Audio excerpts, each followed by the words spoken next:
Okay, now YouTube is working again.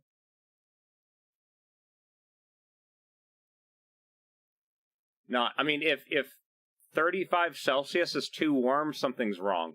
That's the highest temperature that computer ever sees. Like, that computer is essentially idling at all times.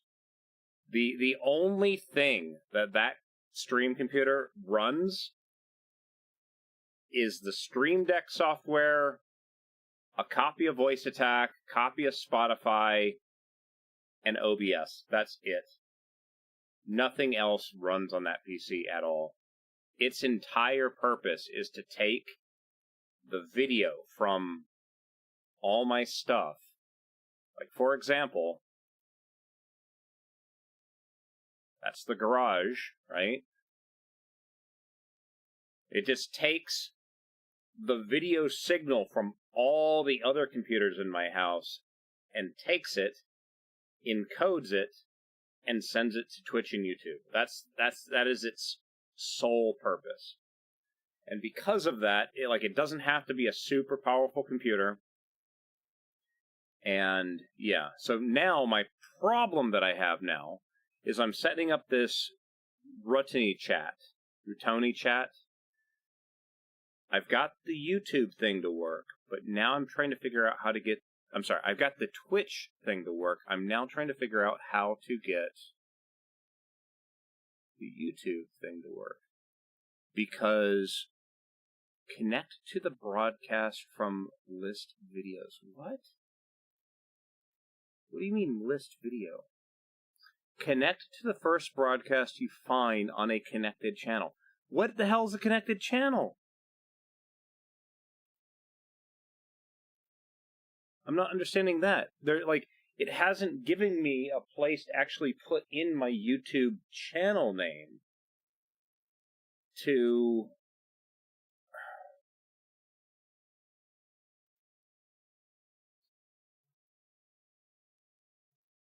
Oh, this is weird.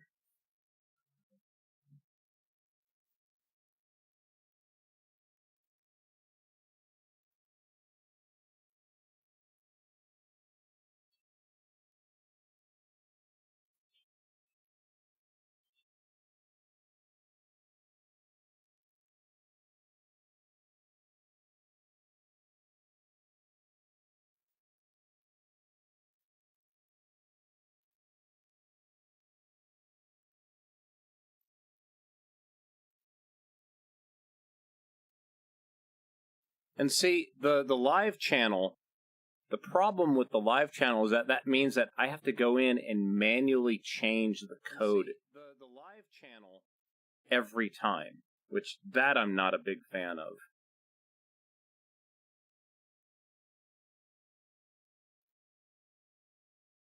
Oh, I see. I can connect it to that.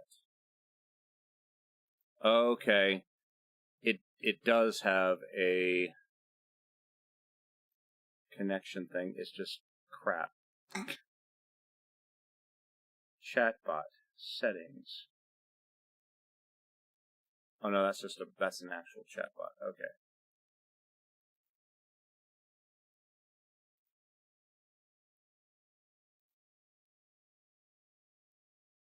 Okay, it's authorized. Apply. Sweet, okay. I think that's working now?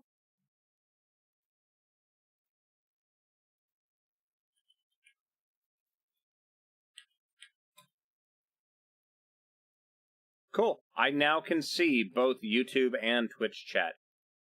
Thank you. Thank you for linking me to that. Next track. Oh, that's right. I had to reboot the PC. Oh, no. Hold on.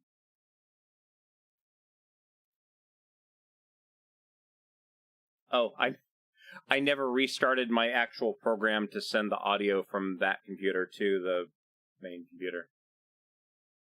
Next track. There we go. Volume 5. Volume 10. Cool, that'll work. All right, so now I got the things connected. Let's see if I can get, let me change the themes a little bit.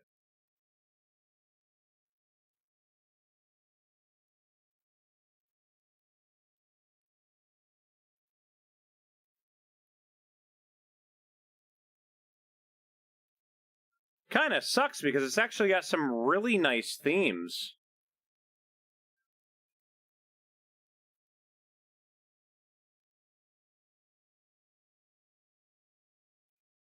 It literally has, like, Battlefield 4, Black Ops themes.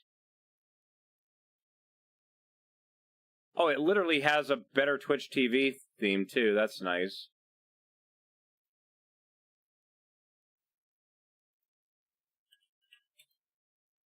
Yeah, that looks excellent. I don't like that it has a...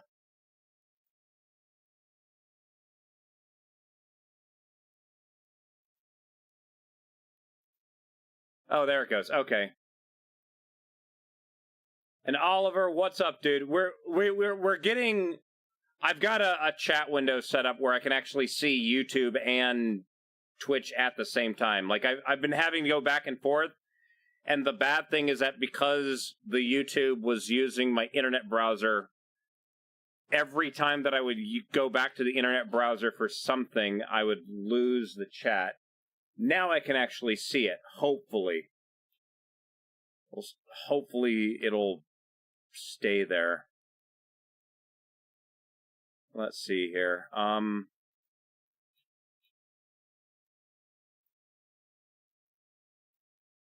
going to have to write a voice attack command to get it to start this program automatically, however, because that'll be...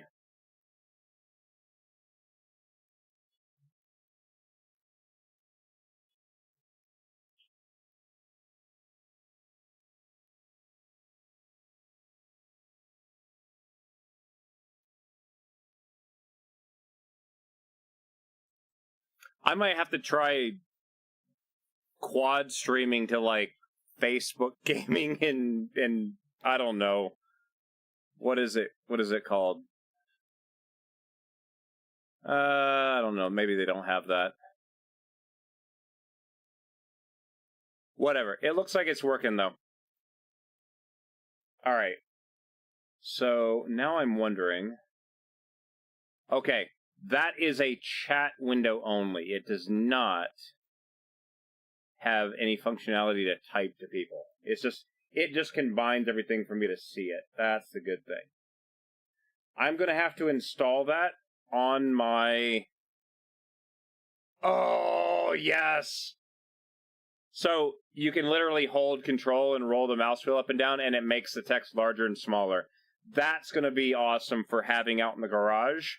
I can throw that up on the TV out there and read from across the room.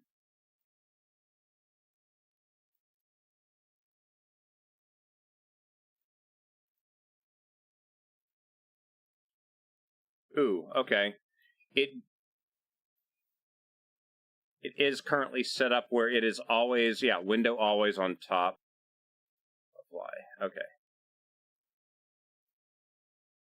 Okay.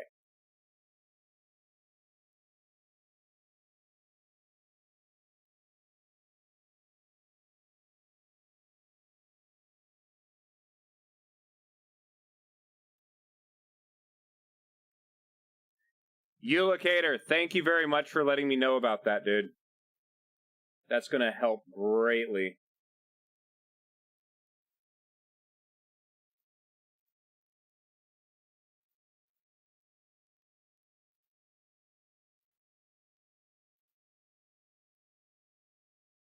Okay, and then now let me do a quick test. I'm now going to shut it down.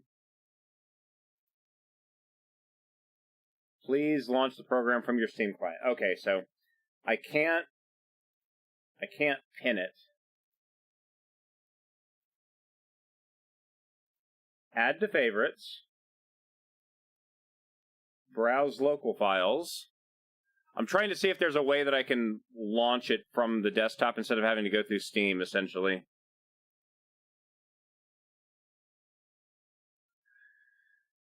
Might be Steam launch only. Shoot.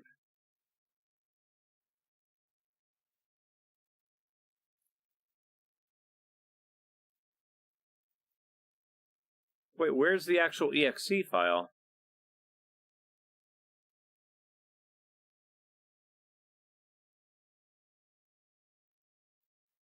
Or not?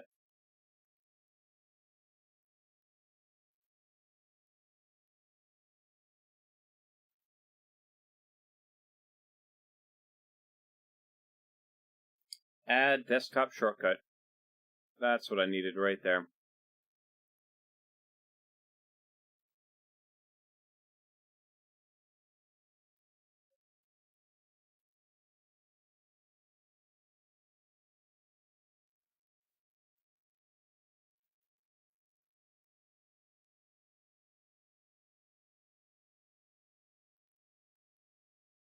Okay, so far so good. That looks like it'll work. That is going to help greatly, dude. Thank you. Are you gonna leave me? Huh? What are you doing, buddy? Hmm?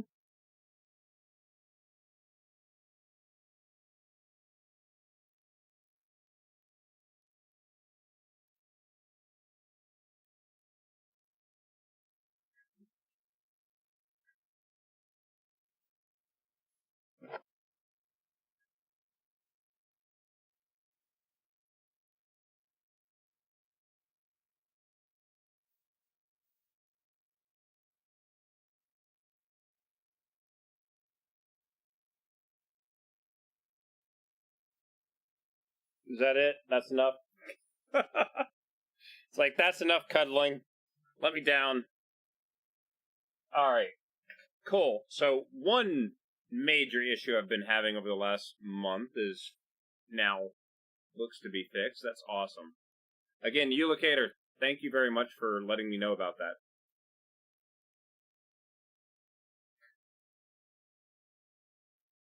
He is like, I want food, water, or bathroom. I'm going over here. Alright. Move on to the next bit.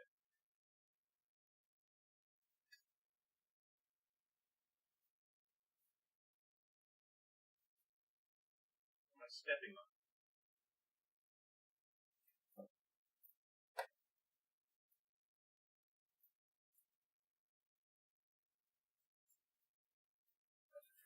Sharp stuff.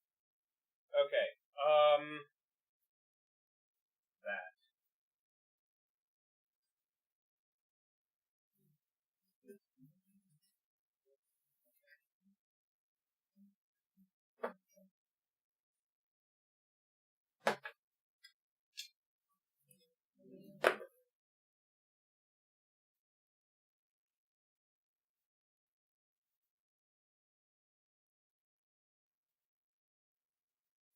Volume 5.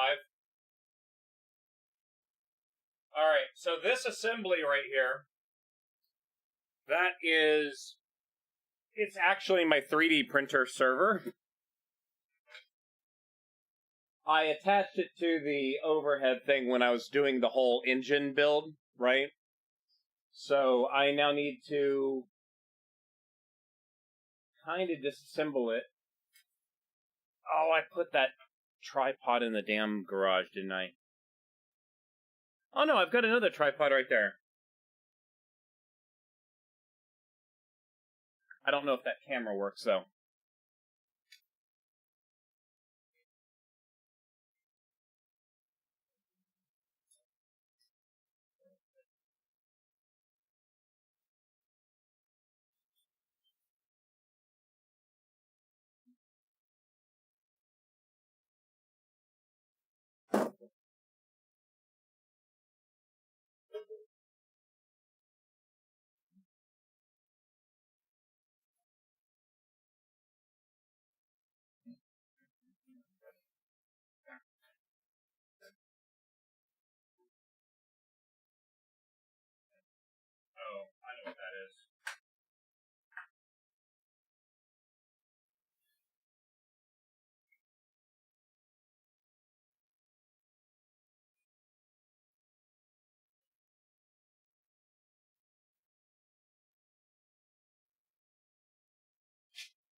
I had all these extra lights out trying to get it to work.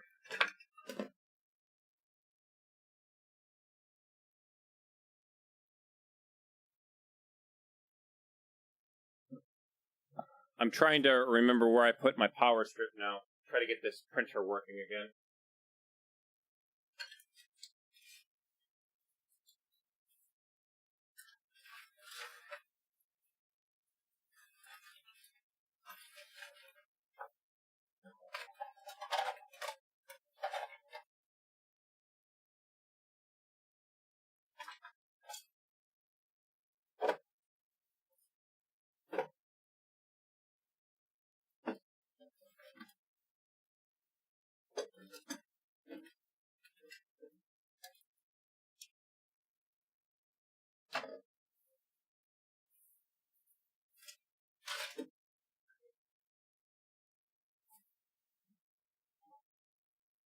Where'd my power strip go to?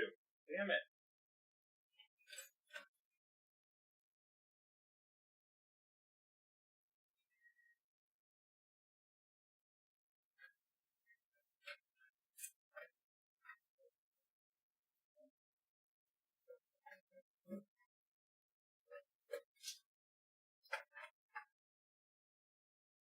Like, I have power strips, but not the power strip that I connect everything to. I'm not going to have enough spots for that. Where'd it go?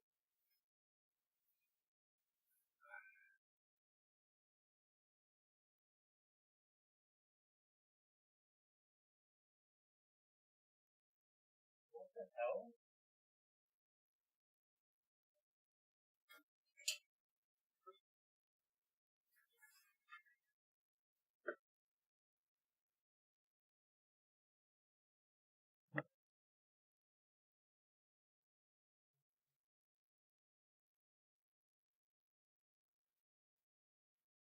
Sorry. Right now, my basement is an absolute disaster. Me bringing the car parts down here has just made it worse. So, I'm trying to still kind of deal with a bunch of other shit in here. As you can see, I'm tripping over things again.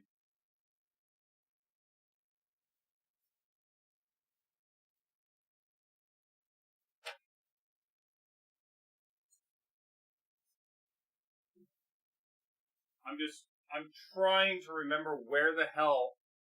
It's like a big power strip. It's like 10 plugs on it. And it's the one that I use for the 3D printer. What happened to my damn power strip? Did you hide it, buddy? Huh?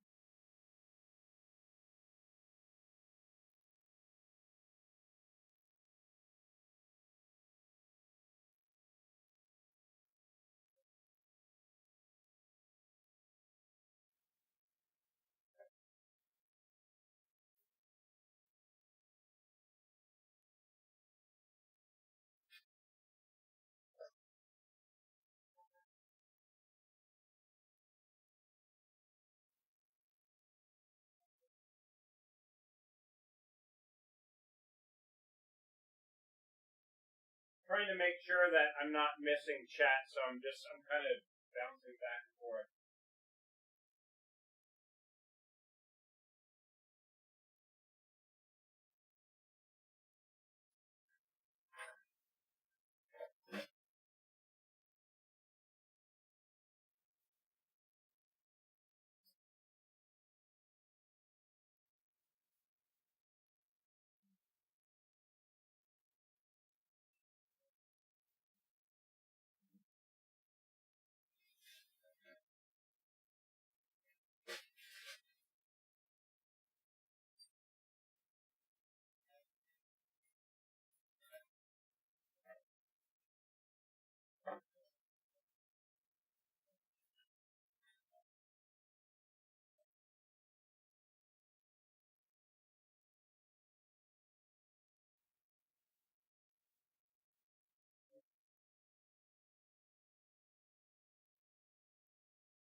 Ulocator, I can see Twitch, yes.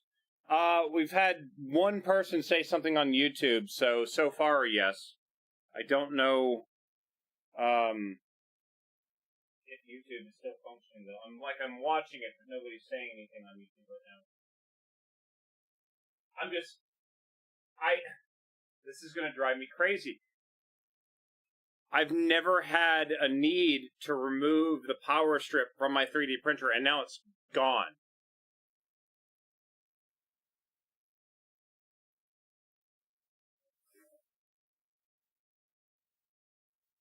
Never had a need to move it, ever.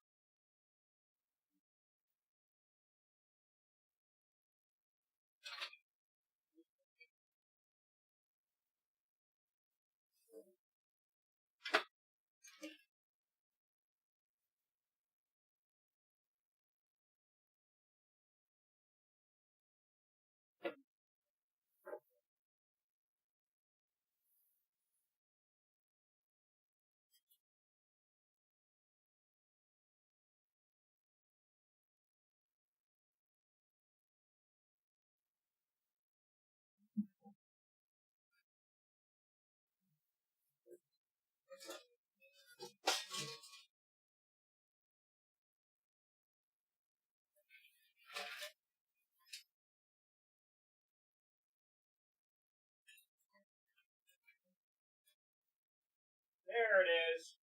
Found it.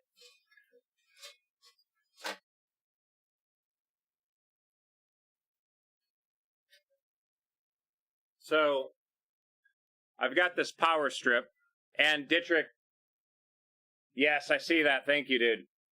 Yeah, so I've got 3 Wi-Fi enabled plugs, so I can essentially turn the 3D printer on and off with voice commands, turn lights on and off with voice commands.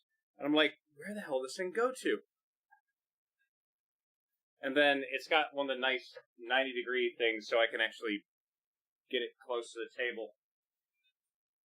Loop around the dashboard. Okay.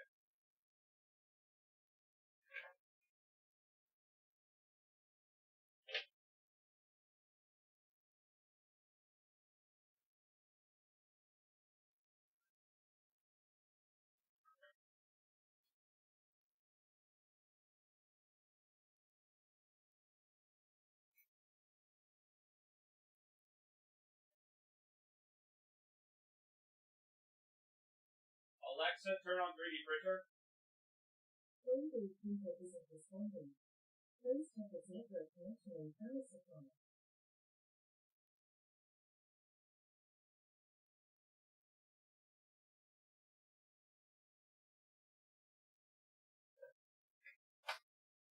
Okay. It's got to reconnect to my internet now.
Thank you for tolerating me. Yeah, thank you.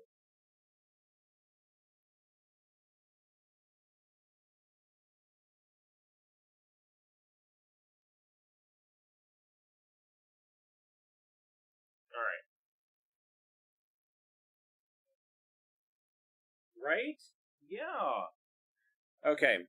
So, next, let's get the Raspberry Pi server over here. Oh, camera stuff.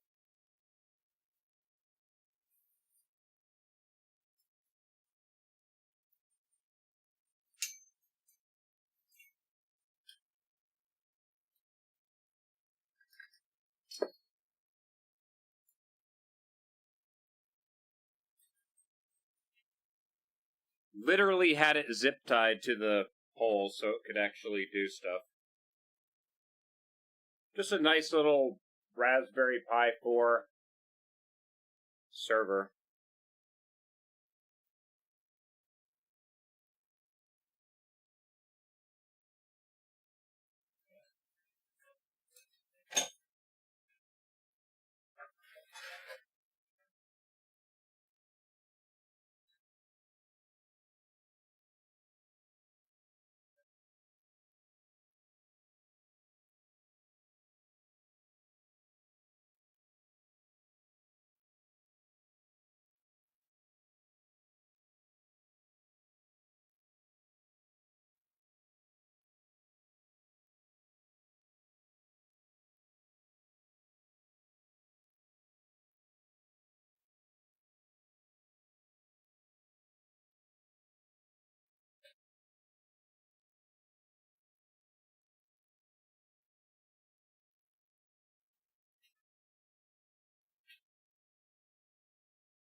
Frozen?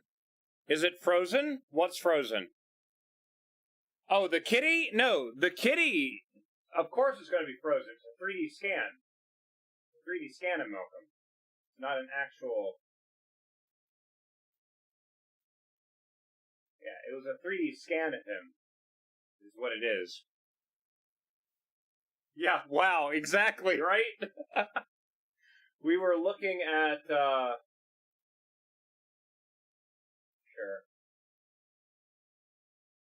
Here's my dashboard scan that I was doing earlier. It only looks green because we were getting a bunch of spillover from the green screen. Didn't 3D scanning used to take ages? Yeah, like, I mean, this scanner is literally this thing. That's it. This little top bit from above my hand. That's the entire scanner. So LiDAR scanner, it's got some other stuff in it. The thing that I'm holding onto is literally just a battery pack and a tripod deal. So you can, if you want to, you could put it down and do a turntable scan. What do I do with this?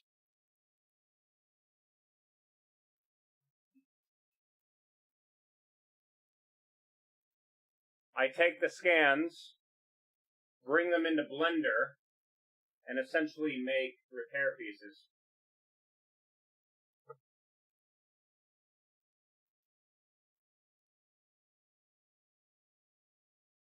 But yeah, we get like the scans, bring them in, and then I'm able to take the busted pieces, align everything, and create repair parts. So that's our repair piece that we're about to make. So I'm getting the 3D printer set up to do.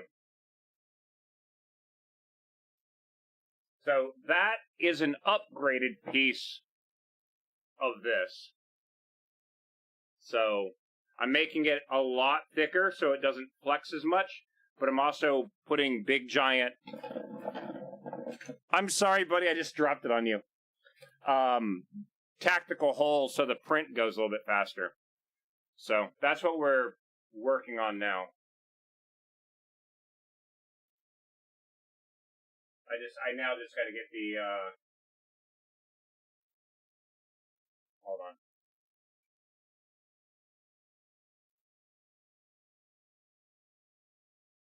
So this is it when it was sitting on my table.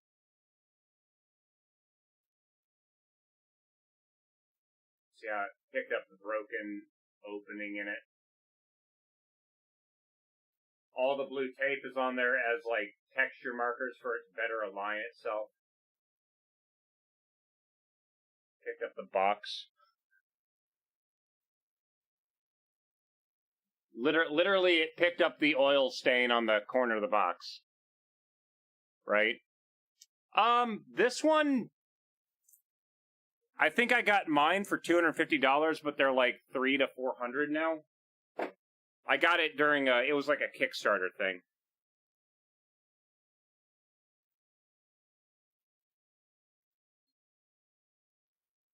But yeah, while Malcolm was still, I tried to scan him. And it was good until he moved his head, but by that time I was getting his butt, but he already moved his head. And yeah, I have another seat.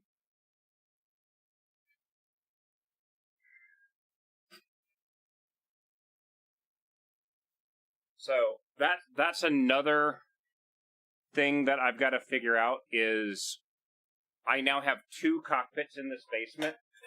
So I need to figure out a better way of moving them around.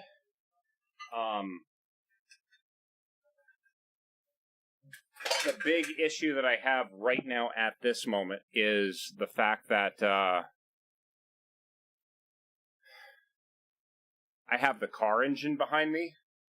Once I get the car engine out of here, and I get that table, all the car parts on it, in the garage, that'll open up a lot more stuff. The cockpits, I'm thinking, should be narrow enough that, I mean, I should be able to put them both over there when not in use. My catch is, what I need to do is I need to go, I'm probably going to try to do this on tomorrow, Friday. After I go see my grandmother for lunch, I'm going to go to Home Depot, Lowe's, Menards, one of those companies, and get some 2x4s. Put the 2x4s in my RX7 in the passenger seat, laying down, and bring those home. And then I need to build a platform and fit some really beefy, I want at least 4-inch casters so I can like roll over cables or whatever, but build a platform for both the flight cockpit and the driving cockpit. Damn bug.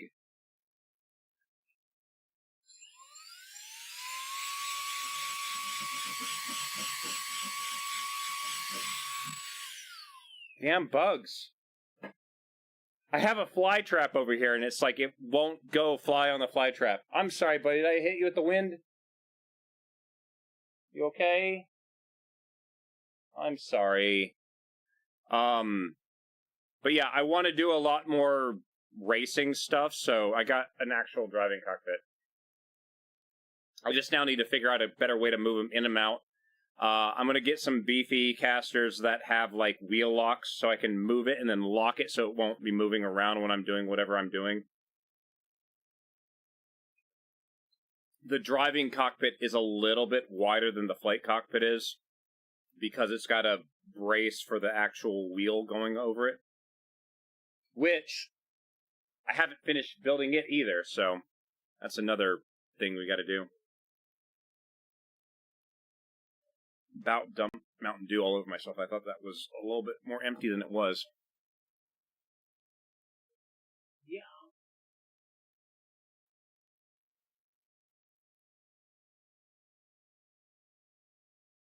Okay, camera's working.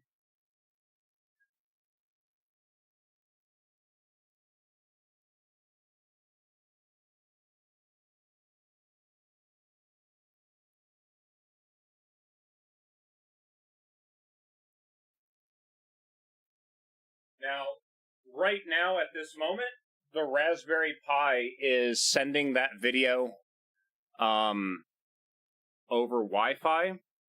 If I run an actual cable to it, it'll be a lot more responsive, but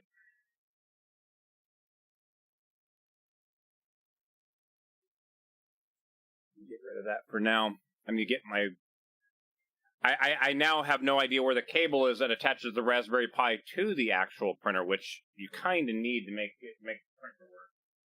So, I'm looking around for that, guys. I'll be right back.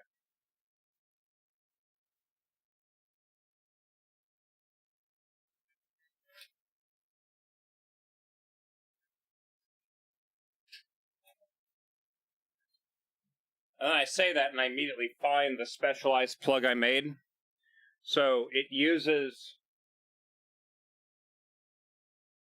one of those plugs for the 3D printer.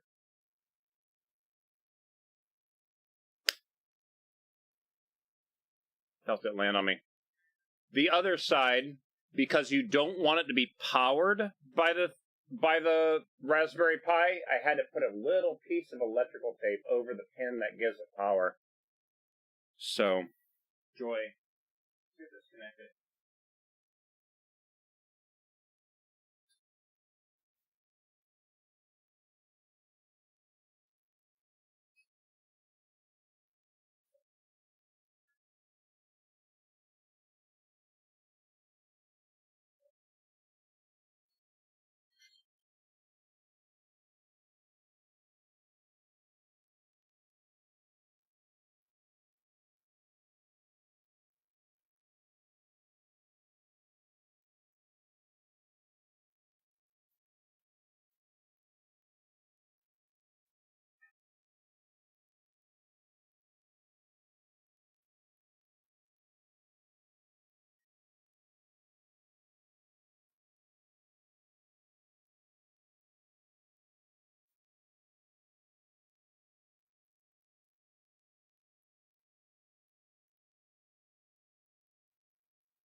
But yeah, if you want to look for the scanner online, it's called a Creality Scan Ferret, like the animal.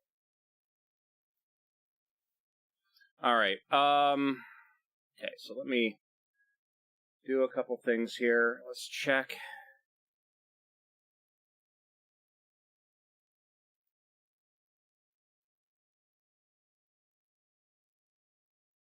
Yeah. The look of this program, it even looks good. Did it work? It did. Did it not respond? Hold on.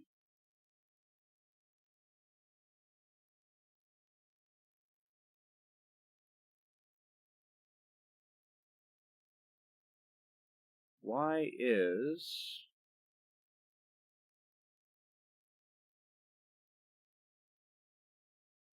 Okay, Kira has an update. Kira 5.7.0. I am currently running what?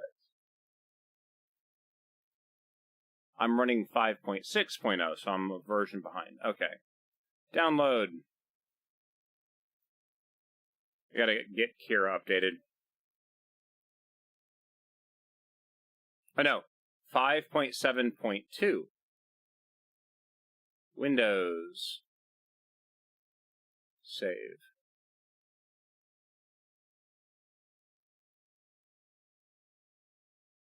Yeah. Again, one of the rules that Twitch has is that if you're an affiliate or a partner, in my case being a partner, I cannot have a combined chat in view. So that means even me taking the window and showing it on screen is essentially a combined chat, and I am not allowed to do that. I will have to post. In fact, here I'm gonna post an image. I'm gonna post an image on the Discord, just so you guys can get an idea.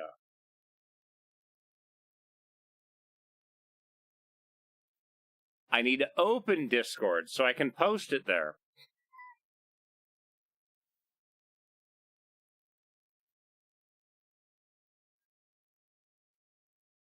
So I'm going to put it under, let's see here, kind of near the bottom, streaming discussion.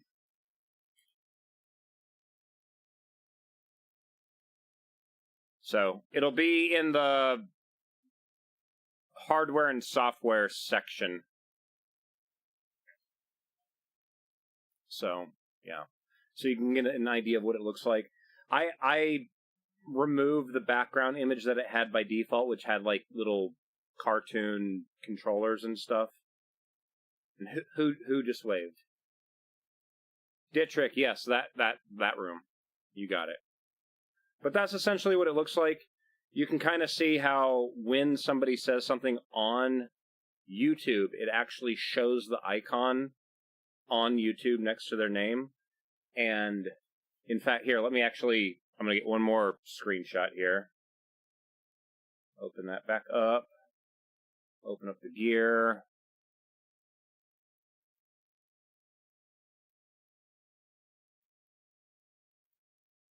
It has the option for a bunch of different things, too. Sadly, though, it has Twitch, it has YouTube.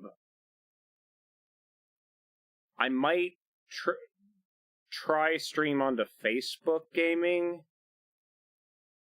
A lot of the other ones, not really. Like, I don't plan on streaming to Kick ever. Telegram. Damn it, bug, go the hell away. Get stuck on the stupid fly trap.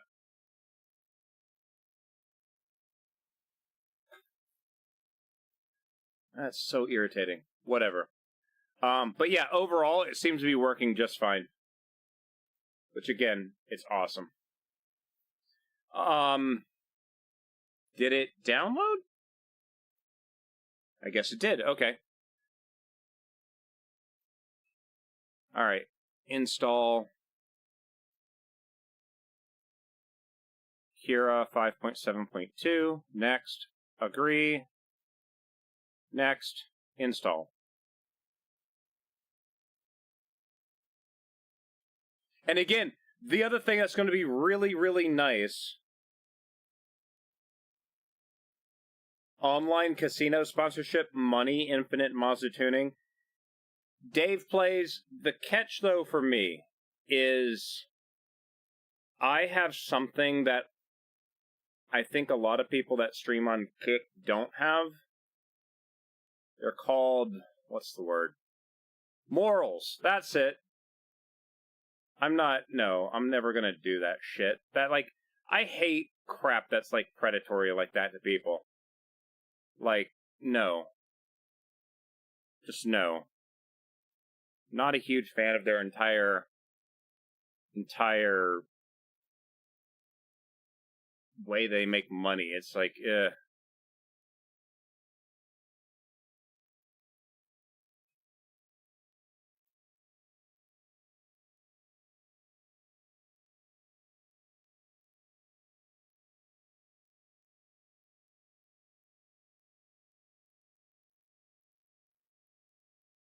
Come on, Kira, you can load.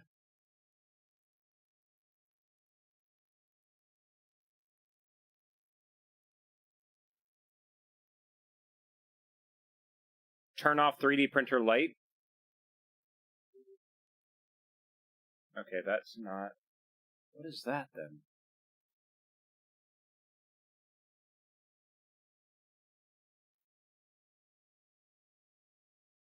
Export using the new Universal Kira projects. Cloud printing, new materials for Method series printers. Automatic failed slicing analysis. Satillera, thank you very much for the resub.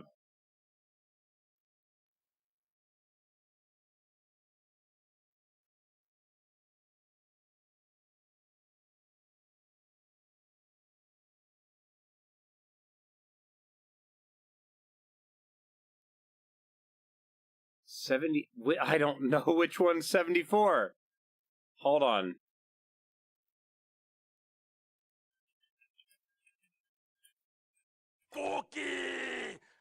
Tungsten.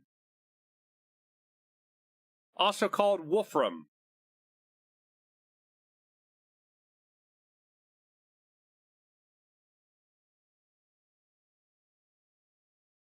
Oh, yeah.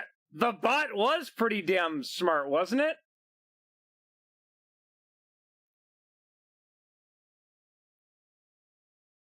I'm a little bit curious, though.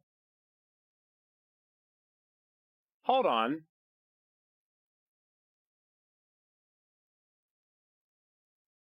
Satillera, when you did your initial resub, that didn't get posted to the chat. Is that maybe an option? Capture events. There it is. Okay.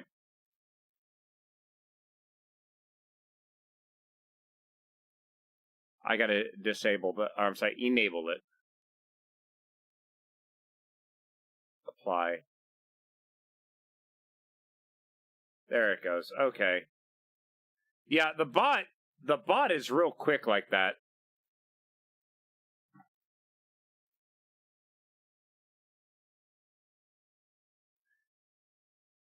Oh, I need to sign in. That's why. I have not signed into Ultimaker in a while. Next. I don't think it lets me connect to my printer until I actually connect. Okay. Why?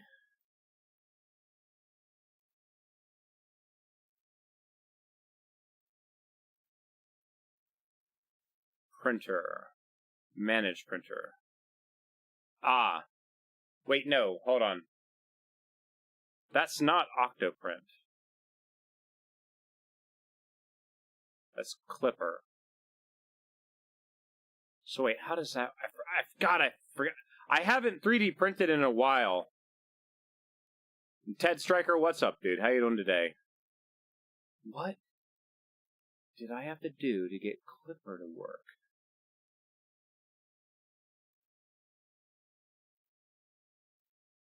Marketplace, maybe. Something has to be updated. Moonraker connection update. There it is.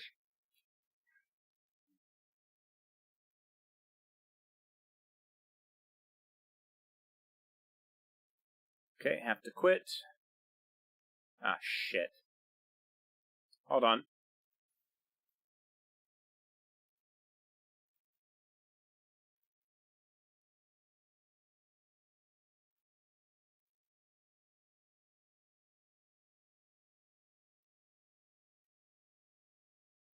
Where the hell does Cura install to now?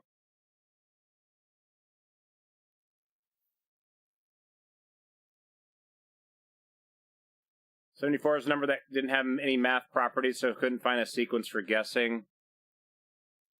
Yeah.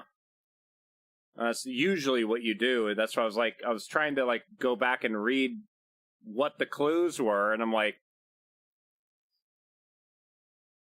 trying to figure out why my new chat program wasn't capturing that, but we'll see. Figure something out.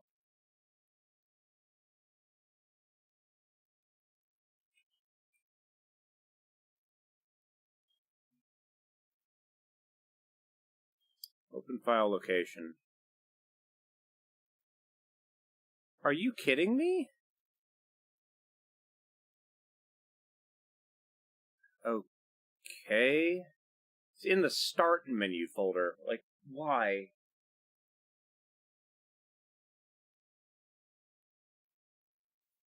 Okay. The new version of Kira. Pinned to taskbar. Old version of Kira. Unpinned. Okay. I need to close some of these windows. Hold on.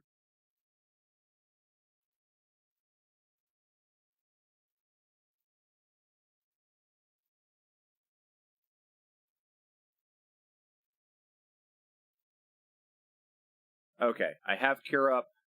Back to monitor. Why is this not seeing?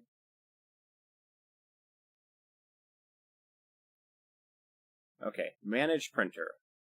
Connect Moonraker. Save.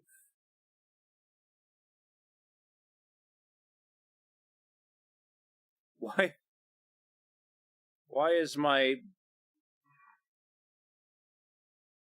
Clipper reports error? Oh.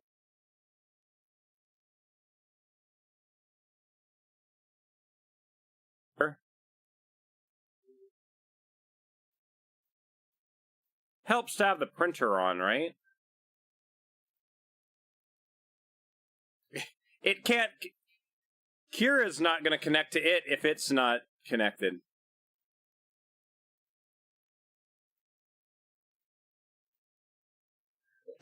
That'll do it.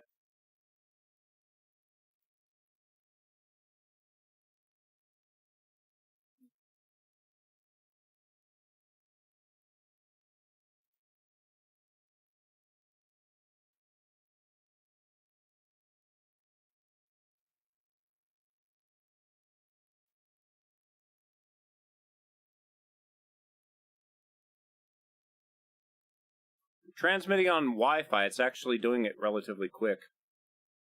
Still want to run a Cat6 cable over there so it's even faster, but... Okay, so it's putting out a signal 24 Celsius to Fahrenheit. 75 degrees. That's about what it is in this room. Nice. So, room temperature, that's good. Restart Kira, take 3.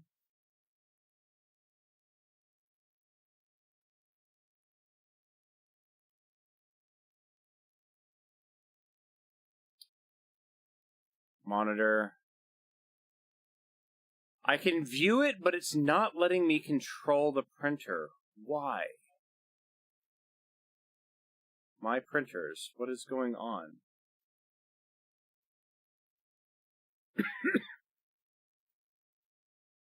Manage printer. Connect Moonraker. Address URL. Okay. There's probably some API key I need to connect to.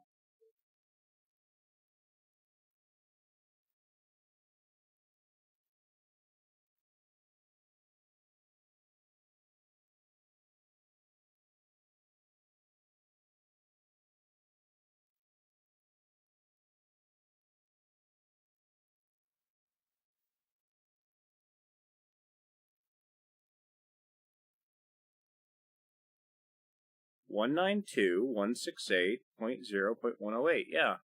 API key optional if the network is untrusted. Power devices, name configured in... no, it shouldn't. No. Save.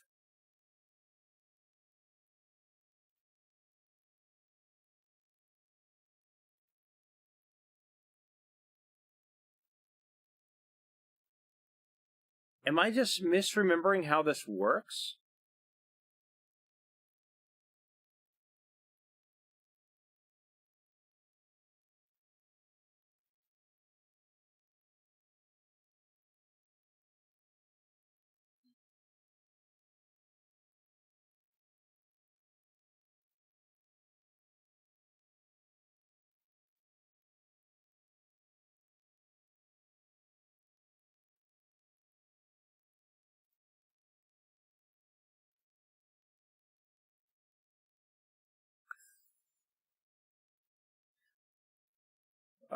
Yeah.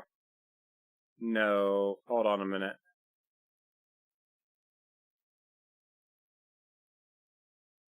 That's better.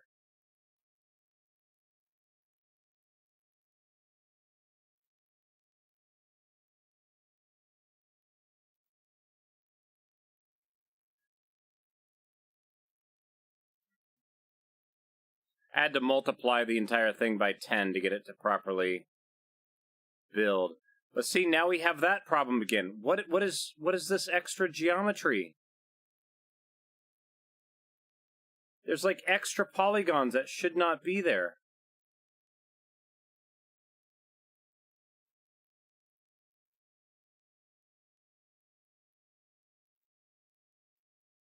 What is that?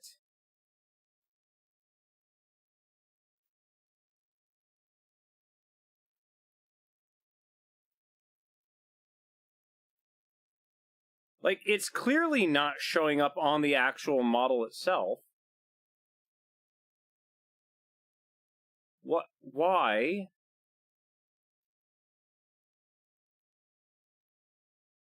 I'm so confused.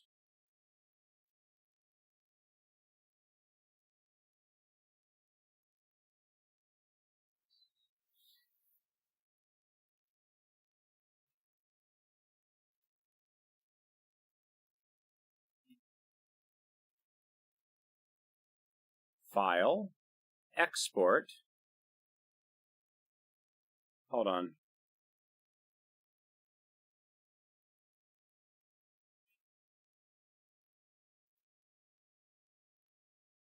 There's no unwanted vertices.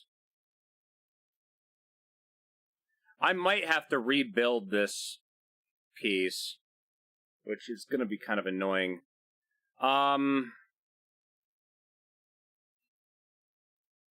Okay, I think that's what we're going to do. Hold on.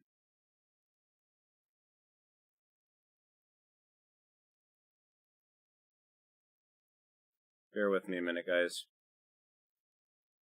So, that's our piece. I just need to make a new one just with fresh stuff. So, let's do something. We're going to start off with a cube. No, let's start off with a plane. No. Damn it. Control S? No. That's save. Shift S? There we go. Cursor to world origin, right in the middle. There we go. Add, plane, scale, tiny. All right. All right, so we're going to take this, move it over here. And to expedite this, we're going to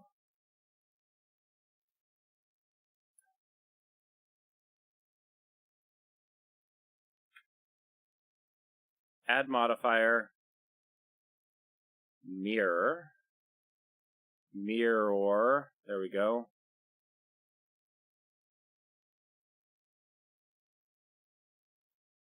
Why is that not working?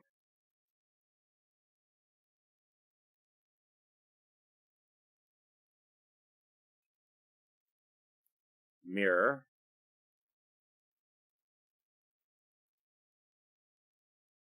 Mirror object. Cube 7? Yeah, there we go. Okay. Cool.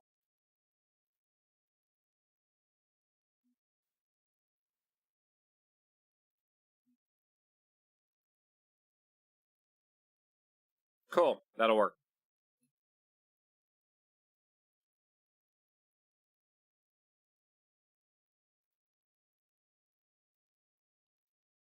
All right, so let's build a new thing.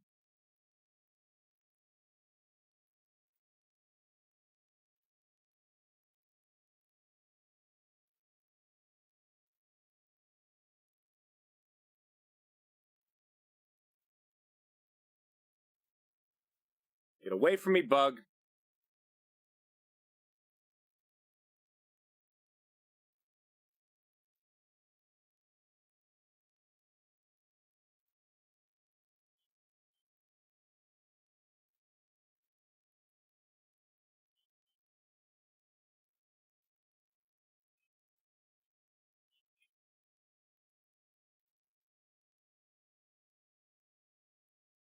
Oh, I'm looking at the wrong stuff again.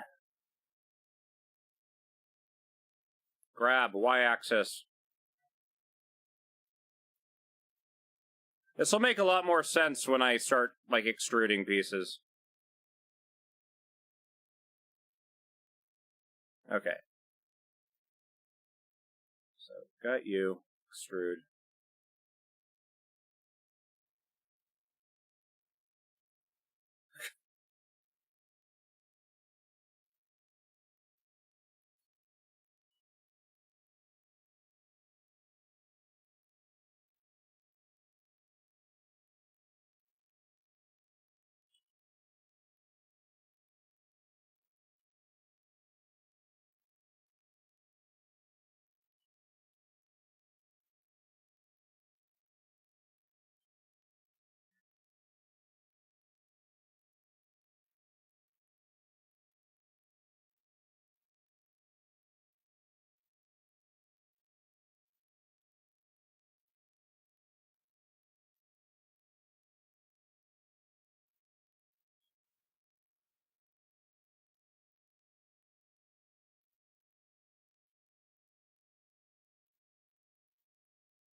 So the nice thing with this is that everything we're doing is being duplicated on the other side.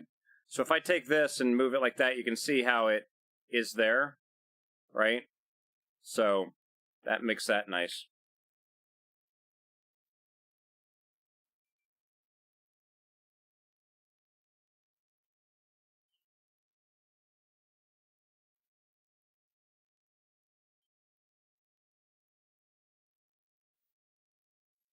So we're going to take this, extrude it up.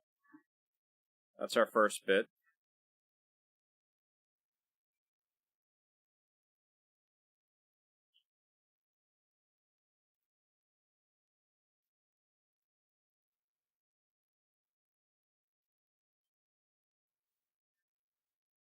But I also get to do this properly with, like, quads and shit, so yay, I guess. So we're going to extrude just a little tiny bit. And now we're going to go in and, let's see here, top view again.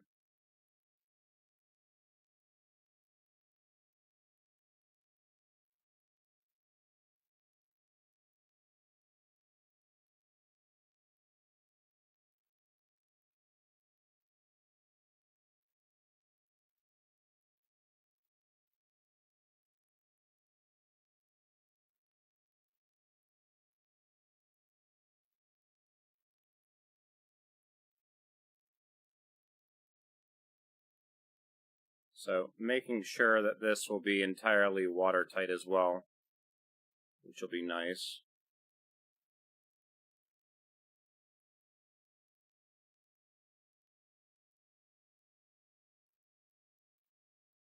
Clean up some of the geometry too.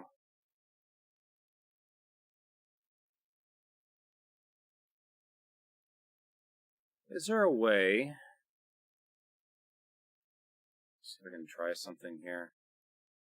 Grab all the dots that are underneath.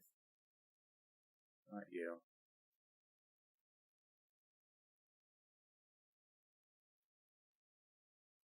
And I can hide them. Nice. Okay. Makes it so I don't accidentally move anything when I'm tweaking this. Let's see.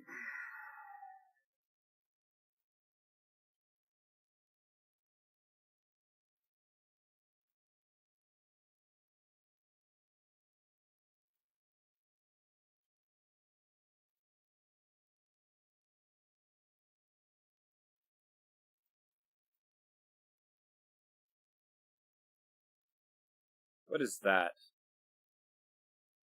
Oh, center of the object, or center of mass. I see. No, go away. Oh no, we're fine.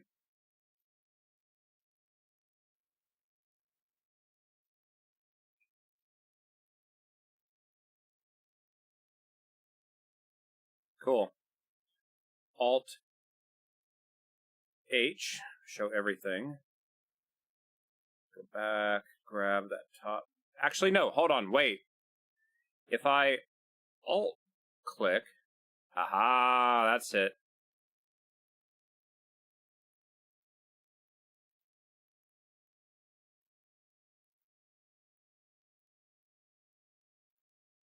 Okay, so I can grab the entire loop. So alt-clicking on the line lets you grab the loop, which is nice. Alright, so now this, extrude.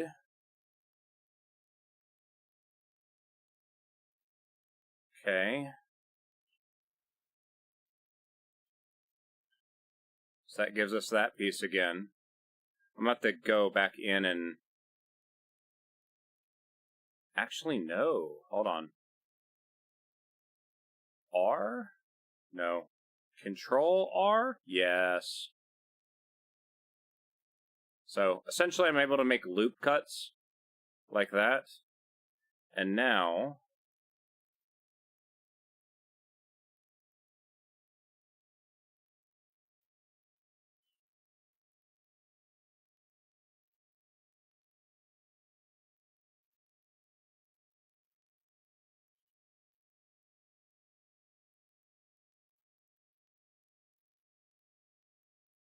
It's not as rounded, but, you know what? No.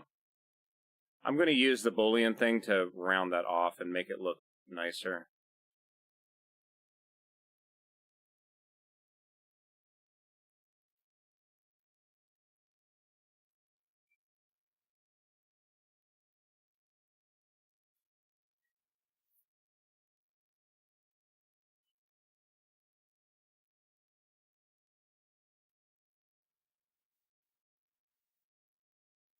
But because I now have loop cuts, I can do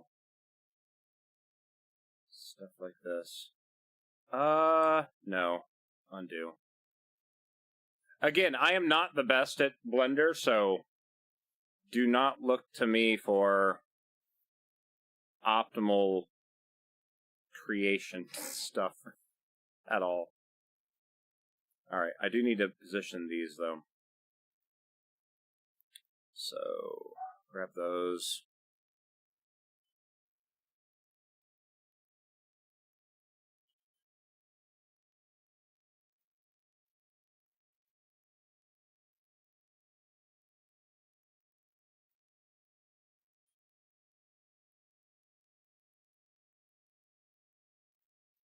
And it is the bottom that is the most important.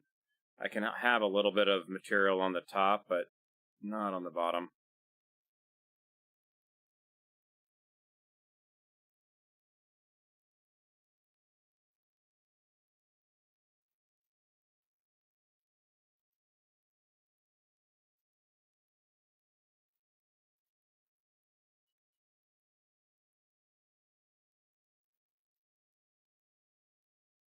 Close enough.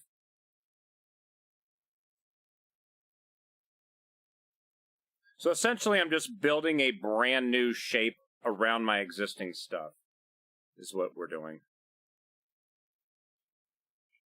And then all this other stuff is just kind of aligning it to make it look nice, I guess.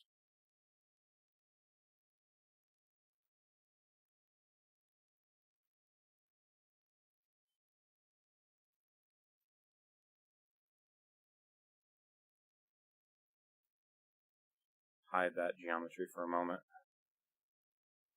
So I don't have to worry about grabbing it by accident.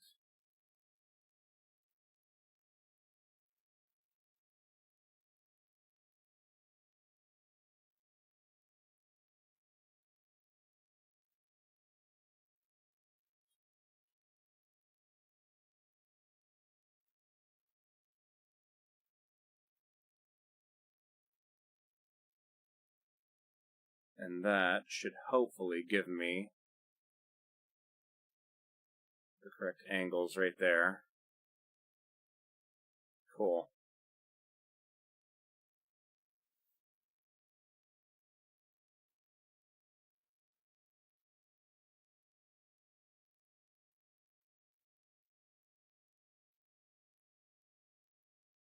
Okay, so now I'm going to unhide all the other stuff that we made earlier. Select that. Select those two. Select our new piece. Select our holes. Select our grooves. Control I to invert and hide. So I still need those. Okay, so now... Okay, almost. Okay.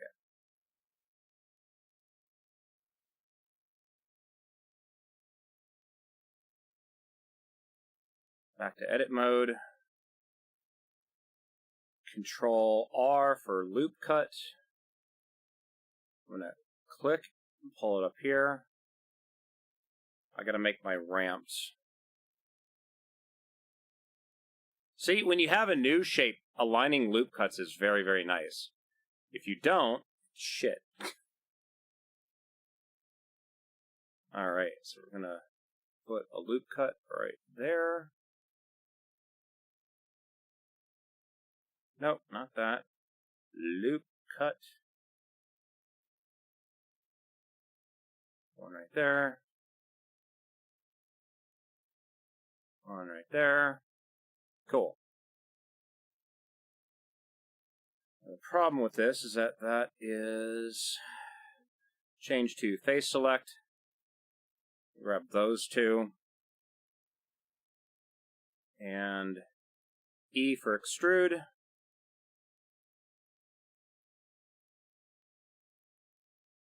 Close enough.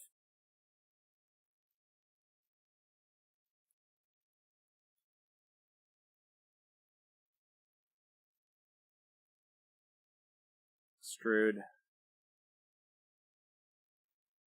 Cool. Let's go to edge select.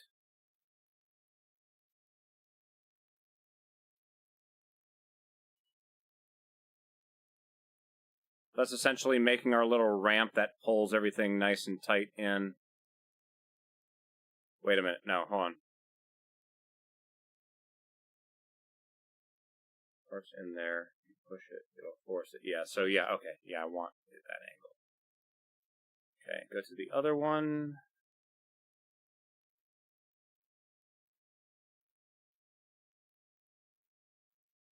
Okay, grab y-axis only. Tuck that in. And that gives us our angle again. Okay, so hold on, let me take a look at this real quick. Commander Frankly asks, Yo, Malic, here's a question for you. Let's imagine I have 7 microphones all over my house, different ones, all connected to the same voice attack. Do I think this will F up the speech recognition learning thing of voice attack? Possibly. Because it's trying to... Like, it's used to the way that one microphone sets up. The big thing is more... I'm more concerned about, like, the ambient noise. I mean, the worst you can do is try it and it not work, right? That being said,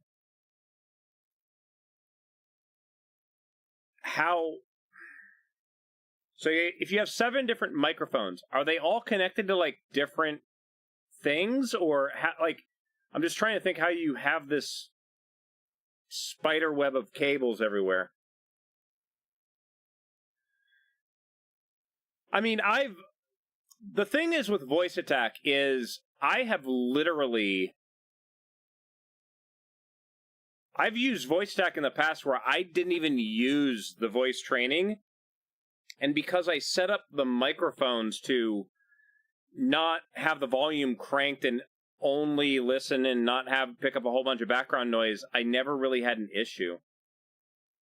All microphones connected very close, small PC, then voice meter to the main PC. Okay. I mean, I don't see why it wouldn't work. It's just because they all are different types, I would just kind of... If you've got 7 of them, mute 6 of them, and adjust the volumes on it until you can get it to recognize okay. Mute that one, unmute the next one, adjust the volumes on it. Like, adjust everything so voice attack is technically hearing about the same volume through everything. That's what I would think would be the best bet. In a perfect world, yeah, you would have the same microphone just duplicated everywhere, but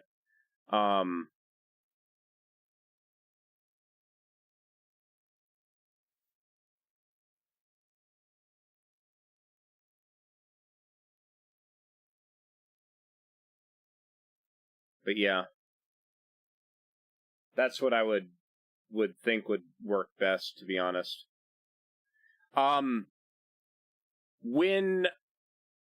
Okay, I've got an actual analog mixer. Like, again, there's nothing that it shouldn't. It's just, it's all going to be down to how Windows is listening to it all. Now, as an example, I have an audio mixer underneath my desk, like tucked underneath the side here. It's an analog mixer, so I've got this thing going into an XLR cable. You can't see it because it's invisible, but it's definitely there. That goes into slot 1. Then I have slot 4 is actually my wireless microphone. So I have a wireless, again, analog wireless receiver, and this is what I use when I am in my garage or walking around. So I use this one combined with the lavalier mic, right? So there's that one. Hold on. Oh shit. Oh, little foam piece came off. So the reason why I did that is so when I'm doing my garage stuff, you guys can hear me well. So no matter where I move, it works, right?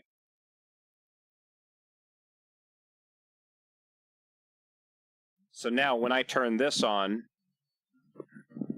it's using this microphone instead, right? This microphone is usually, well, it usually has this little foam piece that has cat hair all over it.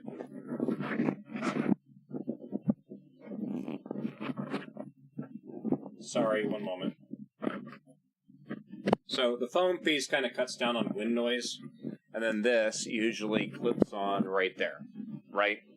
And then this allows me to just go everywhere, no matter what, it should be able to hear me.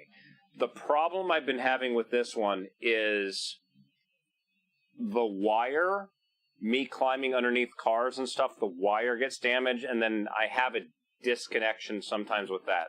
That's its thing. That being said, I have actually seen little boxes with the microphone that people clip on their shirt for like YouTubing, and I'm thinking about getting one of those because that would end up working really well. In the past, and let me grab this thing now. So, see, now I get to, no matter where I go, this microphone should, keyword should, be roughly the same volume at all times. But sometimes in practice, not so much. So what I'm going to do here is I'm grabbing my Yeti mic that I used to use a lot. One of the annoying things with my Yeti mic is there is something greatly wrong with it, which is one of the reasons why you don't see me using it as much. It works absolutely great if it's plugged into the XLR. But when it's plugged into USB, there is something extremely wrong with it. So I need to take it apart. There's probably a bad solder joint in it, and then fix that and then put it back together. Now this microphone, it's a 5-pin, so it's actually stereo. I gotta get a special connector for it. Hold on. See if I can find this thing.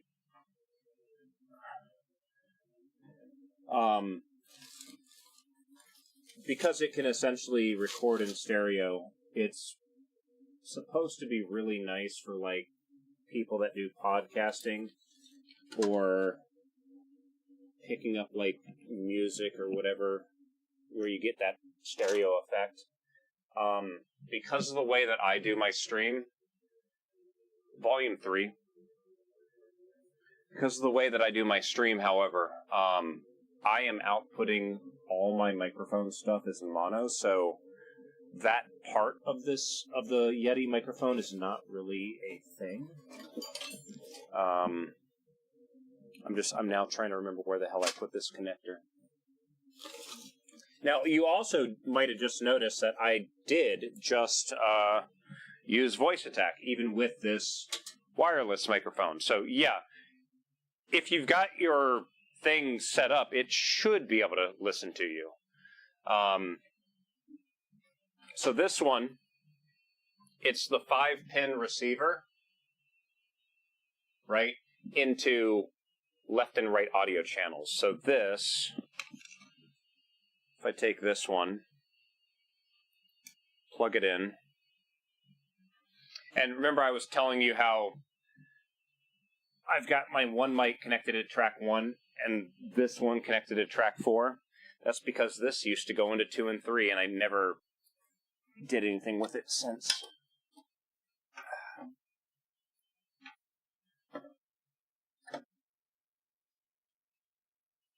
Pause music.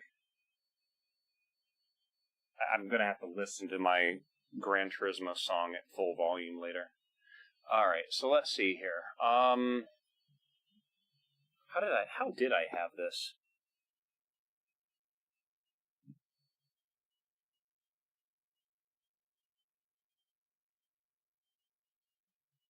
One moment, I might need to reconfigure some of this stuff. Bear with me.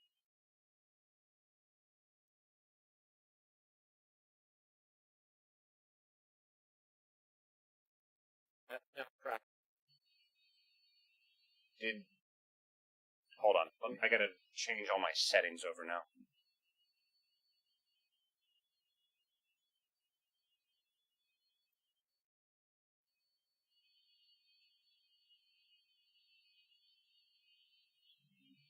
I'm gonna have to adjust some of this stuff.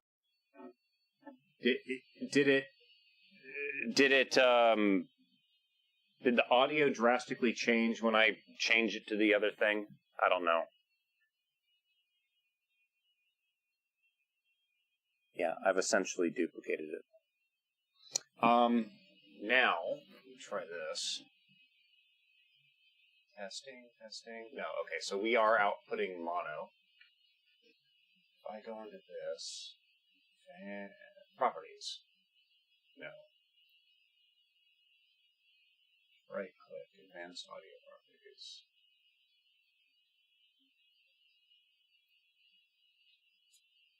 Okay, so right now at this moment, the mixer is designed to be outputting in mono only.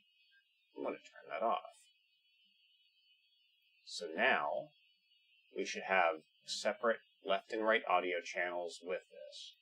And what this should be able to do is I can take this and go to the left, to the right, and back into the middle.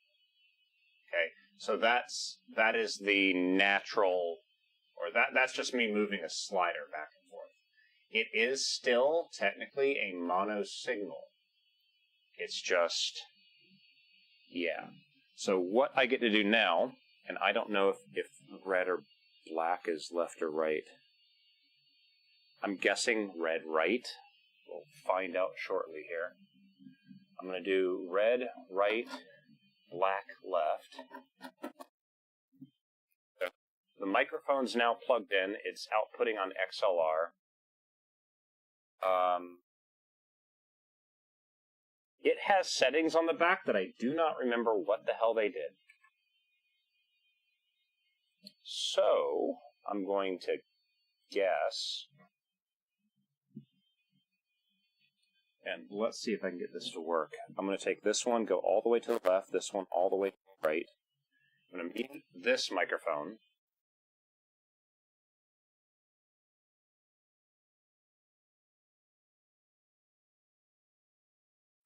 Test. Test. Okay. So now this microphone should essentially be a stereo microphone, and it will, as I move around it, it should change what it sounds like. Hopefully, something like that. That's what it should be doing.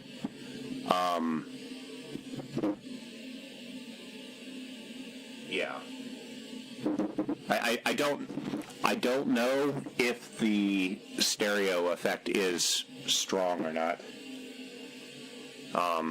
Because I literally have a foot of cable here. It's really hard for me to move this microphone around where I'm on screen right now.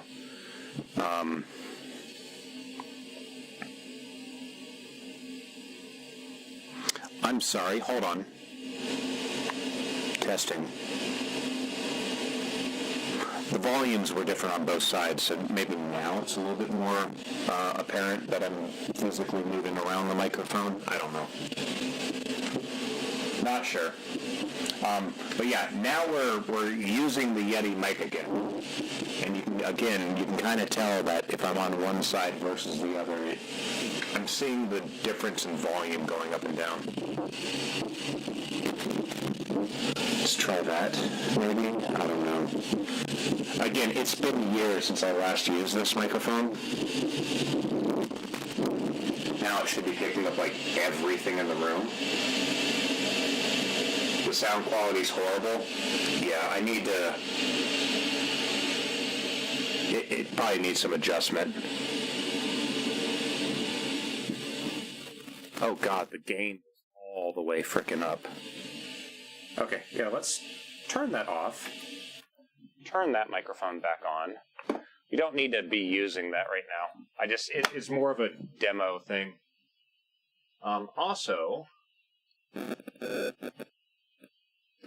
Yeah, okay. Yeah, we're not messing with that anymore. But just as an example, the reason why I want to take this thing apart and fix the USB portion of the microphone, however, okay? Because everything that we were just on was the analog XLR cable. I want to get the USB functioning again, because what I would like to do is put this microphone out into my garage and have this be a general pick up everything in the garage kind of microphone. And then this will still be the focus on my voice. But then, because I'll essentially have two big audio channels, this would pick up the general Tool and garage sounds, while this will still pick up my voice, right? That's my goal, at least. I want it so when I'm actually doing work in the garage, it just doesn't go silent when I'm actually, like, doing something. You get to hear the Tool working, right?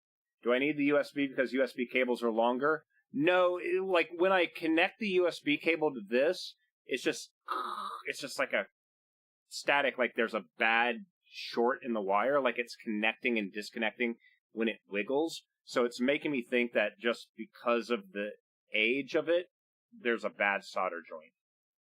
So, but the all mic will capture everything. Yeah, I understand that, but what I can do with that is I can essentially use OBS to remove certain frequencies that my voice is in. So it'll try to get high and low frequencies of me grinding and Tool sounds and less my voice. Again, it's the reason why I'm looking at that is I've seen other people that have done that kind of setup, and if properly set up, it ends up working really well for a work area like that. Alright, I still need to keep working on this blender thing. Alright, so I got my little tabs. Got my tabs. Let me just double check. Merge. No.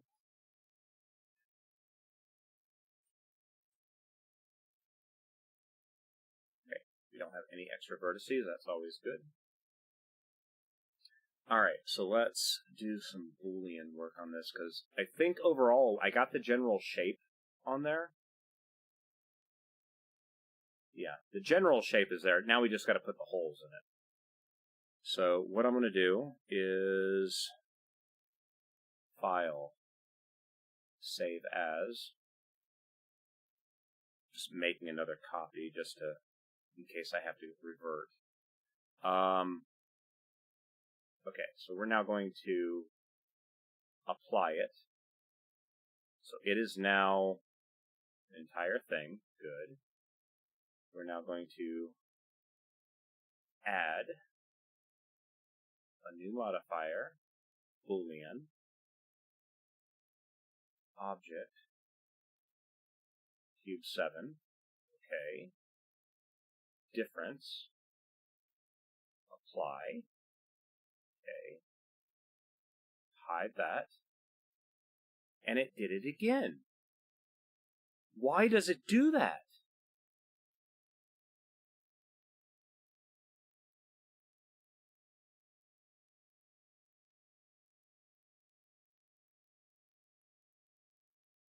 I just realized what's happening.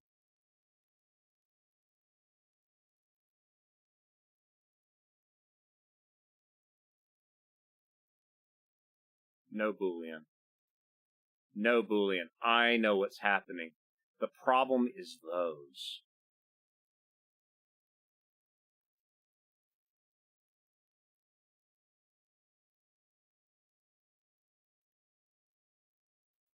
And the problem is their normals are broken, aren't they?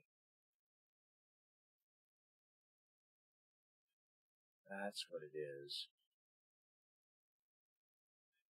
Freaking busted normals. Oh, I'm trying to remember how to show normals. Shit.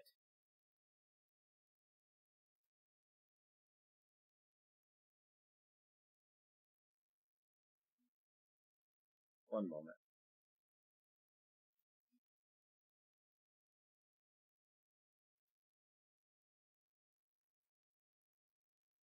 Okay. Printer seems to be working.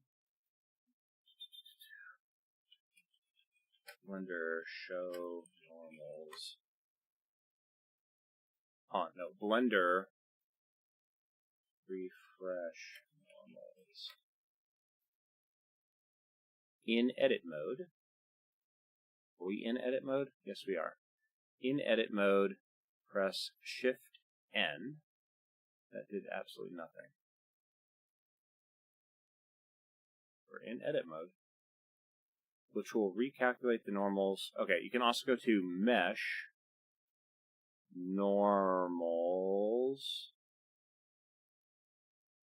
recalculate outside. Oh, okay. A box labeled recalculate normals will show up. Okay, there we go. Okay, recalculate normals. Good. Let's see if that fixes it. Okay, now,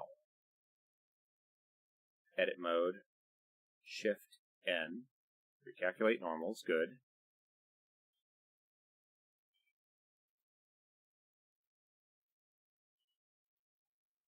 All the rotation and scale. Okay. Bug, get the frack off me, I swear. Currently have the 3D printer on. Thank you. Forgot about that. Alright, let's try this again.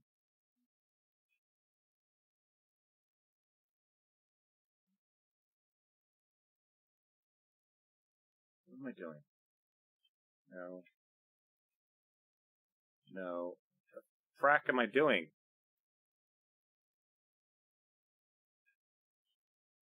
Rotation and scale. There we go. Okay. Boolean. Object. Cube 7. Okay. Save.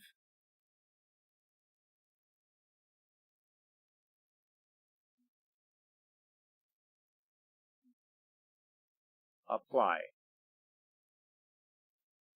Hide.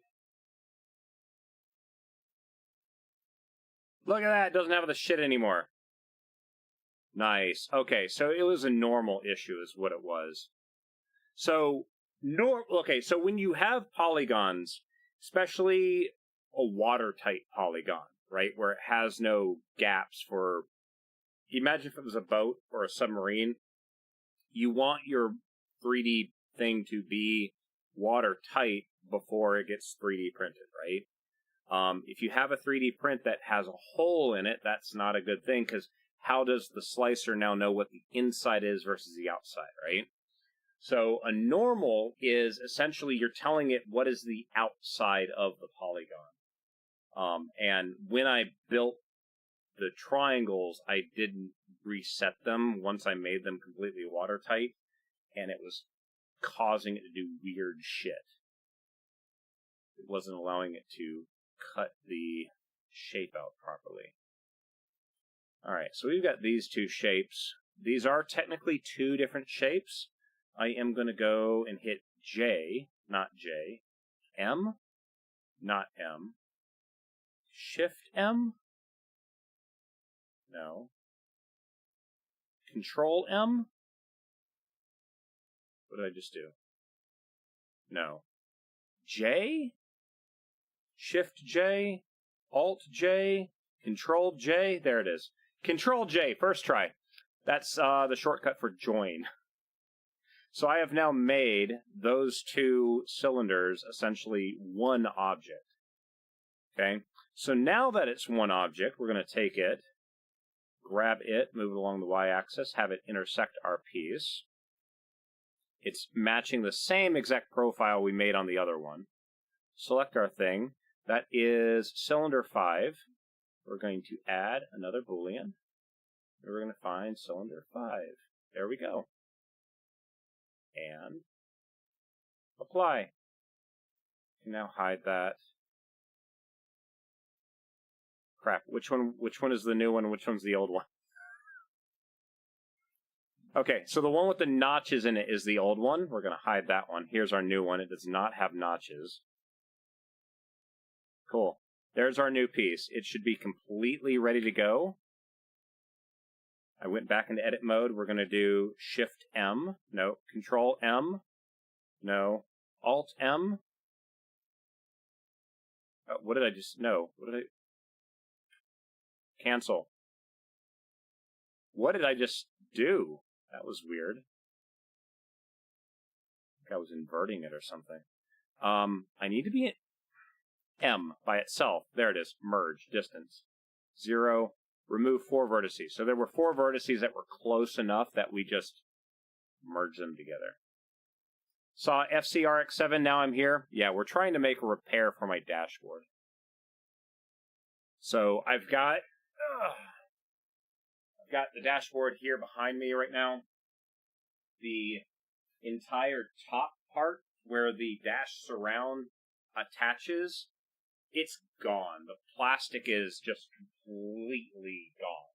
So I had made this a couple years back, and it worked, except for the fact that it's like an 1/8 of an inch thick. So this new piece, I'm just making it where it's beefy McLarge huge and should hopefully really hold it. We made a couple different changes, though, to it, too, because... Hide that, please.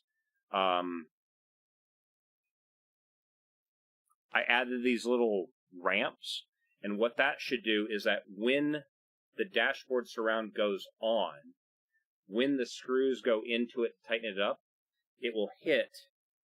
Where'd I put it now? Shit, where'd I put the dash piece? How do I keep losing this shit? I swear. It's literally filled with blue tape. It's right here in front of me. If it was a snake, I would have been dead. Okay, so the actual dash piece, this is an old busted one, so we're just using it for scanning purposes.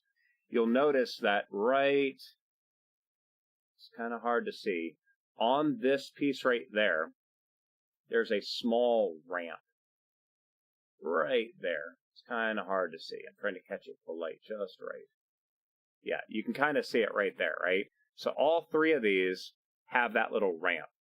And that ramp is designed so when it goes in, on the receiving part, when it tightens, it should pull this in further, right? So that's what those little ramps are for.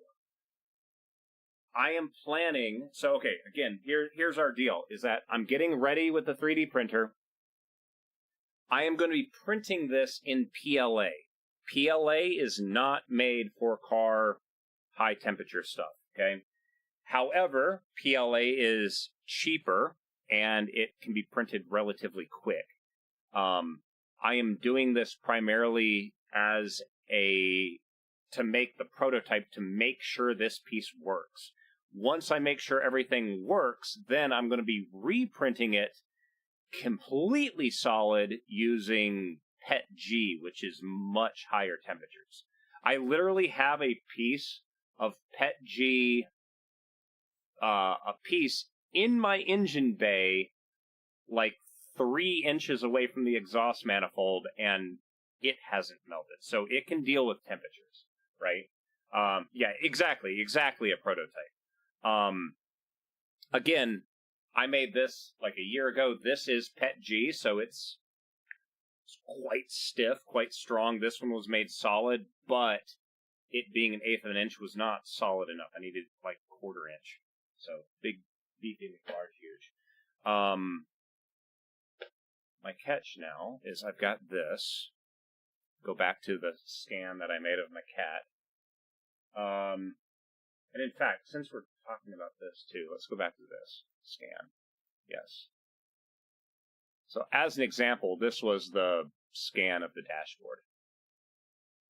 You can see how the original piece in the back, oh my God, stop spinning like that. You can see how the plastic was essentially broken right there. Oh, I'm sorry. You can see how the plastic was broken, and that right there is literally that repair piece, right? So you can see how the repair piece goes back behind there. It was mounted in there with a screw. And this is it without plastic in place. You can really see how the plastic is completely gone, right? While I'm trying to, once I get the 3D printer running and printing this test piece, I need to go to the actual dashboard itself, and you'll see, like right here, this and this are supposed to be the same piece of plastic, but you can see how its pieces of plastic have broken and it's not really holding together.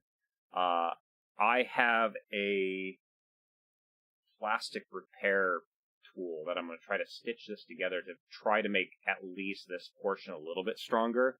I might need to see if I can locate my heat gun and essentially go over a lot of this and kind of soften the plastic to make it not so brittle. Just got in photogrammetry. I mean, I guess this is a type of photogrammetry, but this is actually a LiDAR scanner. Creality Ferret. I got it during their Kickstarter a while back. I just haven't really been able to use it much. So, but yeah. And of course, back to Cat. I was able to capture him a little bit before he moved his head. So, real quick, guys, I gotta go use the bathroom. Start from the beginning. I've got a song I need to play. Volume 20. Next track. Previous track. There we go. I'll be right back, guys.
Gran Turismo 1 opening music song.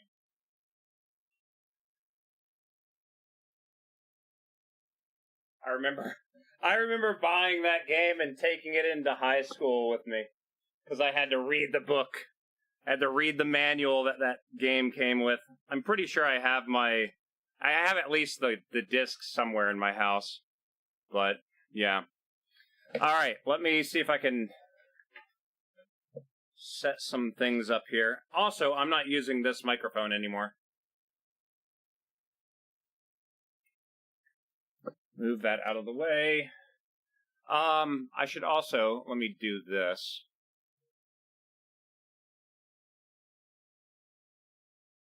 Turn on garage lights. So the garage is currently a huge mess right now. We were doing a little bit of cleanup, volume 5. We were doing a little bit of cleanup the other day. We got that toolbox on the right side, fixed up, but we got all the tools on the bench to the left and a whole bunch of other shit. We'll be having to go back in there at some point and do a lot more cleanup. The RX7 is not currently on screen right now. It is actually outside because I needed more space to pull the actual dashboard out. All right, let me see if I can try to get Kira set up here.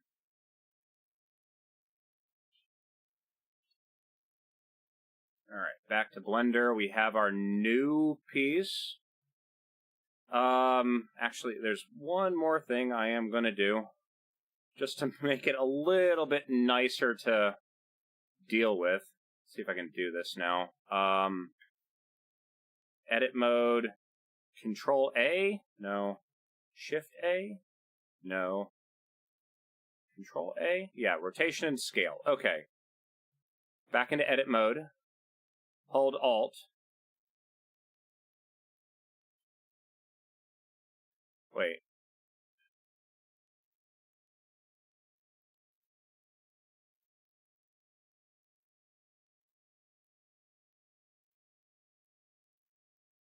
It does not want to do edge select, does it?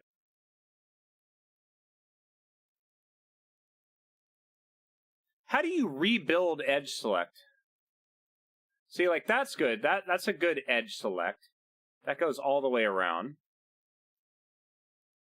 That doesn't quite go all the way around. It's probably because the Boolean broke it, didn't it? Shit.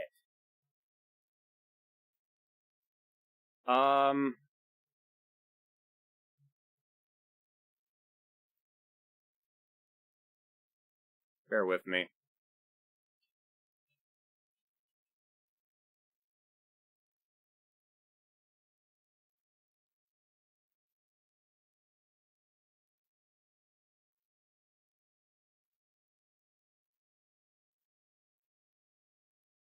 Oh, God. Being a pain is what it is. Okay, whatever. I got those edges. Control B? Oh my God, that absolutely breaks everything. No, I'm just going to leave them sharp then if that's the case. If it's just going to be a pain, just, no, not going to deal with it. All right. File. Export. No. Save. File. Export. Object. Dashboard repair. Test 5. Creality. Or Kira, sorry. Open. It did it again!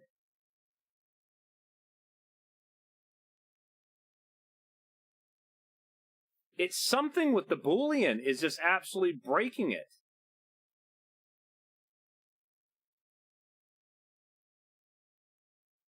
Hold on. There's gotta be something with that.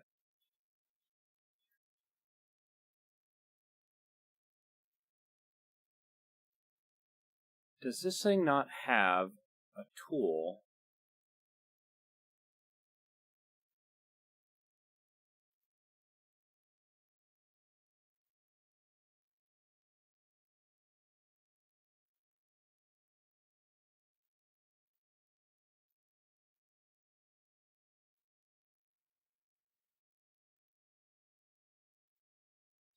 It's doing something weird with the model where something with the Boolean is absolutely breaking it. And it shouldn't be doing that.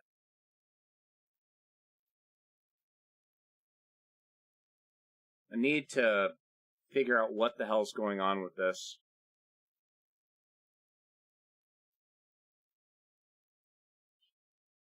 It should not be doing that at all.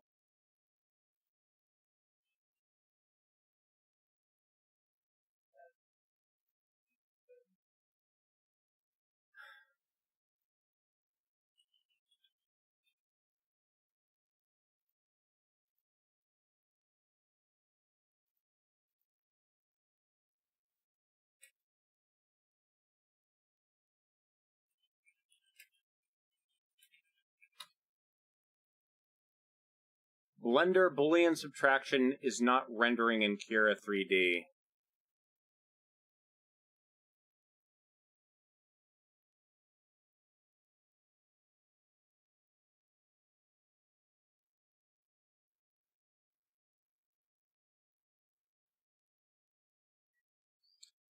The difference modifier worked, but the box that you used to cut out the section was not tall enough, so it created a hollow square. What?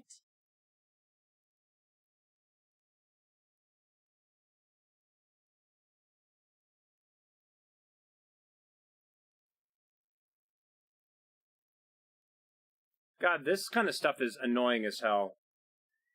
Something with Blender and Cura is not agreeing.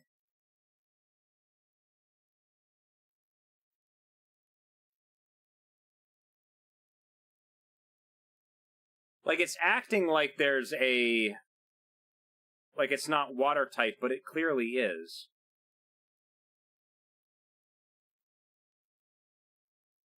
File, export, object, selection only.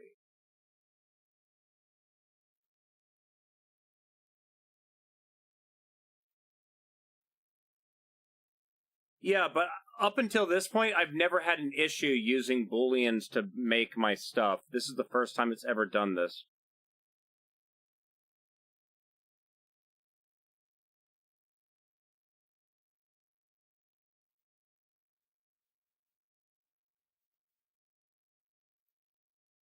And now it fixed it. Okay, cool. So it was a setting that I had to uncheck. It's fixed now.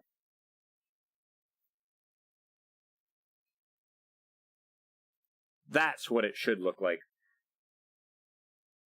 All right, so now that we have this, now I've got to rotate it to fit on the bed. There you go. And this is one reason why I'm really glad I have a giant frickin' bed for my printer. So I can print it in one piece. And yeah, that angle will be good for the being able to be seen. What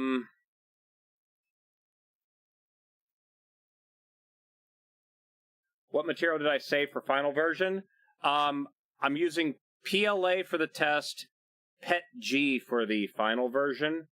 Why is it so low poly? Because I made it by hand, and it doesn't... This is literally a reinforcement piece underneath the dashboard. You're never going to see it. I just need it to work, essentially.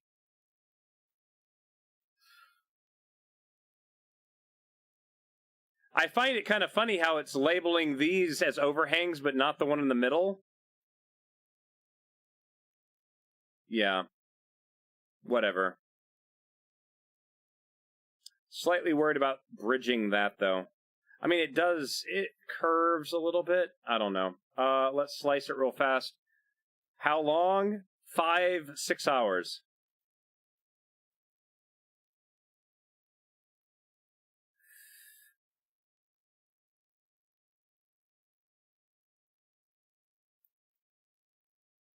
How many walls do I have? 3. Again, this is for test. The final one will be solid.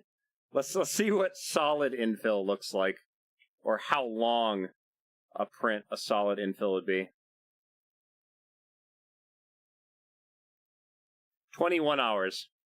So yeah, the final one will be a lot stronger. The bot scared you for the second with a ping? Was there a ping that I didn't hear?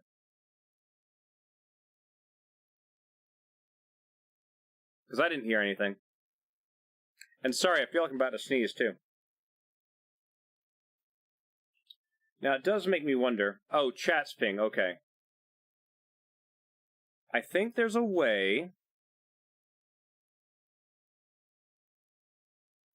A couple things I need to do.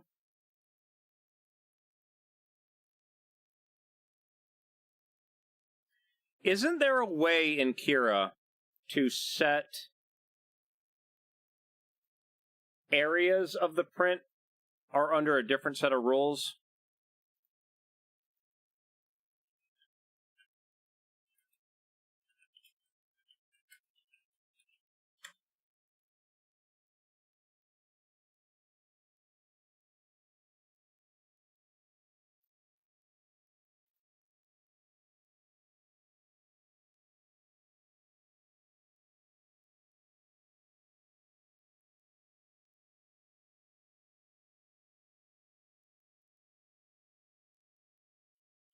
You would load in a different model, such as a cube. You then change that as a per object setting tool to modify settings of overlap and change it to change infill only.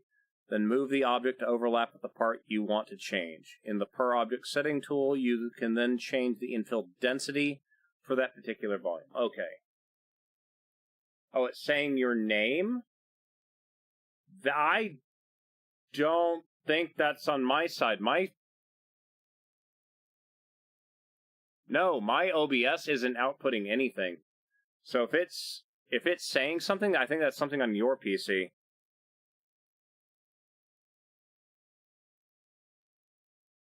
Pause music. Oh, I'm sorry. No. Yes, my AI bot, frostytools.com. It's an AI bot. So whenever the ads are playing on Twitch, it pops up and it essentially gives a recap of everything we've been talking about to this point. That's what it is. That's what ping you're talking about. Okay. Yeah, sorry. I'm whoosh, right?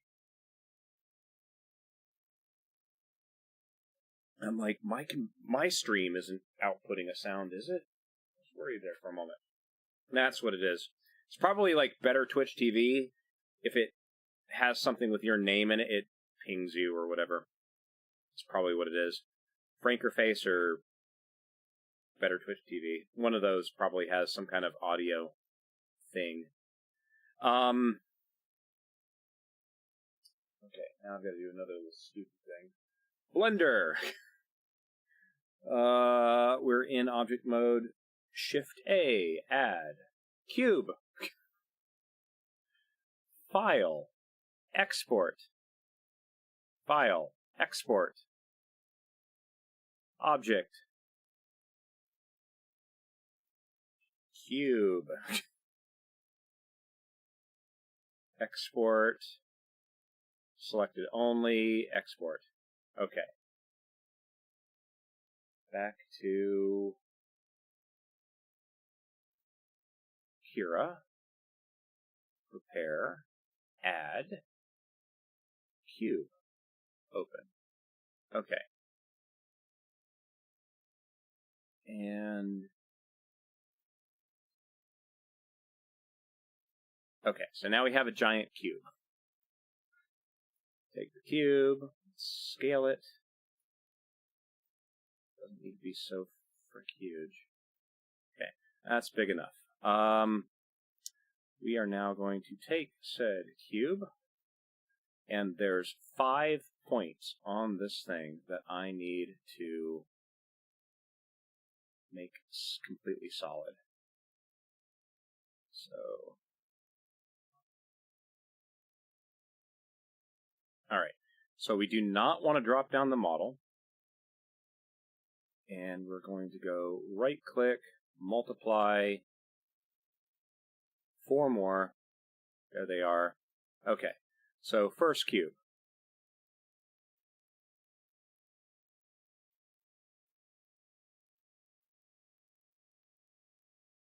essentially I want that portion of the thing to be completely solid, because that's where I'm essentially going to be taking a metal insert and pushing it completely through the piece, so then the screws will go into it. So there's one.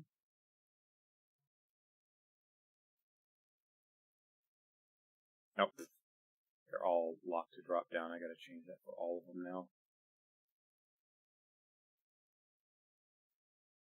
Oh shit. Moved it way over there.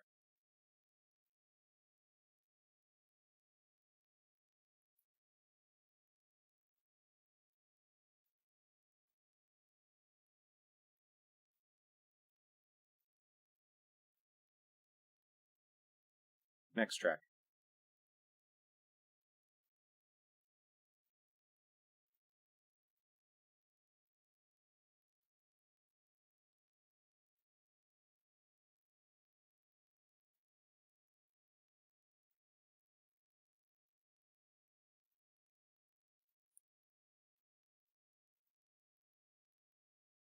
Mr. Cat King, I appreciate that, dude. Thank you. Should probably move this out of the way so when my cat actually comes back downstairs, he can also sit there as well. Alright, over here is the flat areas that need to be solid.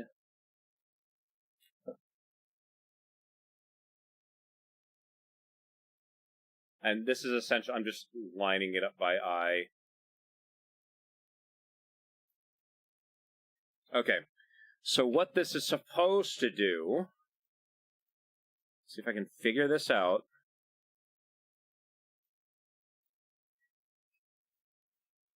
Sorry, I'm going back and forth between a tutorial online to figure out how to do this.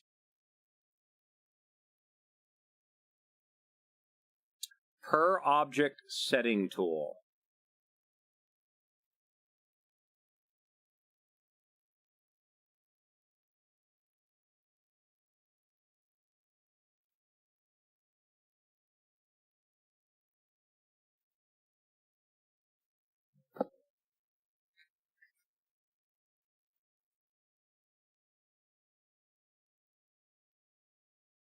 Again, this is all new to me. I've never attempted to do this part, so support blocker per model setting. Here we go.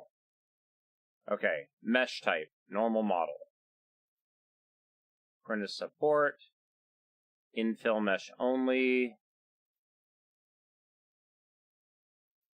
Okay, that's normal model. Select settings.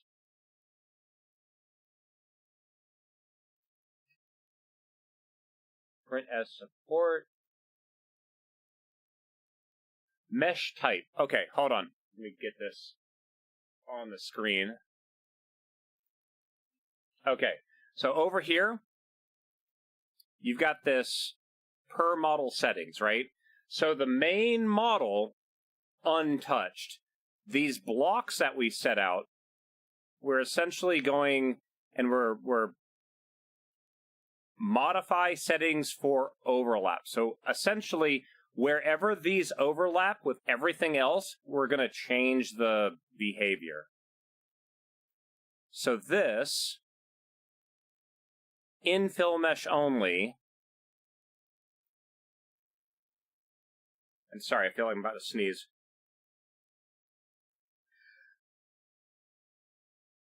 Oh, it came out of nowhere. Okay. Alright, clean because I just sneezed all over my hand. So, one of the things, like, I can't hold my sneezes in because I have a 3-inch hole in my septum in my nose.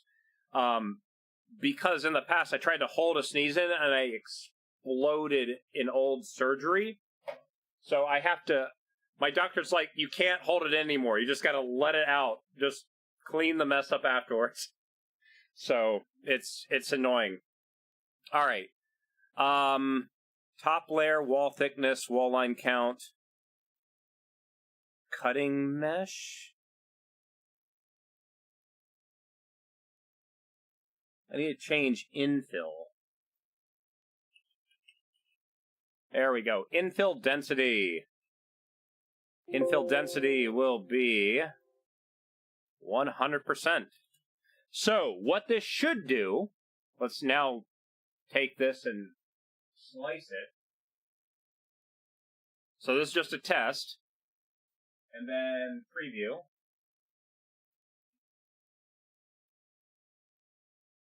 Haha, look at that.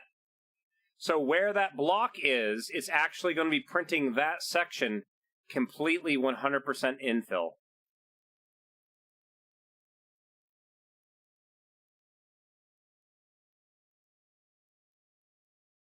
Cool. I don't, probably need to change the... Okay, we need to get some other stuff in here too. Hold on. Wall...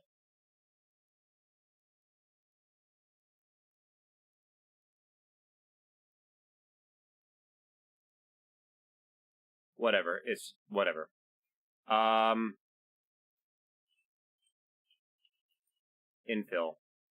Infill density. Infill pattern.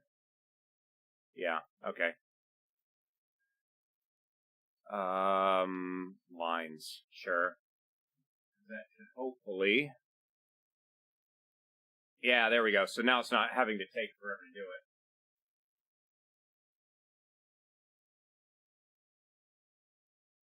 And that should just make that section entirely solid. So then the metal insert should be able to be pressed into it and it'll melt out of the way.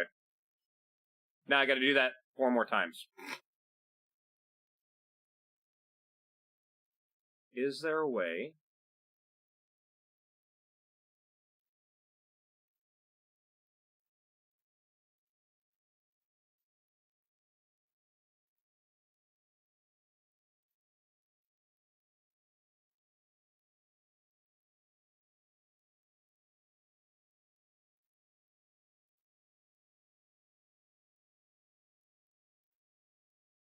Okay, the moment I select a second thing, the per model settings vanish. Let me see if there's a way for me to copy one per model setting to something else.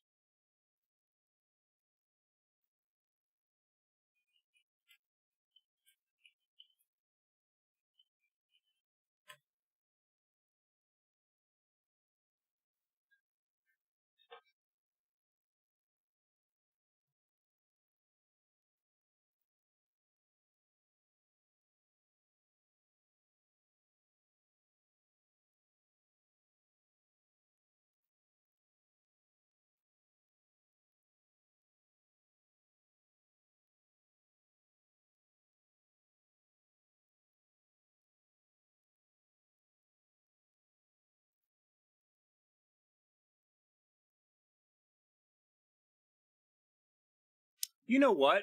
Oh my god, this would actually be easier.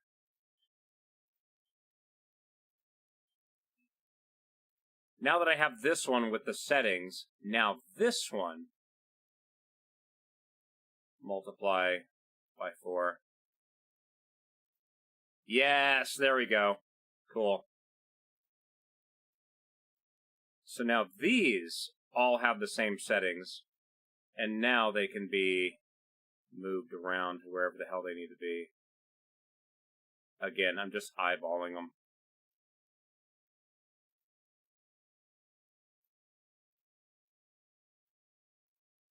Just gotta get them close enough.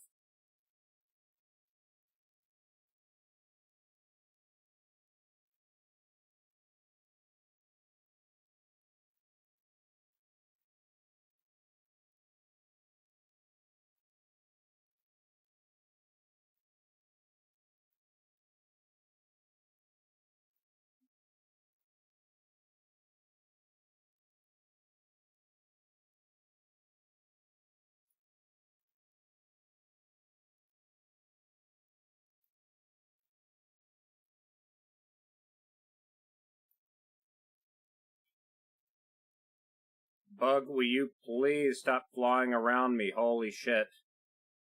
Might as well clean this up a little bit. Make it a little bit nicer, right? There we go.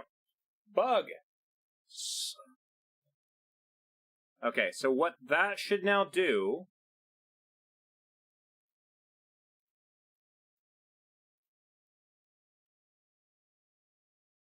Yeah, it's going all the way through. Okay, cool. So now, when we slice...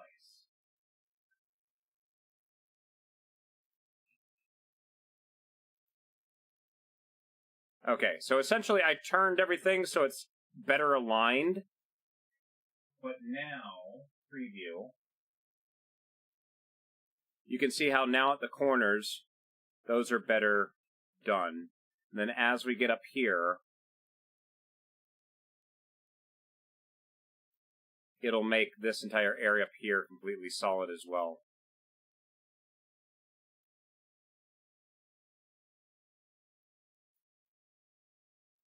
So right there, and right there. So instead of requiring 20 plus hours to print, I just realized, no, hold on a minute.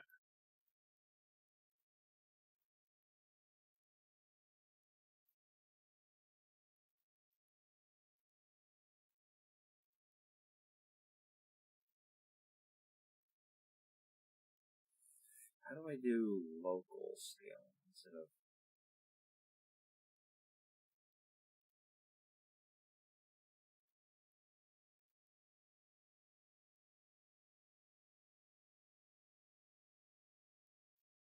That's kind of weird.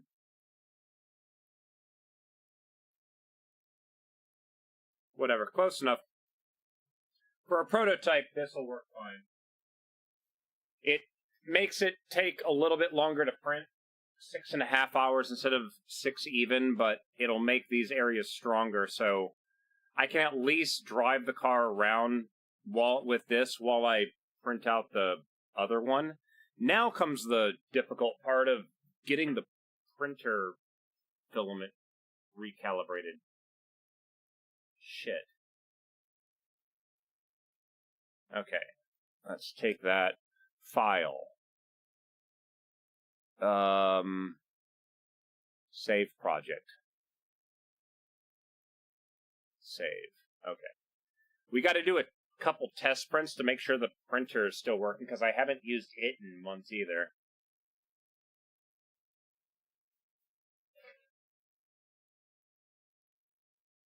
I also want to get a couple more lights on this, so bear with me.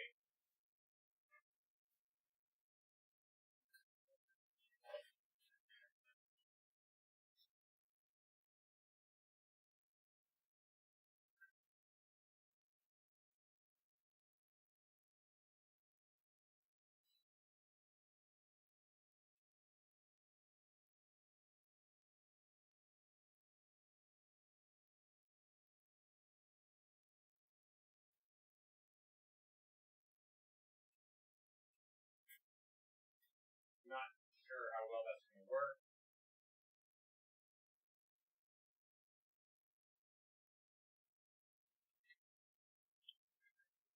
Well, normally, if my 3D printer was set up, I'd just be able to hit print and it would go to town. The problem is that table that it's on right now, I have had car parts stacked all around it, so the 3D printer hasn't ran in essentially 2 months. The filament might be absorbed water, so I probably need to get a new thing of filament, and I need to change the filament that's in it out. So it's just kind of resetting things up here. Let me just get my stuff. So first things first, I'm going to take the Z-axis. We're going to raise it 5 centimeters. What did I just do? Are you working? Yeah, you're working. Why did you not go up?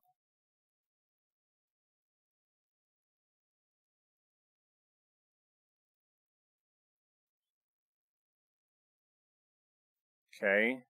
Just going to find the bed.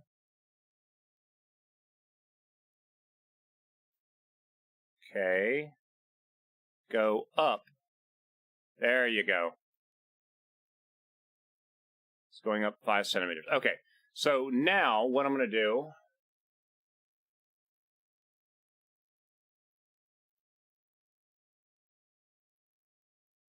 Is that going to work?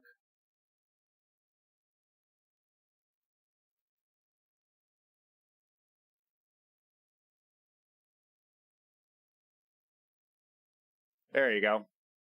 So there's the temperature output. I am going to take that and I am going to crank the extruder to 220 Celsius. Hit enter. Okay, so you'll see that it is now commanded 220 Celsius. So it's going to start heating. It's essentially heating up the tool. So you'll notice that there's a really light red line, which is the commanded thing. The really bright red line is the actual temperature going up right now. So it's getting up to temperature very quickly. Let me get over here and start doing stuff. I need tools.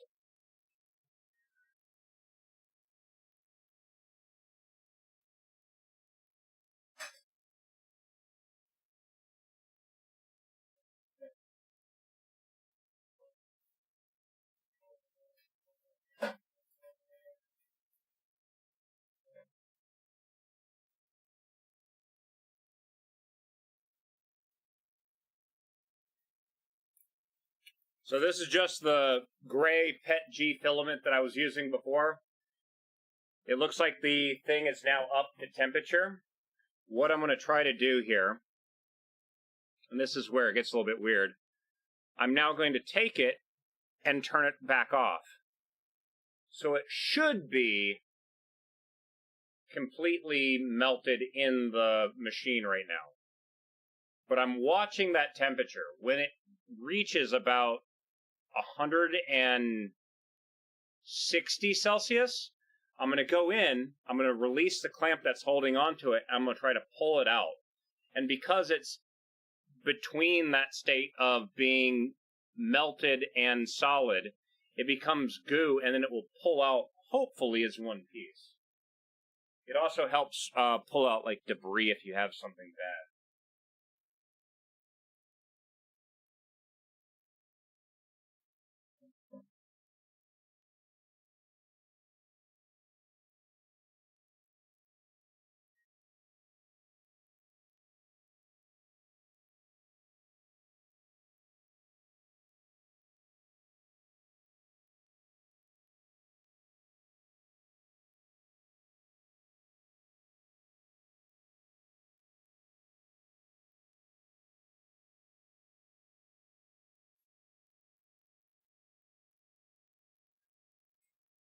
So, essentially, me pulling that filament out, it pulled it out enough where I'm able to look down through the hole and see all the way out the nozzle. Like, I can see light coming out of it. It was able to pull all that melted plastic out as it slowly cooled down. So we got that. That's awesome. Let me now figure out if I can find all my other filament stuff. So just bear with me.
I'm not liking how much of a delay that thing is. I'm gonna run a cable. Hold on.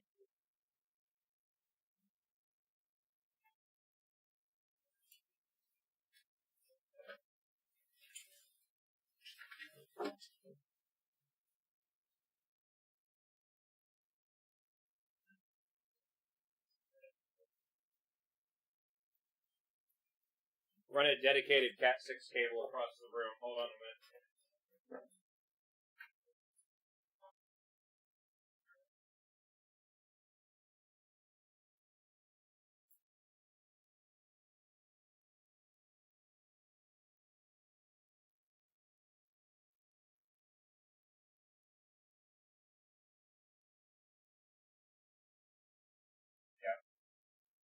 Now the video's live.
Alright, so let's get the temperature back up.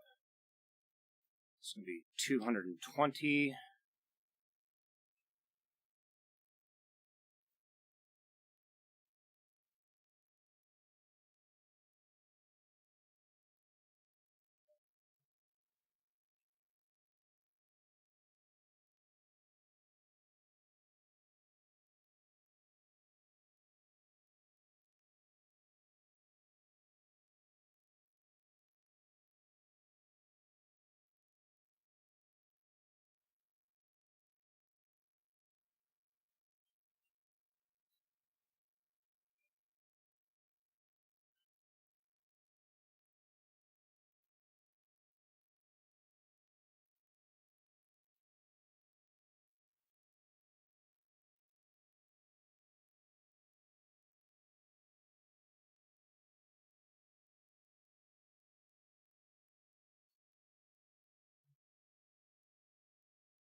So you can see it squeezing some filament out the bottom.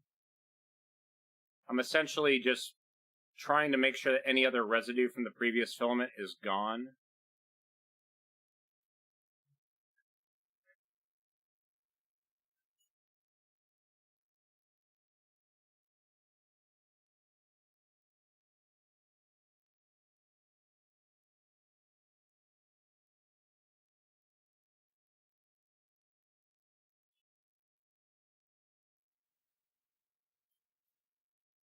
Alright, so, let me get these. I've got alcohol.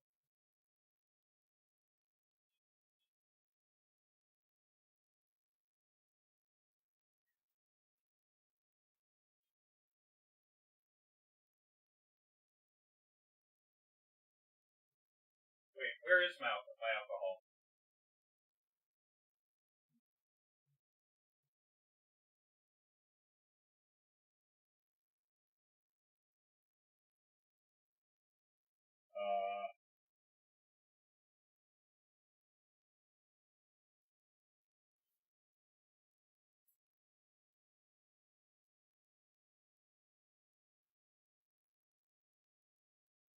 Now, the tool is still quite warm.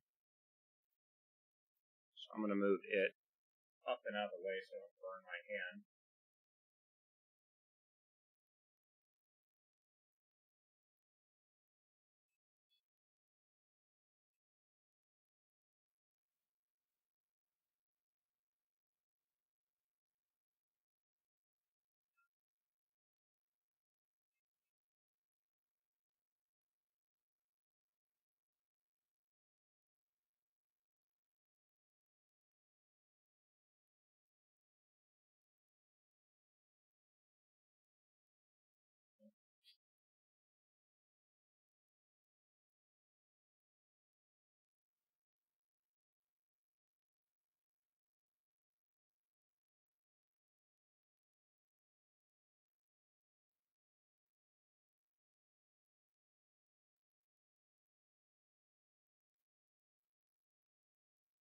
So, getting any hand oils, any dust residue for sitting over there for 2 months.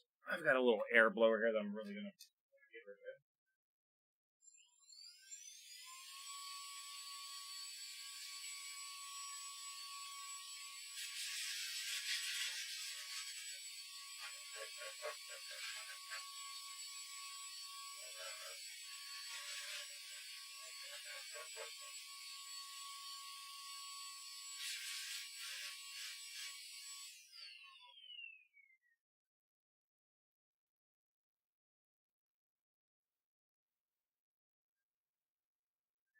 Alright, so first things first, I actually need to do a test print.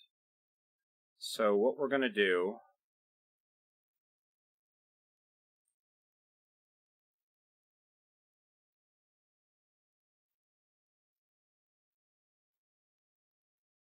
Prepare, add,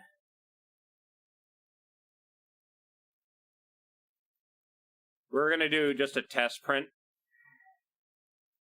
Got to make sure that we got all that working first.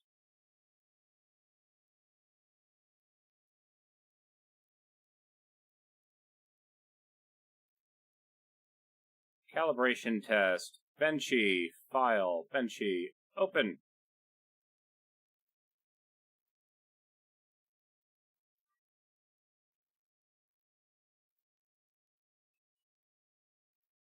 Alright, so Benchy is just a little test piece. We're going to slice this.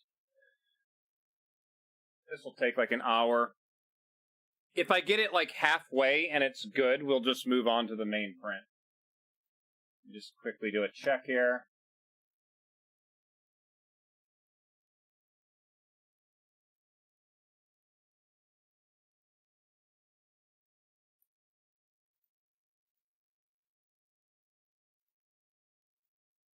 Slice it that way, so you guys can actually see it on the thing.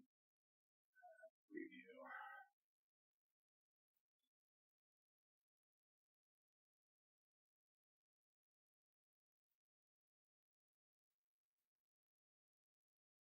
So I should be able to go and click on Upload to Creality Ender 3 Pro. Let me just give me a second. I now need to just double check all my other settings. Quality, top infill, material. Almost made a mistake. 220 degrees, not 250. 230 for the first layer. Build plate needs to be 60, not 80. I think we're overall good. Can do that now. Slice and upload. Okay, it's uploaded, and the printer is active. It's got a little bit of melted stuff on the bottom. Hold on.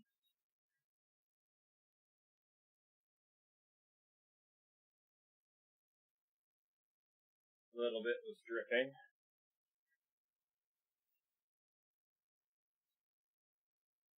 So that little white probe on the far end, that is a bed probe. It's going to go down. It's going to touch. You're going to see a little red light pop on.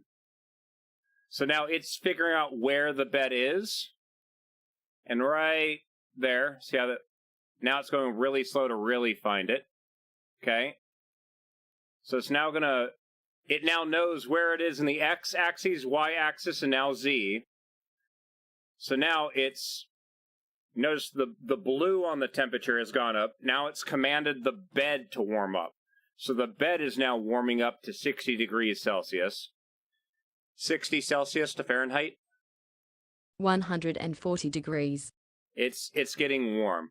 You want the bed to be warm enough that the print sticks to it, but you don't want it so cold that the filament cools off really quick and then shrinks and then breaks free of it. Now, because we already have the tool warmed up, that's the red. It'll immediately start going after it does a thing here. Now, I am running Clipper, and I do have some extra additions. You're going to see it go, and it's going to probe the bed in like a grid, and it's going to figure out how flat the bed is, and then build the Benchy on that scanned area, essentially. So here, 1, 2, it's probing the bed, figuring out if the bed has little ripples or whatever in it. Okay, now I gotta go watch this.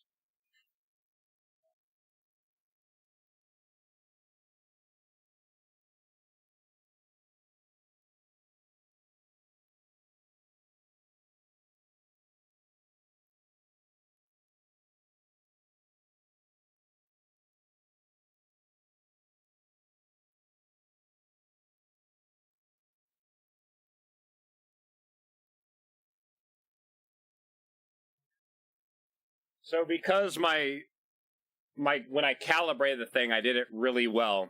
Don't have to do anything with it. It was able to figure out, and it's got the perfect little bit of squeeze off. That little bit that I just broke off with the tool, what it does is it squeezes out a little blob to make sure that there's no air in the actual filament area. So then when it goes to start printing, it doesn't like mess up or anything. So now we just wait. Let's see if I can reposition some of the lights, though, because I don't like that light coming in behind it.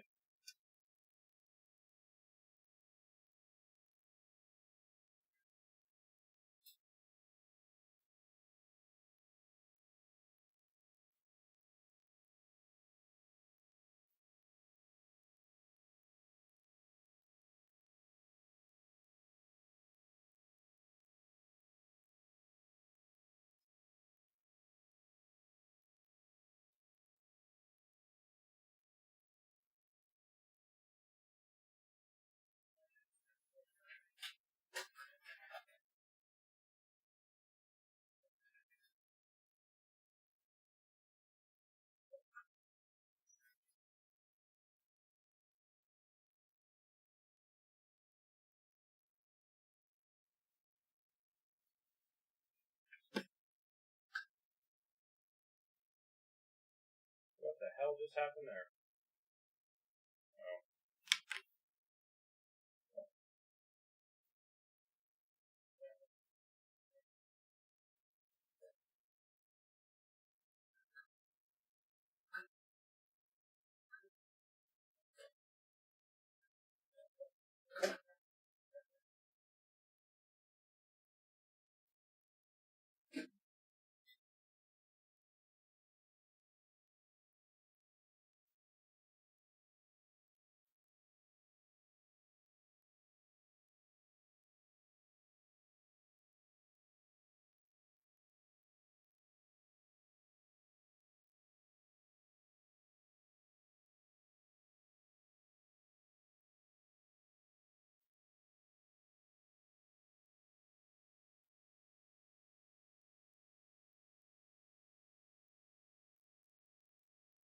So far, so good. I've already done at least 3 layers. And so far, the layers look pretty nice. So that's a good sign.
It was on a wire, so it was kind of teetering back and forth. I got it off the wire.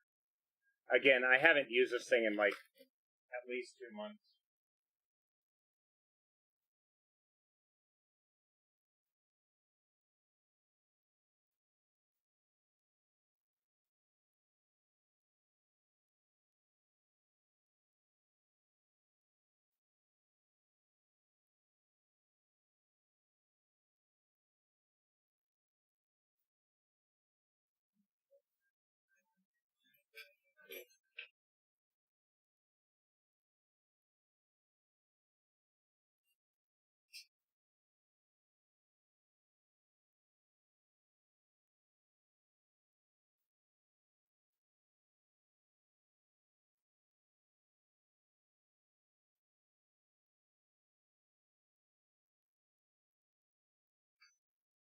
So right now it's actually going a little bit too fast.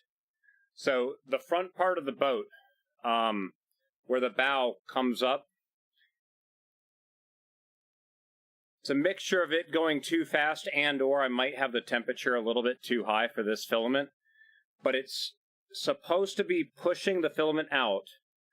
The filament should be pushed out in a melted state, and as it comes out, it should rapidly cool so it solidifies.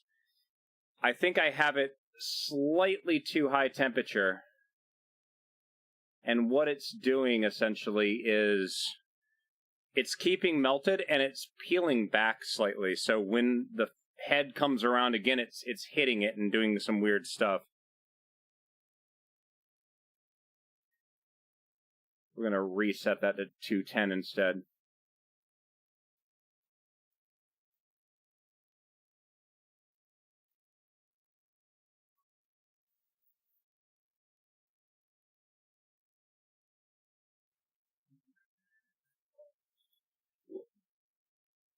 Might have to slow down the speed on those sharp edges. Outer wall speed. Inner wall speed is 70. Let's bump that down to 60. Outer wall speed is currently 40.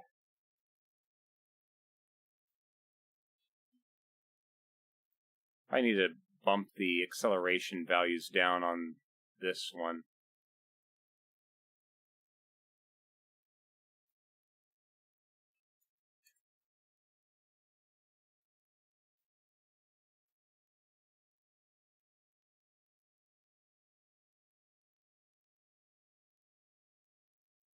I lowered the acceleration from 1,500 to 500, so it should hopefully slow it down a little bit.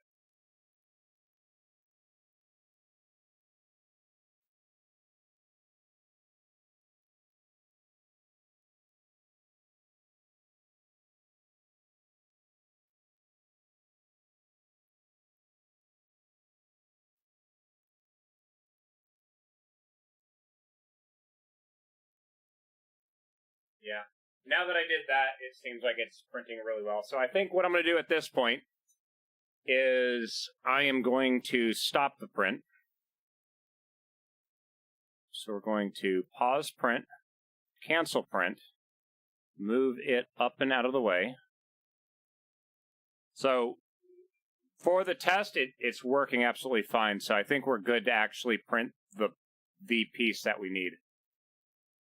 So let's take this, move the benchy out of the way, go back to our original piece,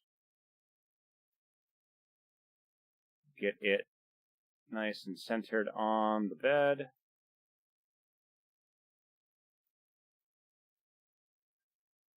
Slice it. Yeah, it's going to be like a 7-hour print, but see if there's anything I can do to speed this up. How many walls do I have? 3 walls.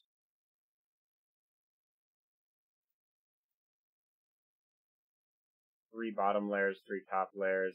Yeah, there's not really much I can do to speed it up. Let's see if changing the infill type does anything. 641 versus cubic. Let's try cubic.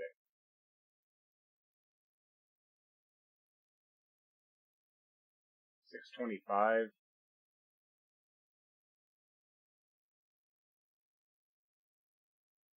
Try triangles. $628. Nah, I think gyroid might end up just being best. 640. Nah, it's about the same.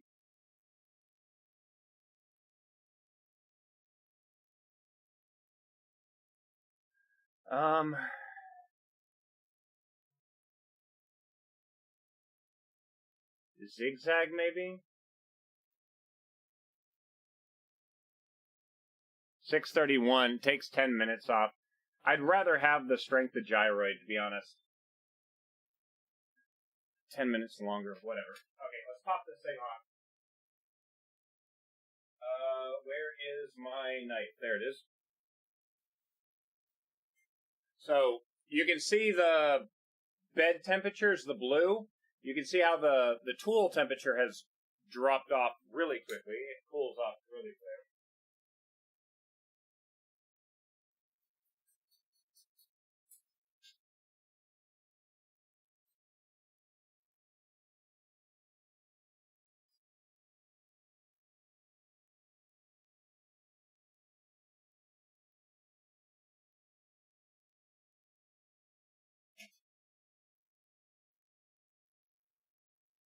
So for that little quick test print, though, I mean it's working. So I think we're good to go. Upload to Creality. So this one's a much larger print, so it's going to be... Again, I'm going to be going over and watching it like a hawk when it does the first layer to make sure that over the course of the entire bed, it's able to follow all the dips and stuff. Because it's a build plate like this big. It's 400 by 400 millimeters. So, what is that? I don't know. 40 centimeters to inches. I don't know what that is. But you can see the bottom layer is enough where you can actually see the stuff where the text that it wrote in there for the first layer. So first layer to second layer is just fine.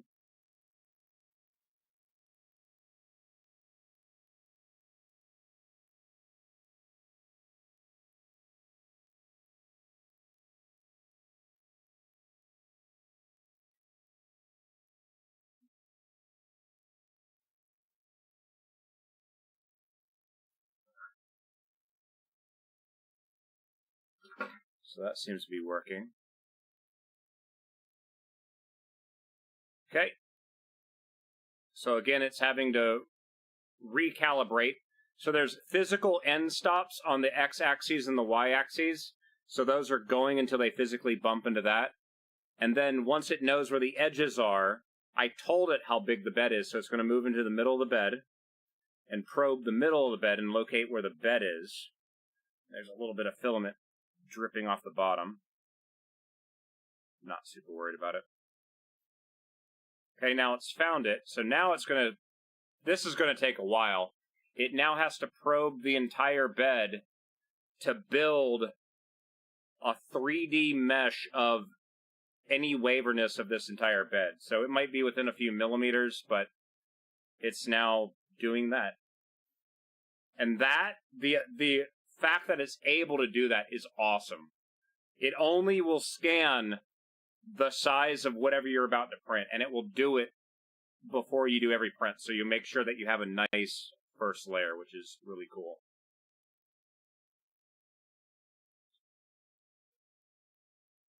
You have to make sure that the bed is heated to temperature before it does the bed probing, because materials expand and contract with heat, and you're talking about like fractions of a millimeter. So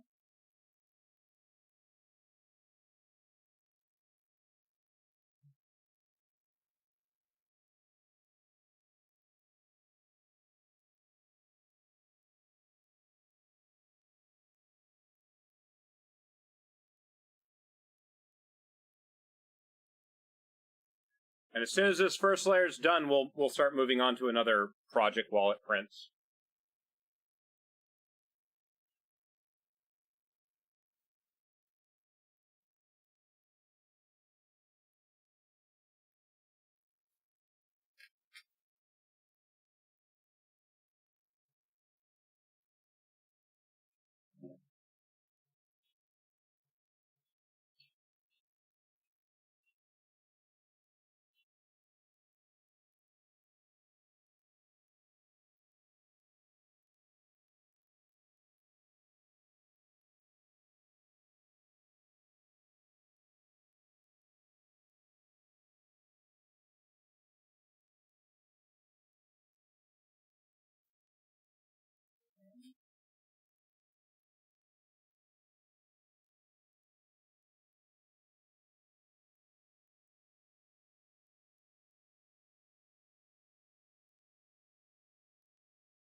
think this bulb is going out. It's an old LED light that I have.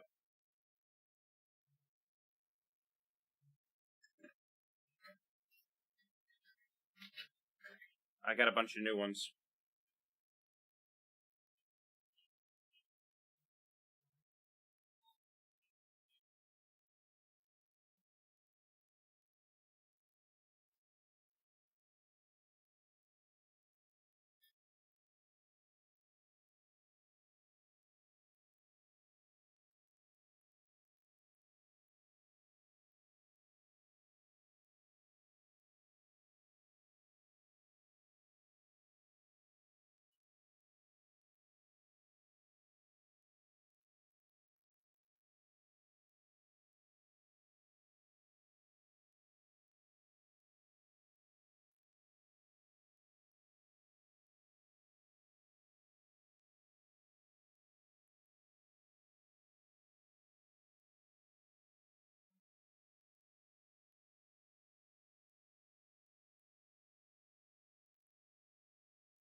So far, so good.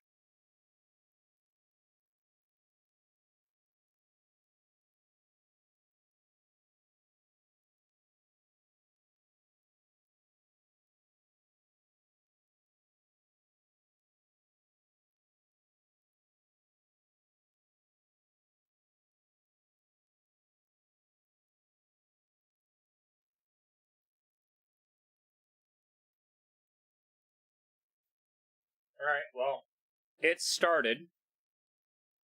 Let me start trying to repair what I have on the thing. I still have to try to get this back in the car tonight because I want to go see my grandmother for lunch tomorrow.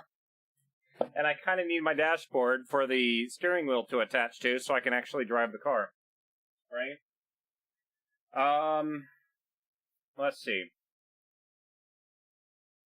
Bug, get the hell away from me. I swear to God. Like, land on me, please, so I can squash you. Okay, so now, the next thing that we're going to do is I'm going to try to repair a couple of the issues inside of this, which is where this comes into play.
So,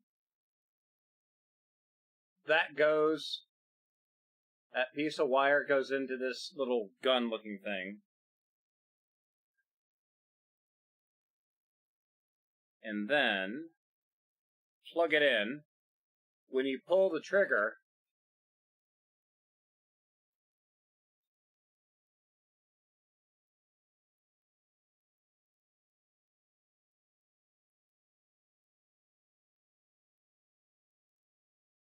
yeah, it gets a little bit warm.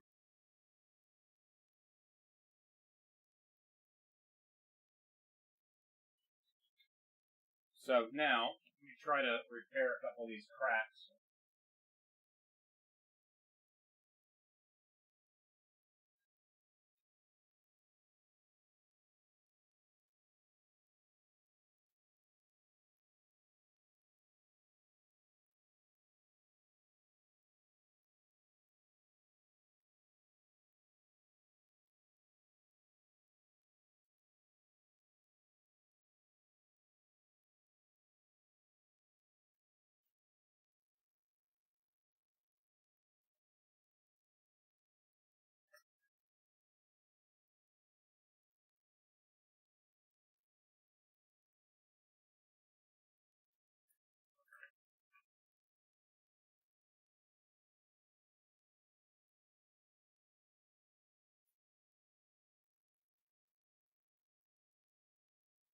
This is one of these things, I don't want to be touching this when that trigger is pulled, because this will heat up very, very quickly.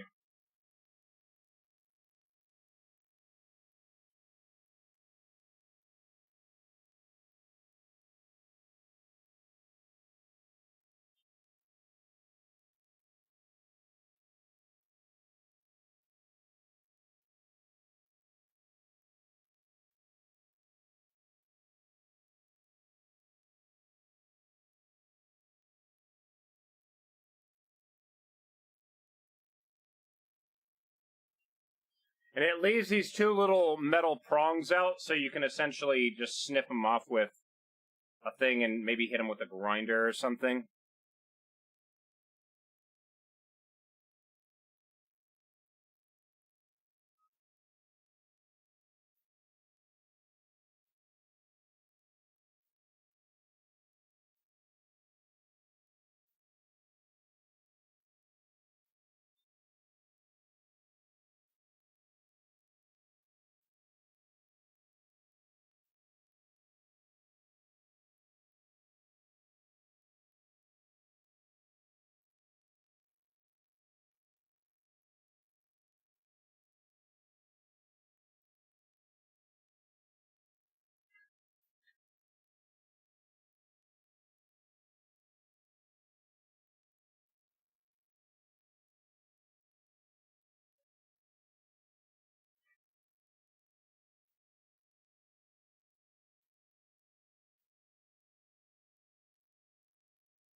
So this will hopefully make the dashboard a little bit stronger, because I'm now essentially infusing it with pieces of metal.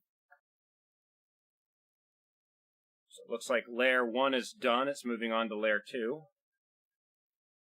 So it'll do the first 3 layers completely solid, and then it will only be doing, well, mostly walls and infill.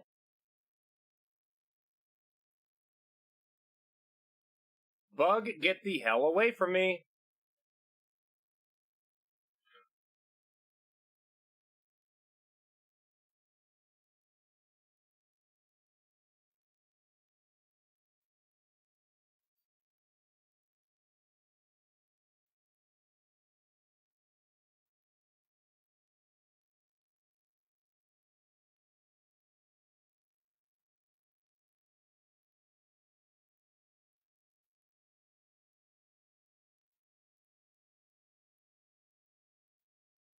I'm trying to only get it into the supporting plastic. I'm trying not to push it all the way through and burn out through the nice visual skin on the outside of the dashboard.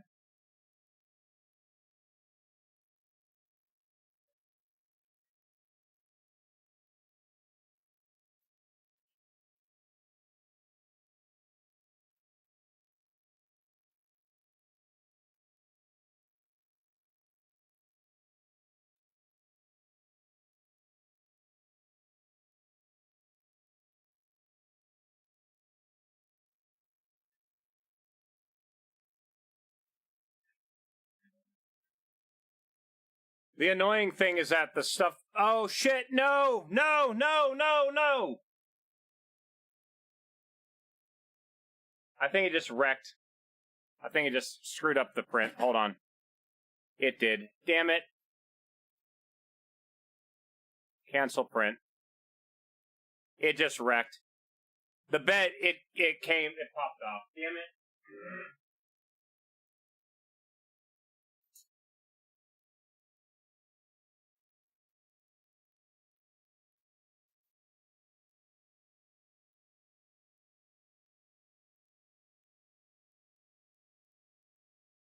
Okay. I've now got to figure out why that edge is not... Ooh, actually, look at that. Apparently the edging, there's a little bit of a gap in it. I'm going to have to try to force it down a little bit more. Let's do...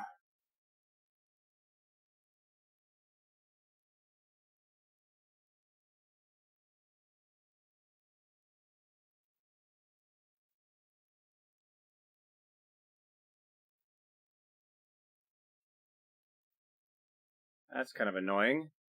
I'm trying to think of something to... Oh, I know what I'm going to do. Bug, get the...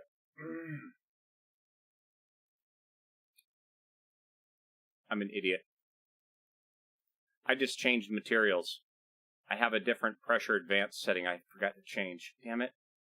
Where is...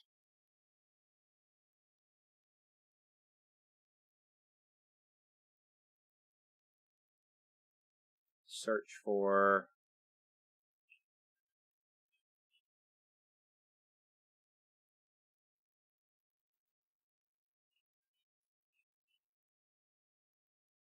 Yeah, here we go.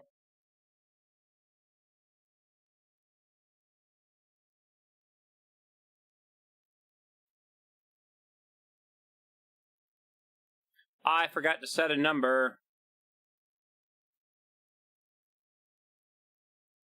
That's my fault.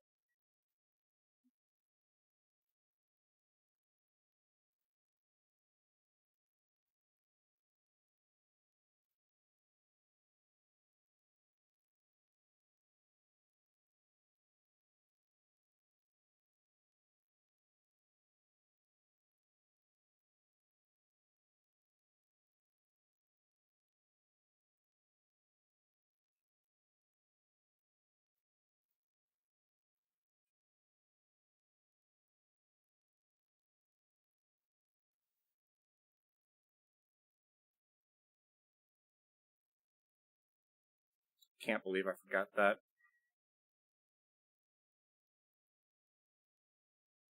Alright, let's try that again.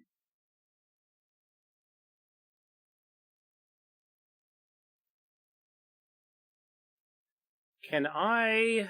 Let's see here.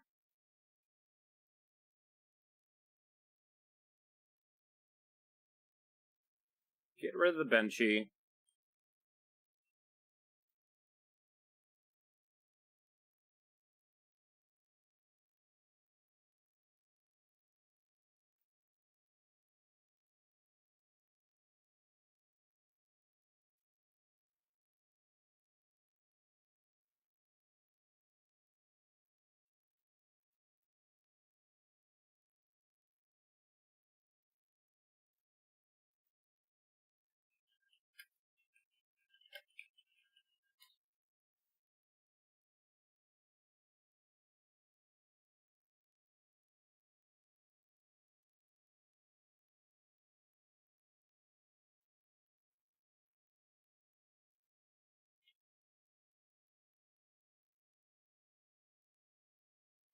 I think I need to do a couple things here. We're going to start with material.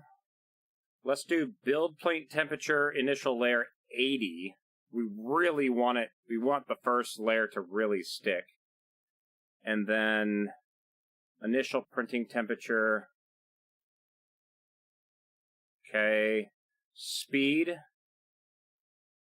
Initial layer. We want you to go slow. So like 10. We want it to go nice and slow and really melt really well to the bed. After that, it can go just fine, but first two layers are going to go really slowly. Upload. Take 2. Again, I'm going to be watching this first layer like a hawk again.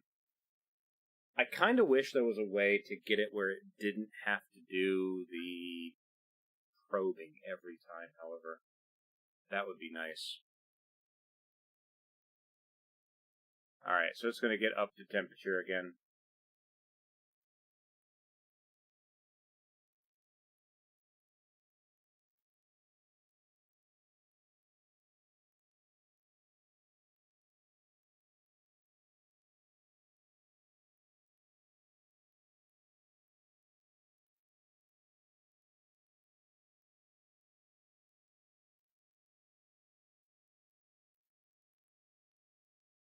me double check something. Make sure I'm not missing anything in my other games.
Keep working on repairing this dashboard while that thing's doing its initial calibration again.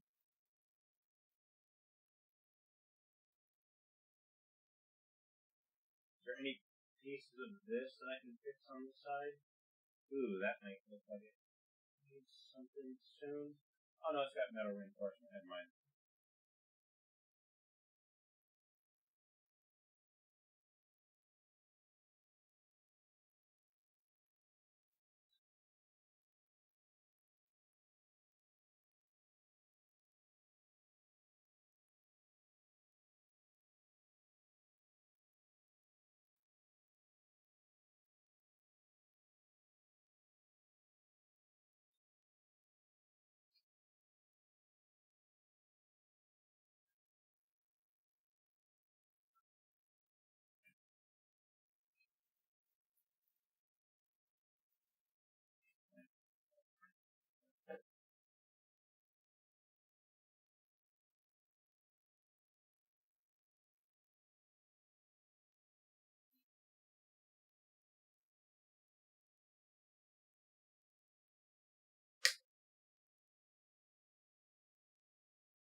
Whoa, what just happened there?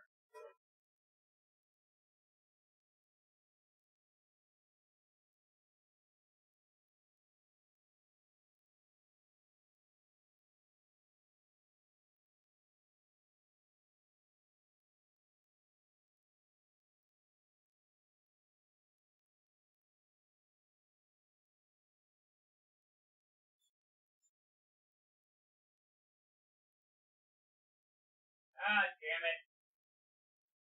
Nope. So, nope.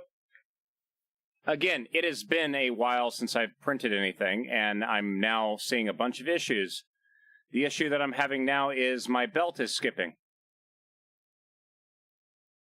See how it just drove off, and now it's crashing into everything? Because the belt skipped. It lost track of where it was at. Damn it. Go up, please. Oh, man. No wonder it's having an issue.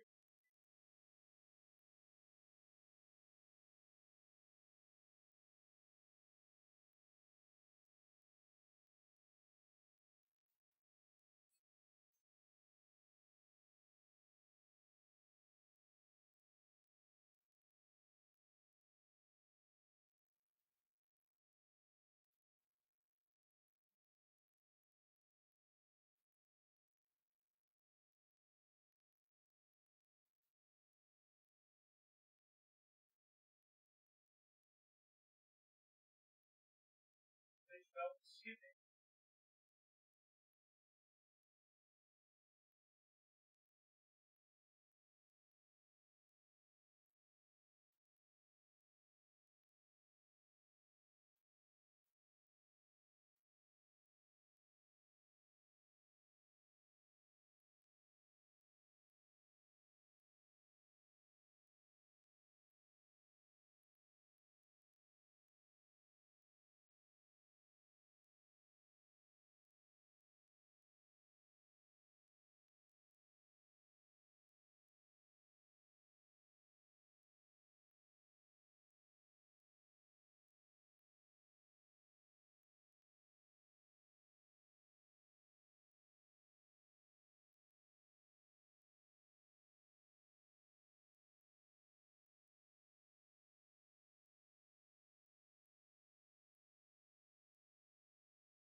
I might just need to slow it down a bunch. The bed is so huge that it might just be so much mass that the belt is not able to get grip. I might at some point have to essentially run multiple belts or something, which means I got to do a redesign on that thing. It is a massive bed. Let's bump the speed down.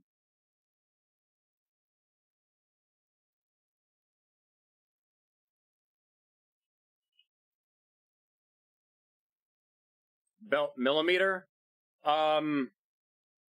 Whatever the default Ender 3 is, it's just I went to an Ender extender kit and I went from the 230 millimeter bed to a 410. So the bed is huge.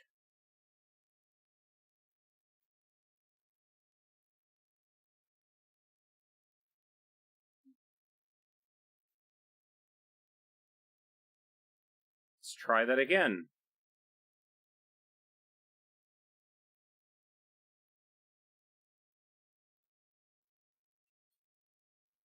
Change some speed settings here.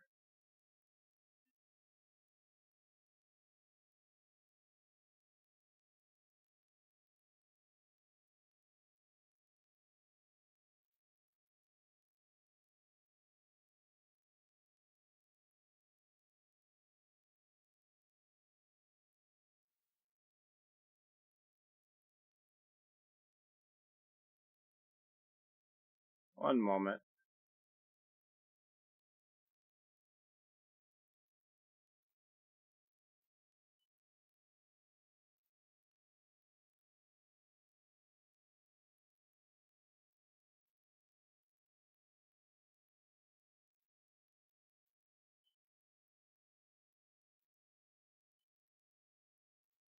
I'm greatly slowing down the outside speed, so it's bumping it up to 7 hours, 20 minutes, but I just need it to print Oh god, I'm gonna have to readjust this thing. Hold on a minute.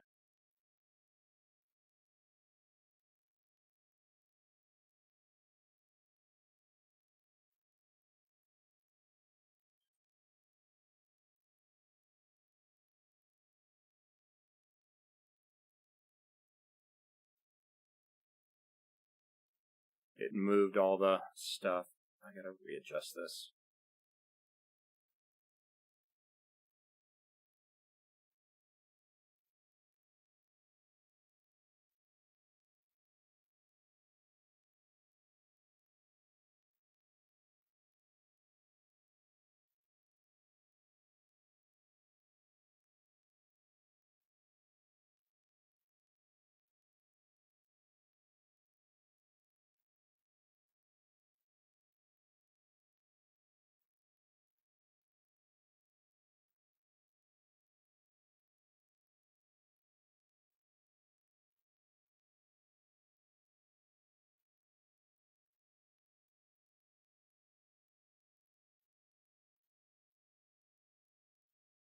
Let's try this again.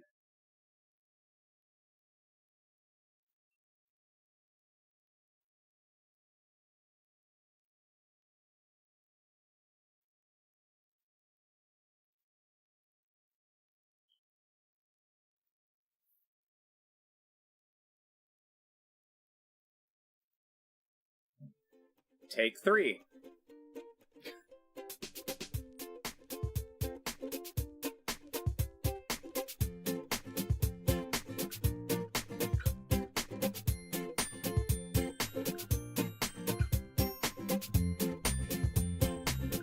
Striker Wolf, appreciate that, dude. Thank you.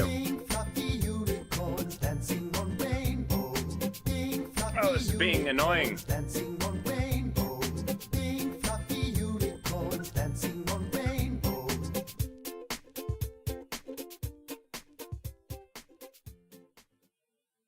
Yeah, I've now misplaced my snips.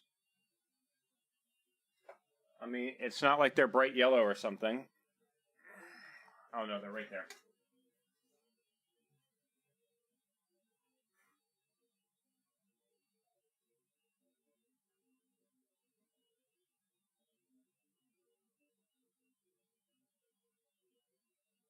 Off my bed.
What bed do I have?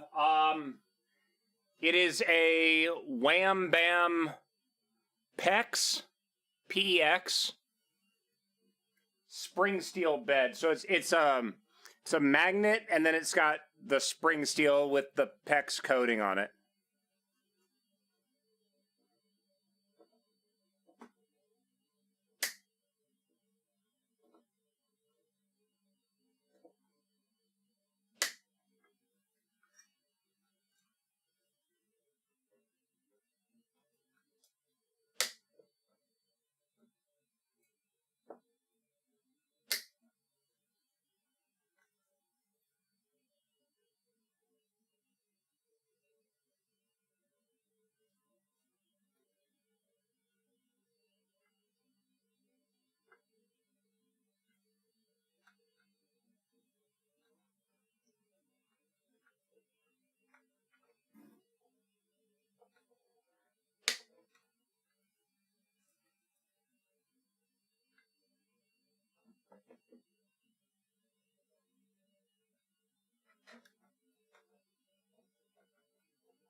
And that, like, actually cuts really evenly with the surface, so it's not like I'm going to scratch myself too bad.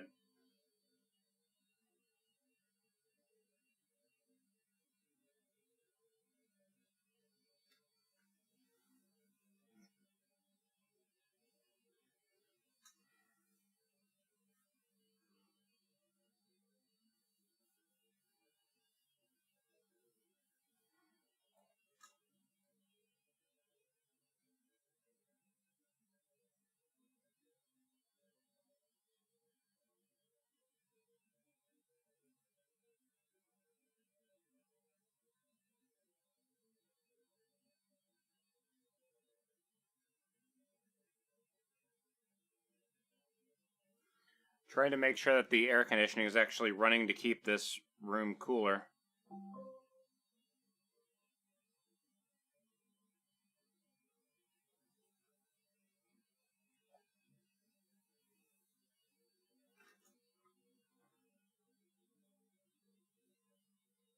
Alright, I'm taking the headphones off because I need to listen to what the belt's doing.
Making sure it's going really slowly.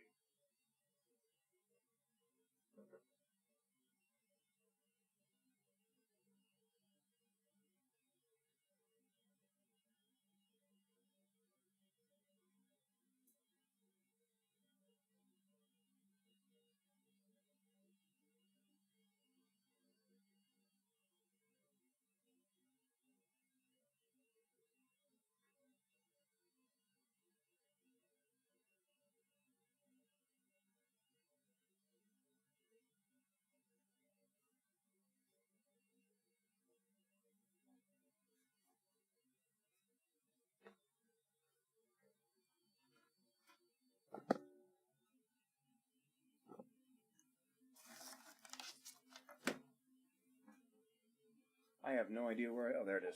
Flashlight.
Okay.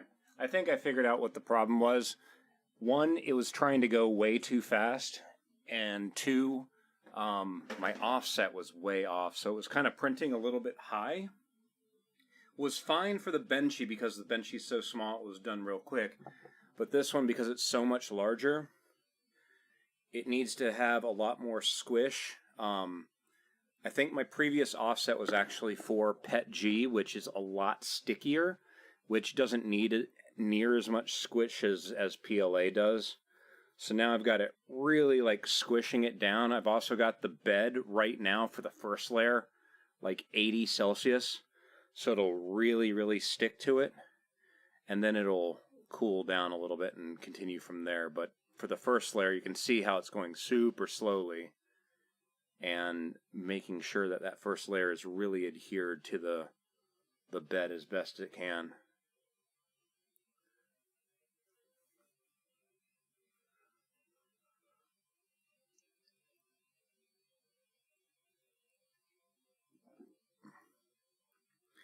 I did get a couple rolls of ASA, which is supposed to be really good for high temperature stuff.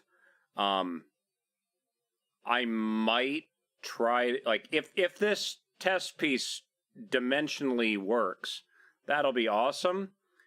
The problem with ASA is that ASA is supposed to give off a lot of fumes, and I don't want to be here when it's doing that. So trying to think how I'm going to do that. Like, I would rather not have to move my printer out to the garage, but at the same time, it's like I might need to. So I might need to set up like essentially a print farm out there. It's going to be interesting keeping it temperature controlled, and at least when I'm doing like work and stuff, and I have the doors open, there's a lot of moisture, which I'm worried about. Have to build some kind of enclosure thing.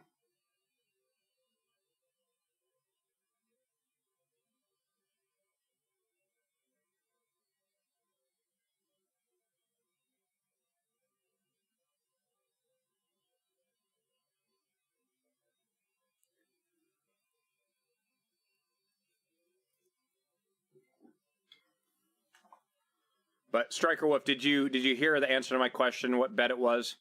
It is a Wham Bam PEX coated spring steel sheet. Cool. Like, it's not printing directly on the spring steel. It's got that PEX coating, and it's the PEX coating that the stuff adheres to. The spring steel just makes it so you can pop it off and flex it, and it breaks free easier. The PEX coating itself, it's kind of slightly soft and squishy.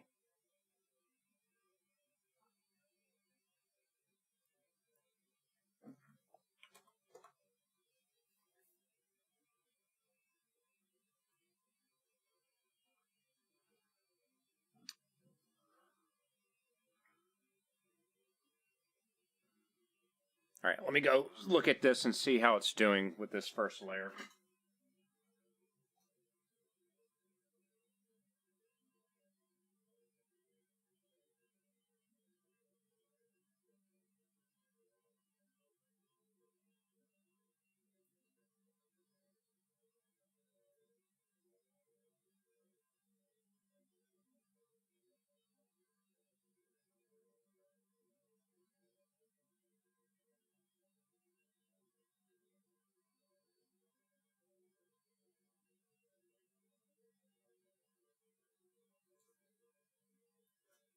Much better than the other one. Printer doesn't work, just need leveled.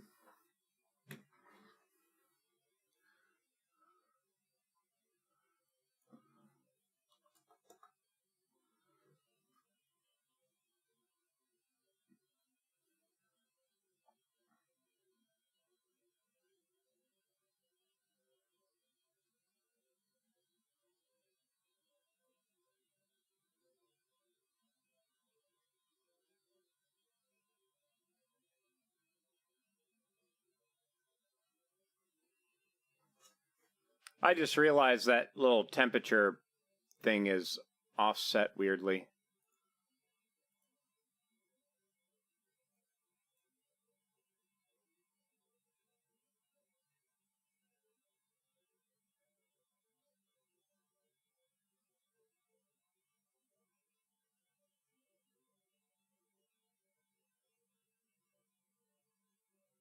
whatever.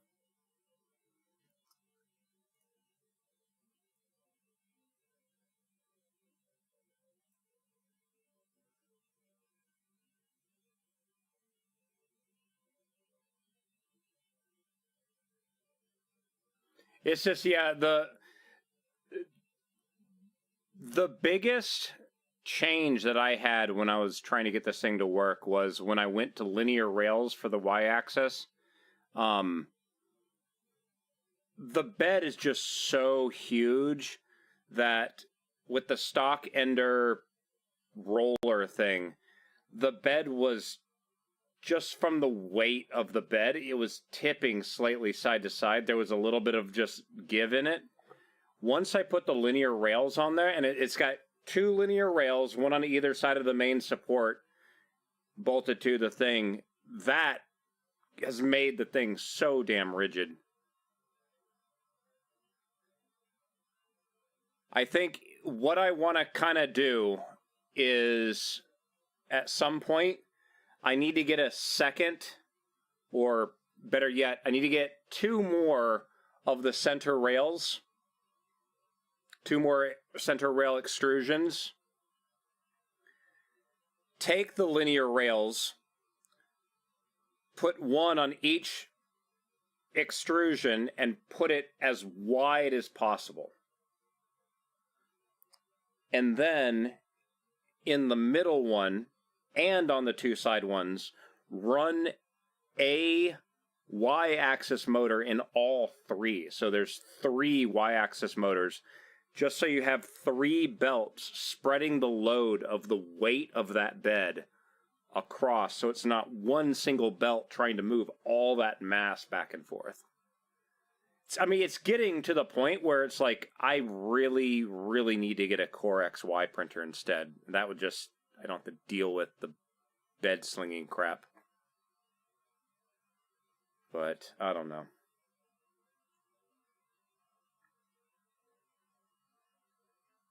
It does make me wonder how accurate a y-axis bed with a screw would be. You'd have to put in those spring-loaded things that get rid of play, but I'm wondering how accurate that would end up being in the end. I don't know. Let me go back and look at it again.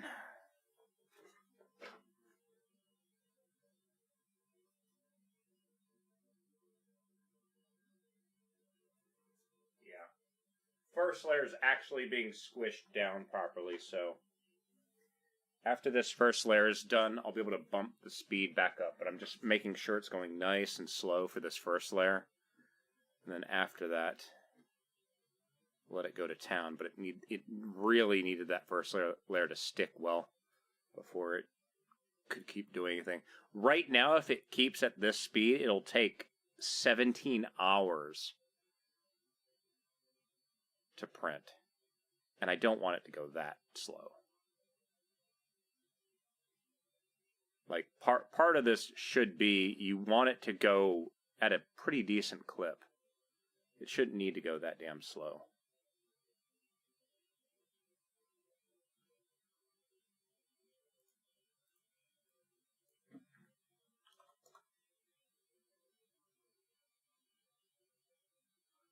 Let's see. I'm just checking my acceleration values and stuff.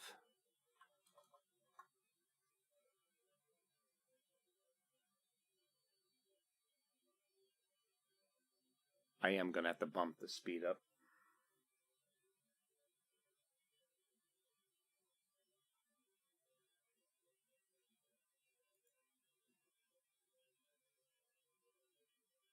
Next track. Pause music. Okay, so that apparently was the end of the playlist.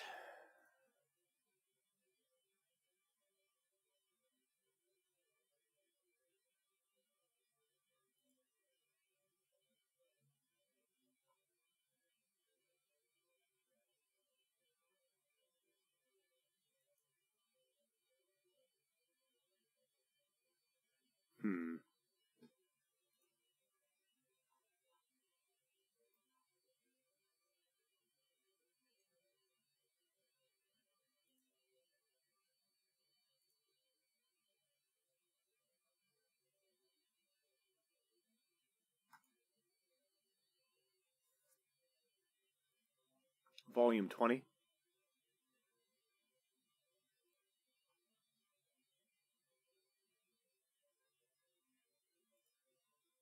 That'll do it.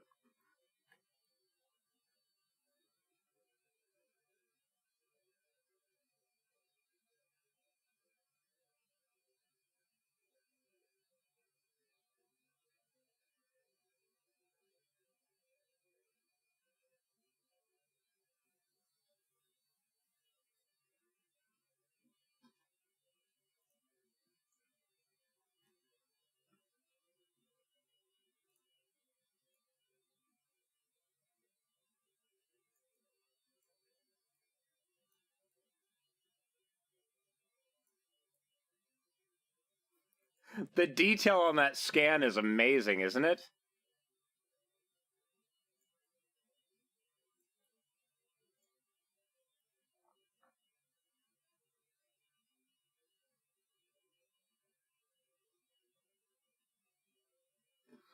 All right, trying to think what other stuff can I get fixed while I'm here.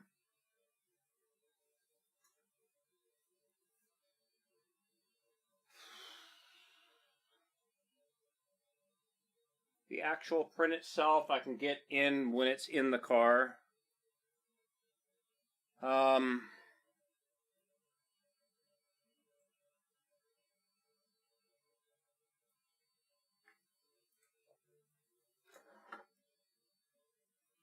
do have that. Hold on. Where are they?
So I've got some of the gasket maker sealant. I'm going to use that to bond the... That's...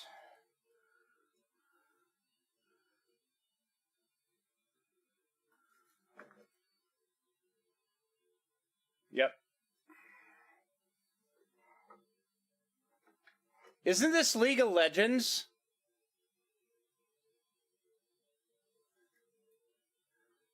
Did Really Slow Motion really do the League of Legends track?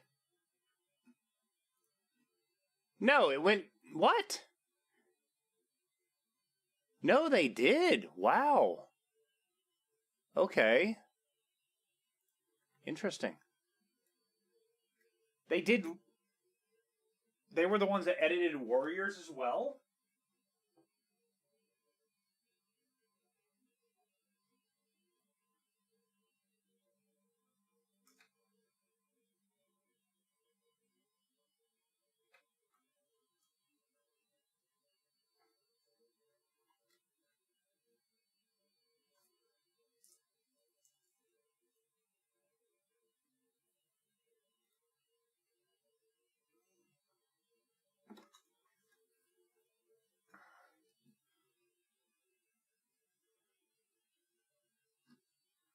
Oh, come on.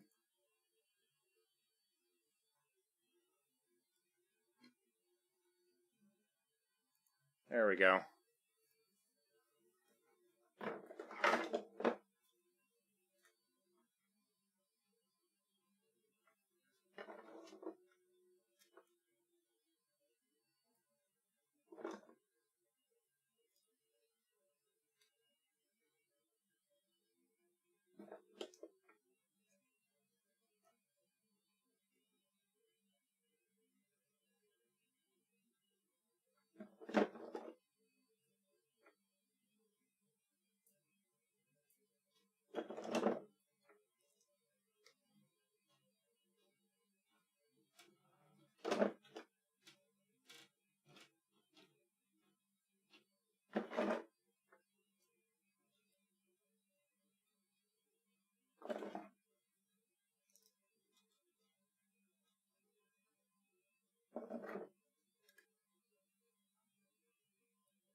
Is that enough clamps, you guys think?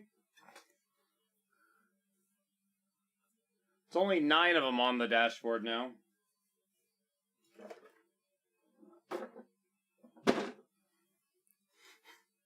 I was trying to clean my back storage room, and I'm like, oh, a clamp. Put in a pile. Oh, another clamp. And the next thing I knew, I had like 20 freaking clamps. I'm like, where the hell did I get all these? All right, what else? Is there anything else I can bond on this?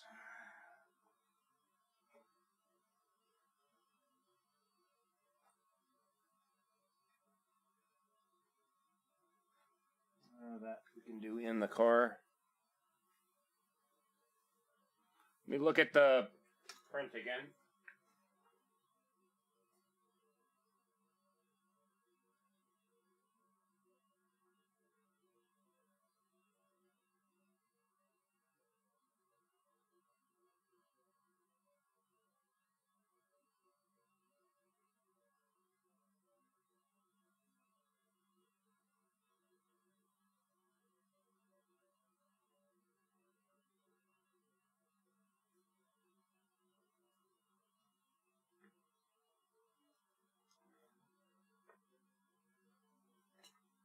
Oh, man.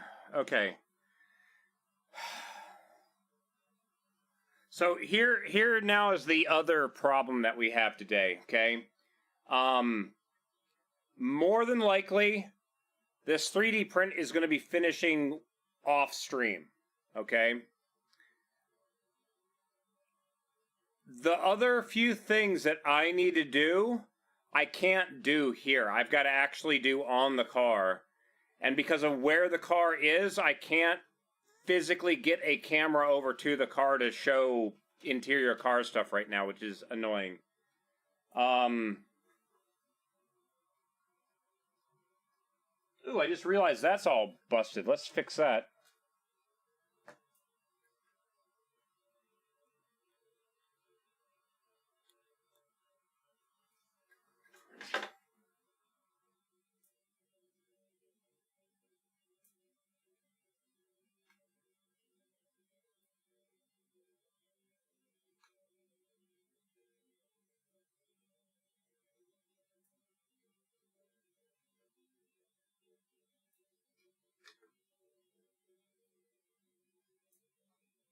That's all nasty.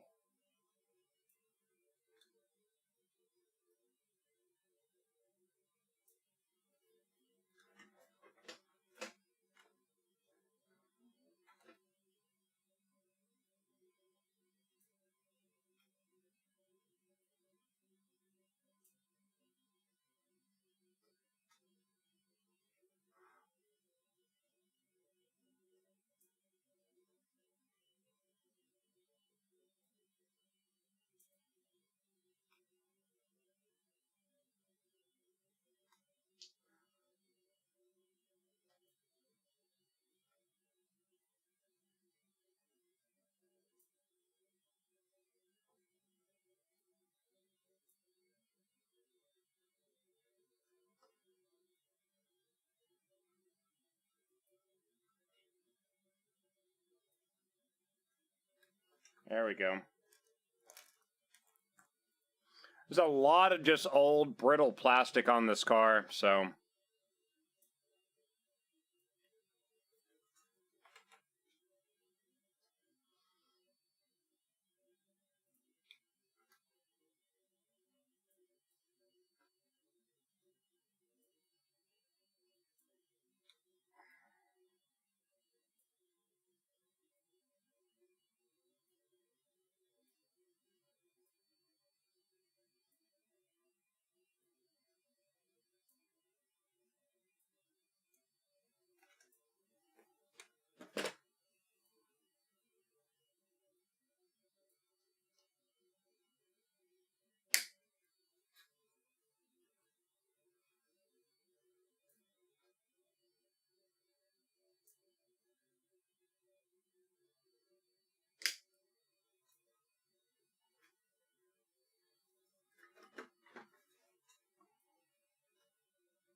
Oh, yeah. Okay, so that... Much better. I've got 3 of those metal staples embedded in the plastic now, so that's not all loose anymore. That's good. That was a bit that, for the longest time, was falling apart, too.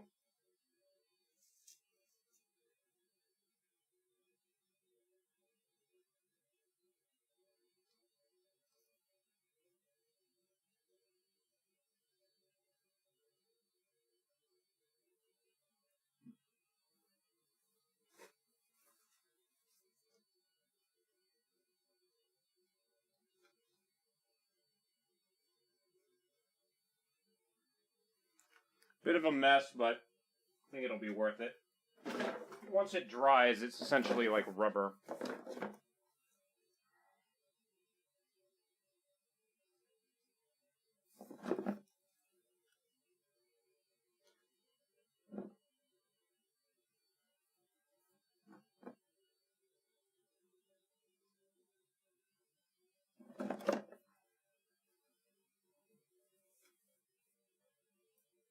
Like, it should be dry enough in a couple hours for me to take it and go mount it in the car, at least.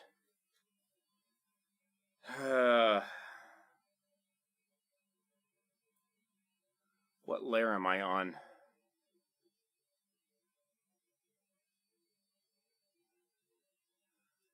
Probably still layer 2, aren't I?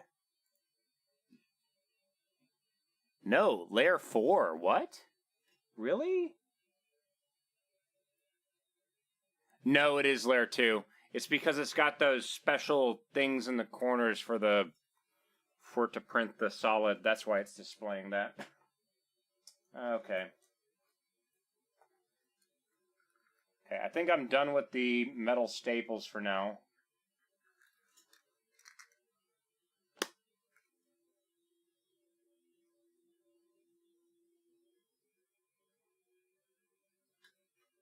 Don't have any extra in there. Okay, that's cool to the touch, so that's safe to put away.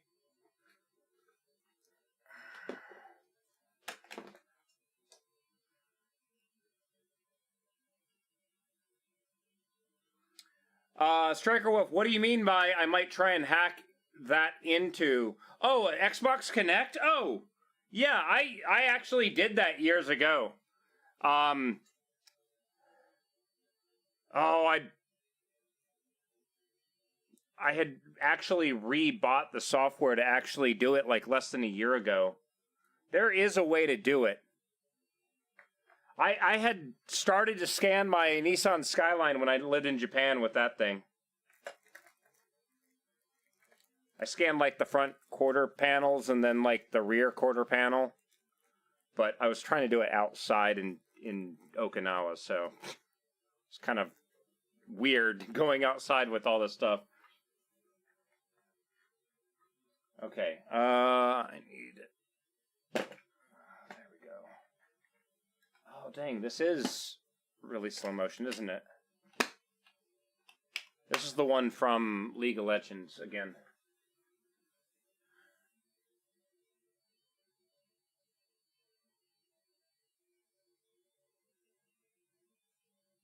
Sucks that it's going from one side to the other instead of actually printing stuff on the way. Oh well.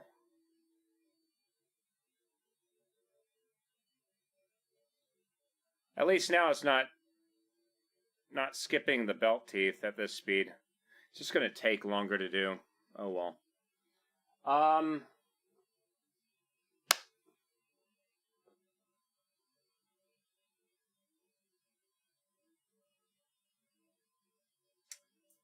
I'm going to try to go use the bathroom again. And then, yeah. The problem I have now is that everything else has to be done on the car. Somewhere, the signal wire to my tachometer burned out. So I got to figure out what's bad with it, and I've got to replace that.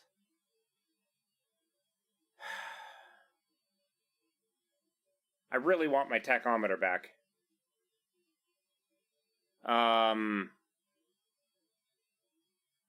Getting the dashboard fixed is going to be a nice thing, so now I'm not having the surround hanging down slightly. Have it properly mounted and screwed on there and tight once this print is done will be really nice to have. In the meantime, however, I am going to temporarily put my old repair back into place. Let me go into the garage. Actually, let me go use the bathroom, and then I'm going to go in the garage and grab a couple other tools, and I'll be right back.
Alright, so this is the tool that I got that is designed to push the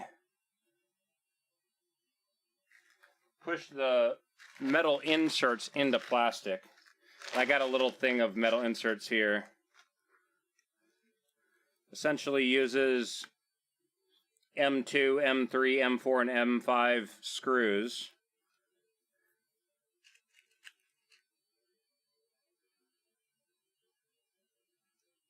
So like these little M4 screws will be perfect.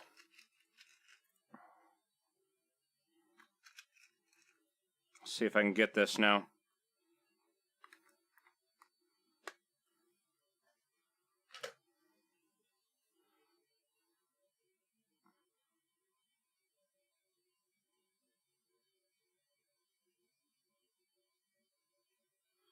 So what I want to do with this, though, and this is going to require me to take all these clamps off here.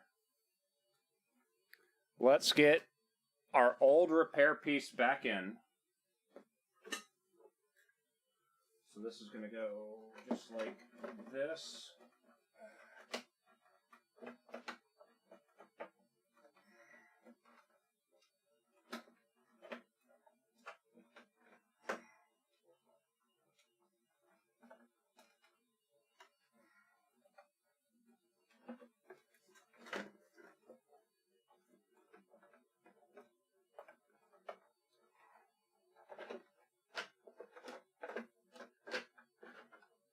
Okay.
Okay, that's pulled tight. Good.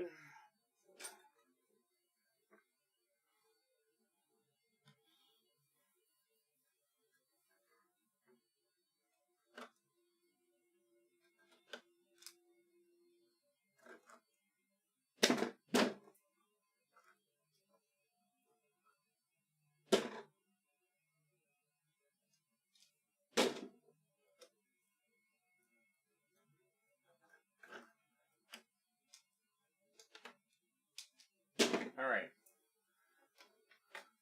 So already this gasket material stuff is already tacked up and can be removed.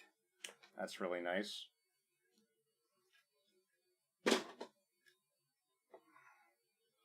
One of the jaws came off. Let's get that back on, please. There we go.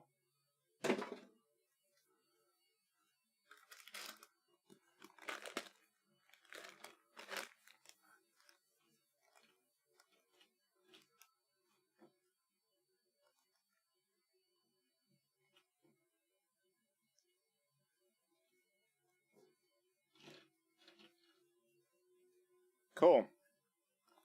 There's that. Wipe down up here so we don't get a little bit of goo on. There we go. Cool. All right, so what I'm going to try to do here now is double checking that print going on.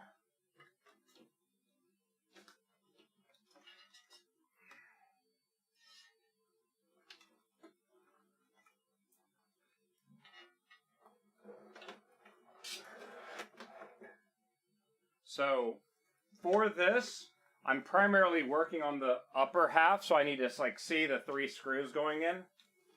Where is my lid? Here it is. So there's that. This will end up going back on like this.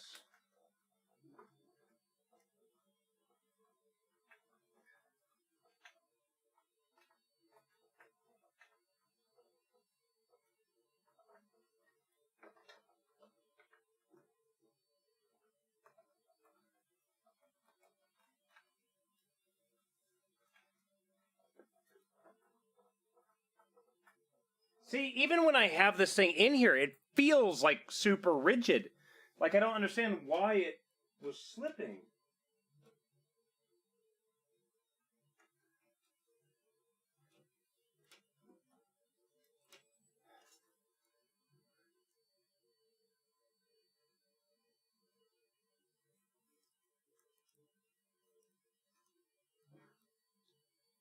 Okay, I think you can be removed, can't you?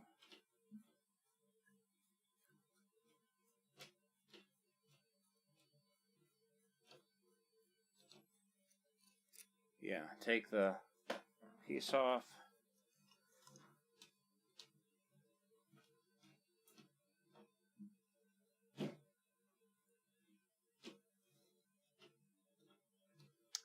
I need an Allen key.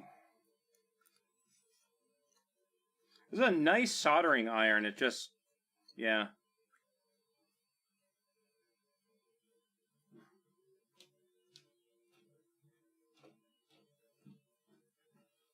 I can't really get it down in there is the problem. So I'm gonna, yeah, I need to find an Allen key. Hold on.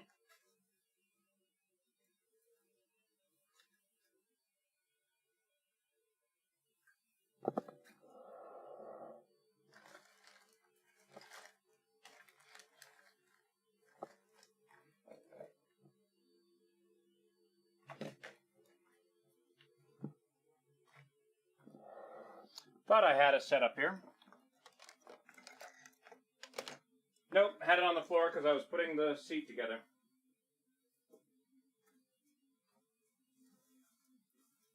Where did I put you?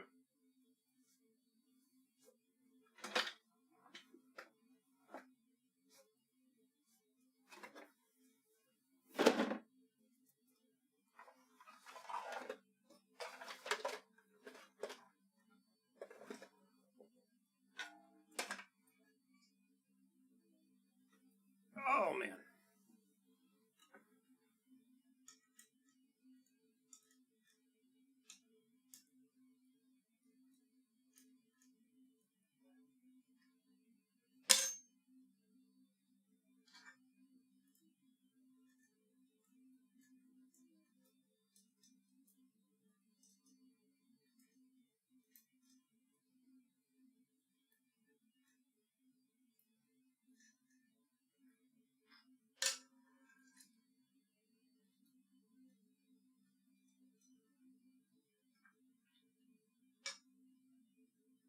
Okay. So, free the actual soldering iron. I will put that back together later. Let us get a place to put this when it's hot.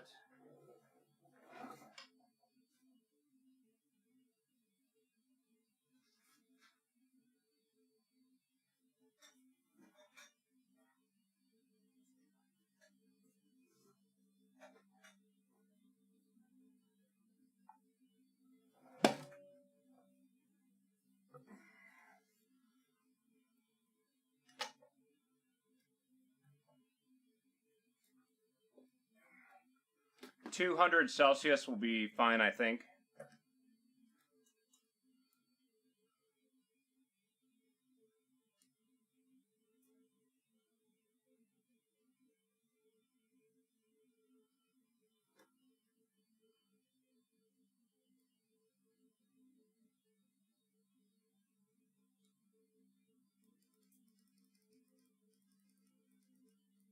Actually, not 200, 250.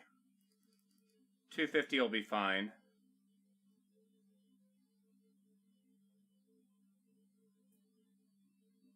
Okay, it's going down to it. Nice.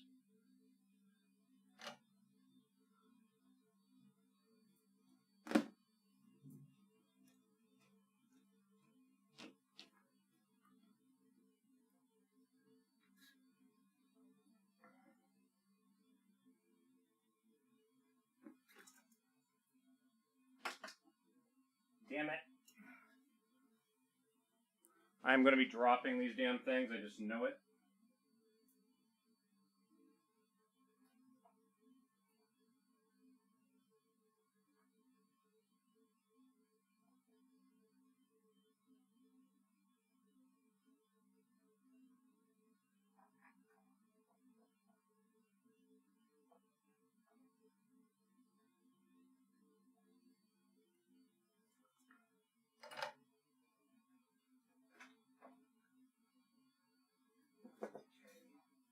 Get it kind of into position.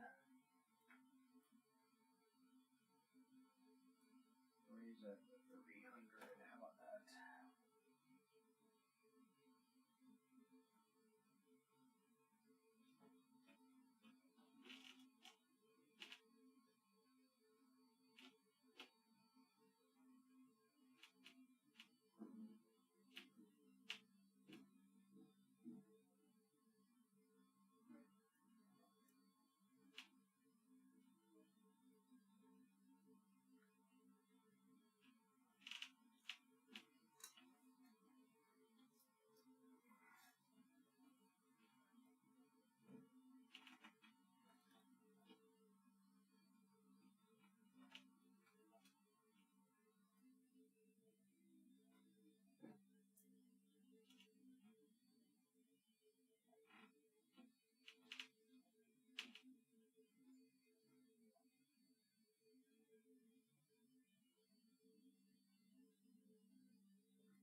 Oh, see, that bit just broke off again.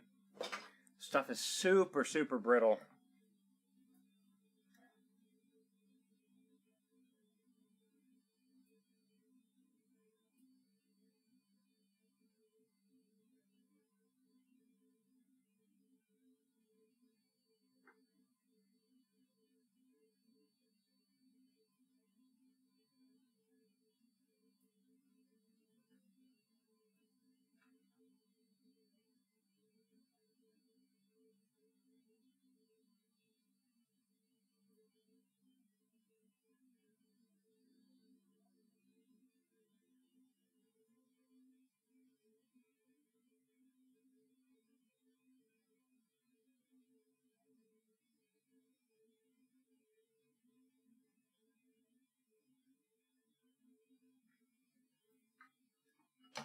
Okay, so I've got the three in there that, oh shit, I just got a whole bunch of sealant on my hand.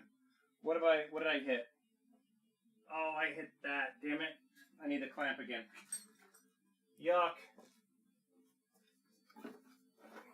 Put the clamp back on so it finishes curing. I might have gone a little bit too fast for that. Oh well. As long as I don't get it all over my damn chair.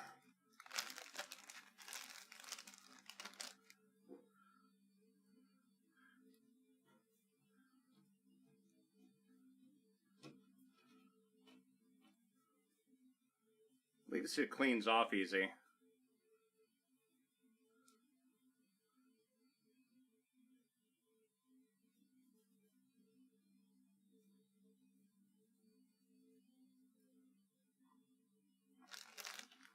Okay. So we got those. Let's remove it again.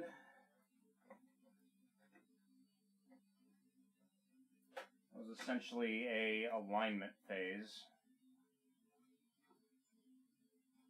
And now that we have it aligned, what I'm going to do is I'm going to actually take the TPU filament on its own, which I have some right there. I'm going to now use the soldering iron itself just to melt a big gob around it, just to reinforce it. At least that's the goal, the plan.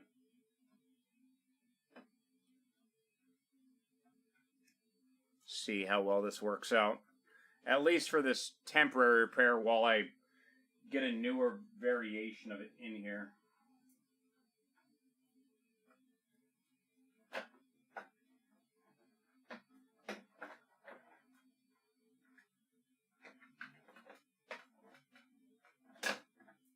Alright, so as you can see, I've now got the 3 metal inserts in here, but now I'm going to take more PET G, not TPU, what am I thinking? PET G, bleh. And I'm just going to melt a shitload of it around them to really reinforce.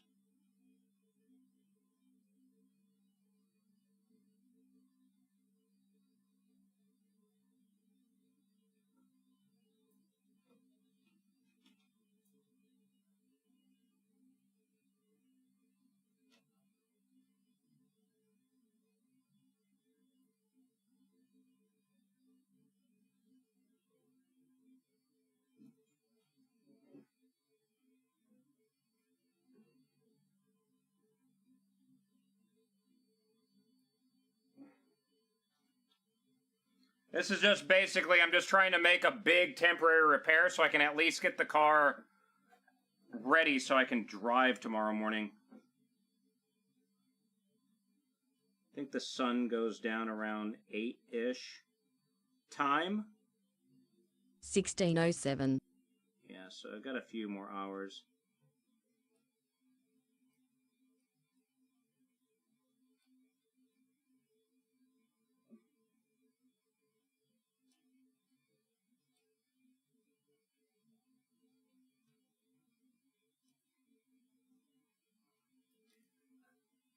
Just a lot of plastic welding to make sure that this is just reinforced.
I have personally been able to get so much shit done this week.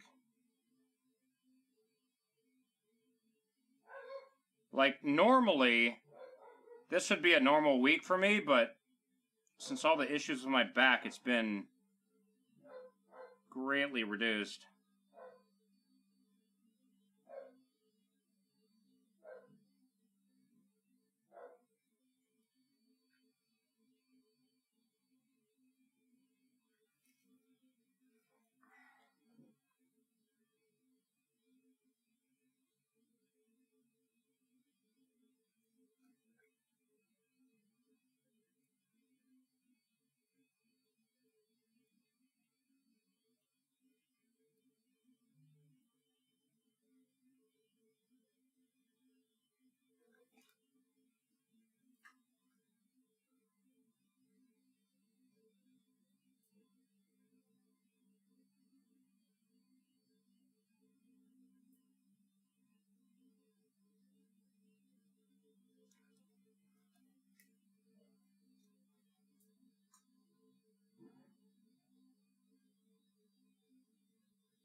There we go.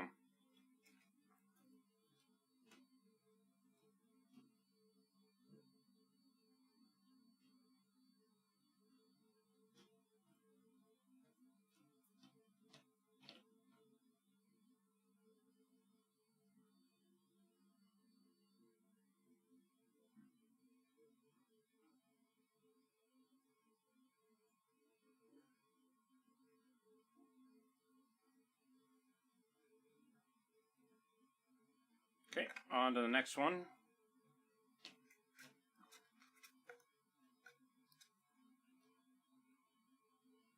I turn the temperature of this thing up a little bit more. Yes, I can.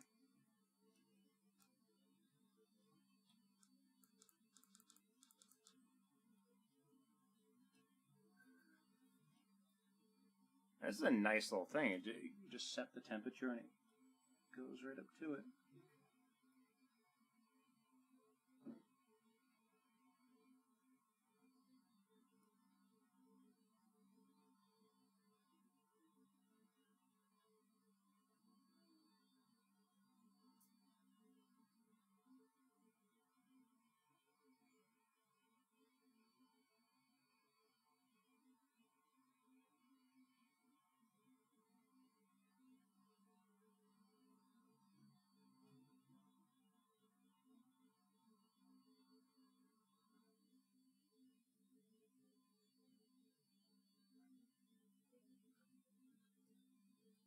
Back for the printing money part, right? Okay, that might actually be a little bit too high. I'm now getting a steady stream of smoke.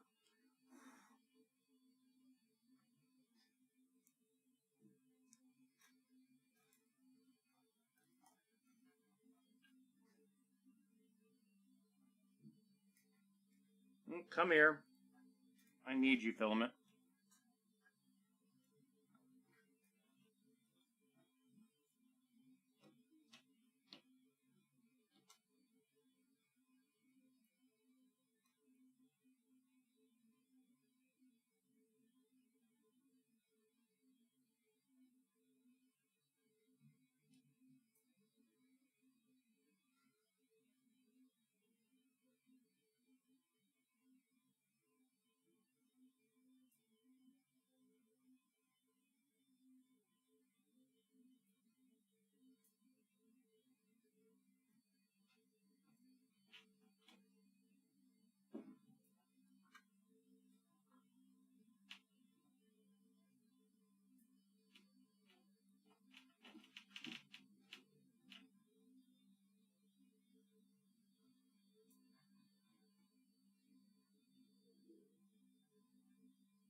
Oh, that's actually a much easier, much quicker way to put stuff down.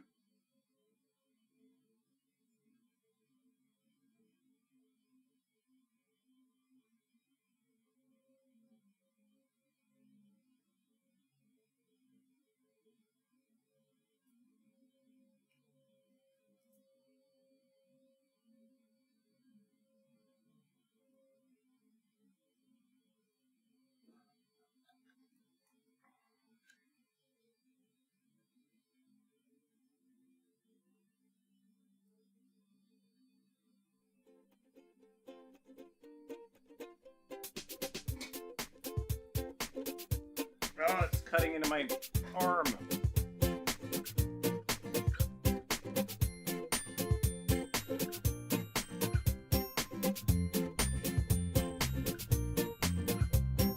Pink fluffy unicorns dancing on rainbows. Pink fluffy unicorns dancing on rainbows. Pink fluffy unicorns dancing on rainbows.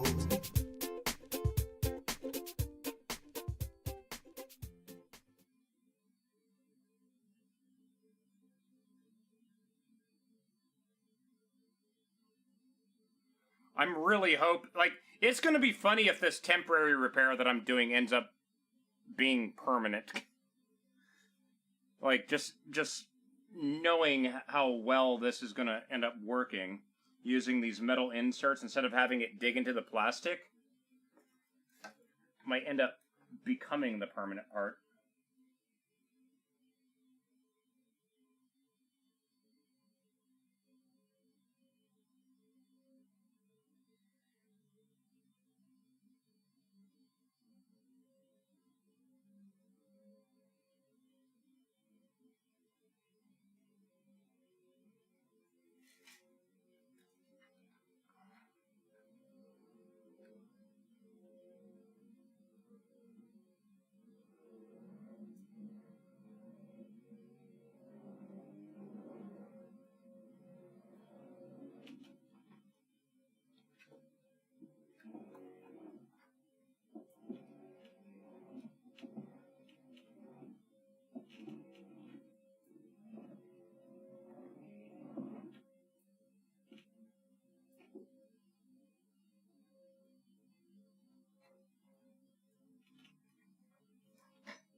So essentially, these little metal inserts, they have grooves that are going one way, and then there's a gap, and then they have grooves going the other way.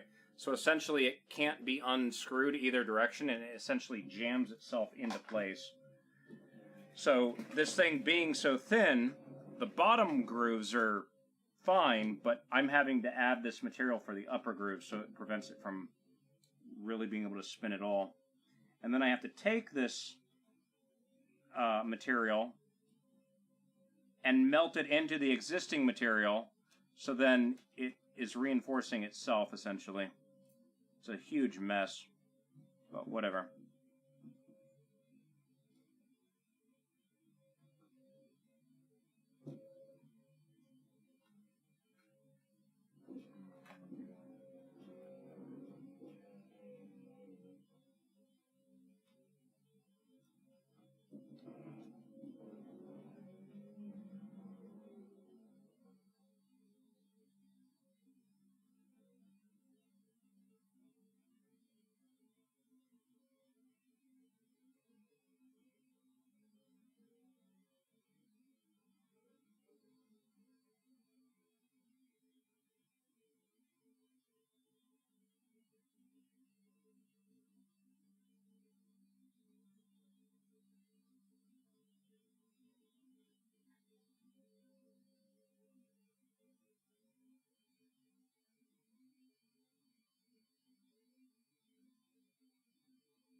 I'll probably have to re-tap these holes just to clear the melted stuff out of it as well, but oh well.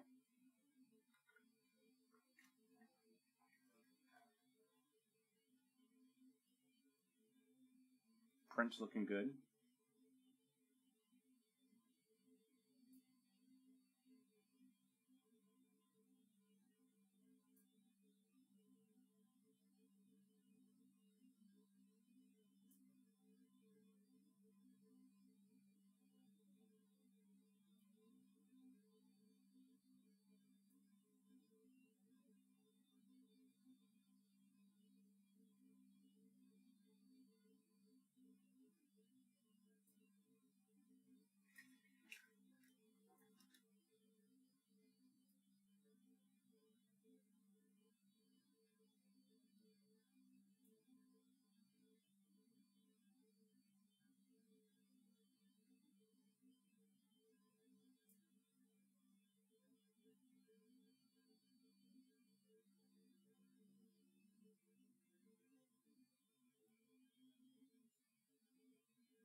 I'm not super worried about what this looks like because it's underneath the dash. You're never going to see it. I'm more worried about will it be able to hold as I'm driving down the frickin' road, and because the dash surround has all my car controls on it. The turn signals, the headlights, the windshield wipers.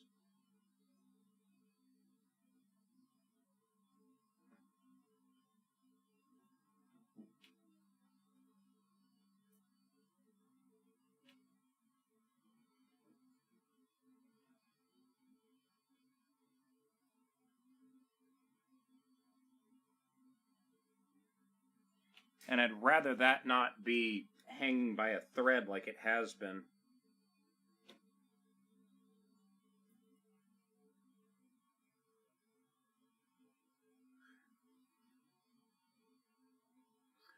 Oh, damn it. I can't, yeah, see, I can't move, like, I'm trying to think of how I would like to stream from the garage.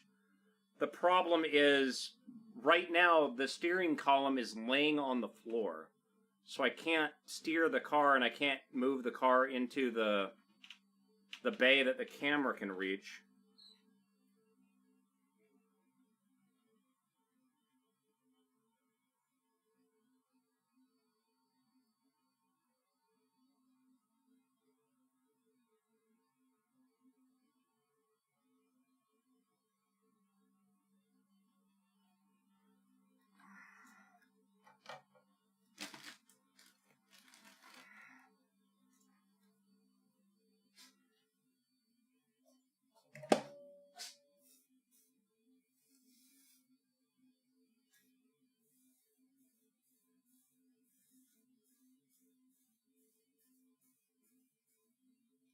Okay.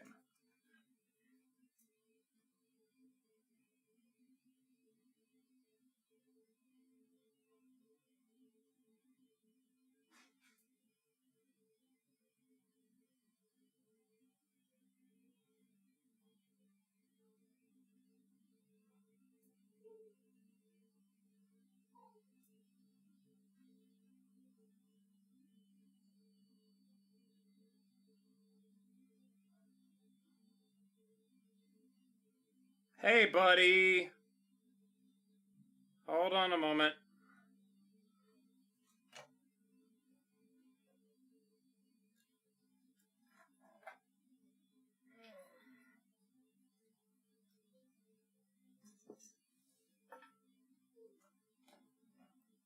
I'm sorry, buddy. Put all this shit in your way, didn't I? Let me move that out of the way. There you go.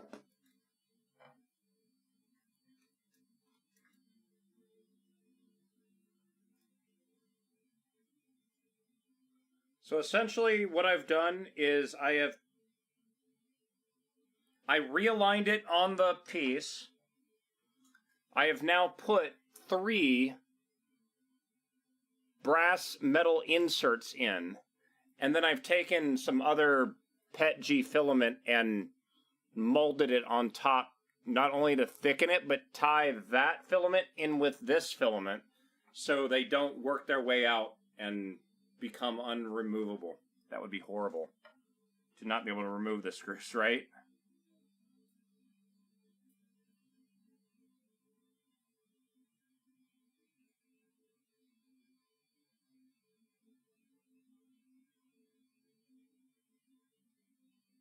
You okay, buddy?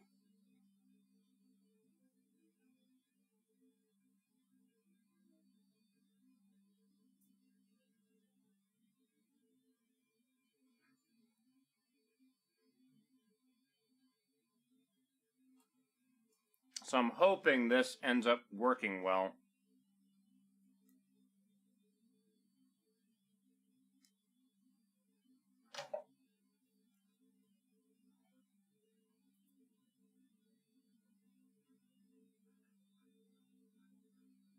And, like, it has to pull through it this way to even do anything, so we should be fine. I will have to find some actual... yeah, let me see if I can do that now. I need to see if I can locate M3 screws. I'm pretty sure I have some.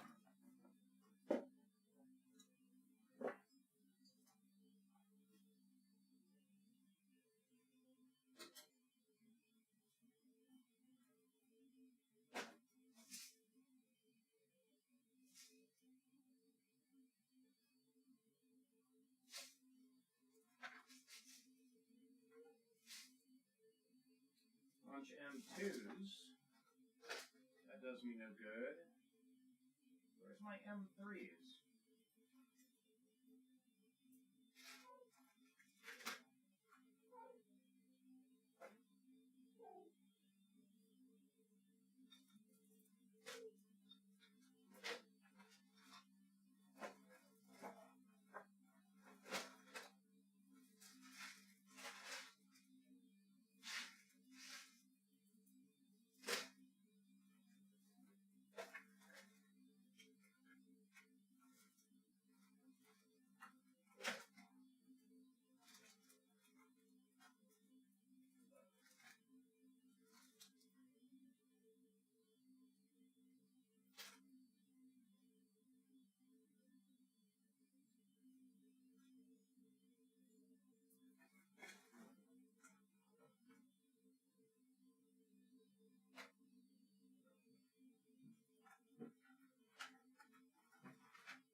Malcolm, where'd you go, buddy?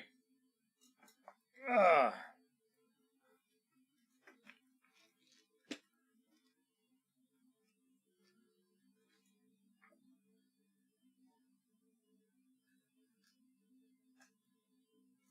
I think these are M3s?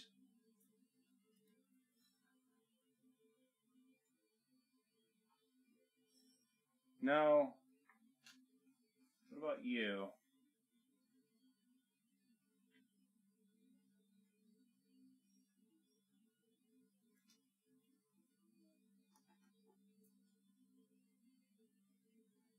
There we go.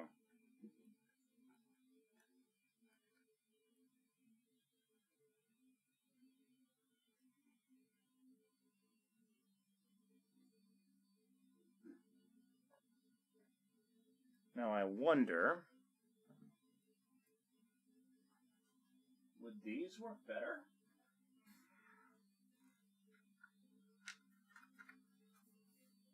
No, a little bit of a standoff there. Maybe if there's a washer. Are there washers? I don't see washers.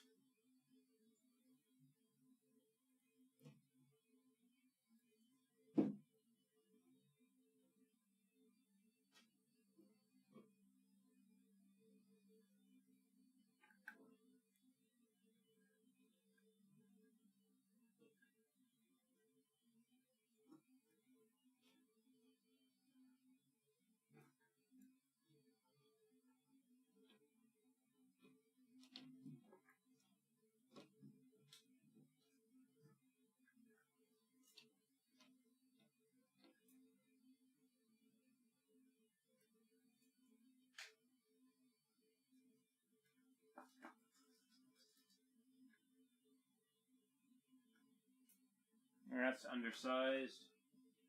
Dang it.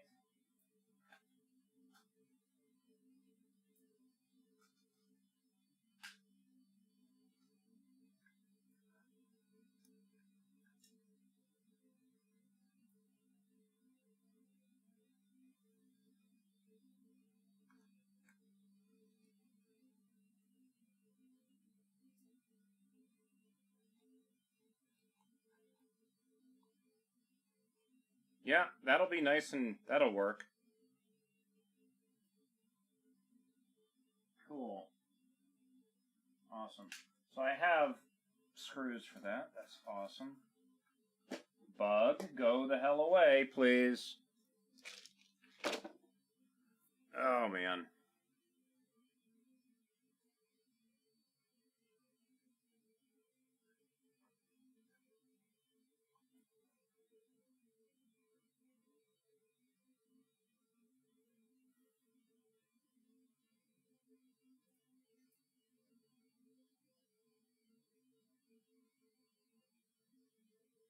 Print is estimating 7.5 hours left. Go the frack away, Bug. Alright, I'm going to now take this and put it back on the dashboard again. I'd rather be able to...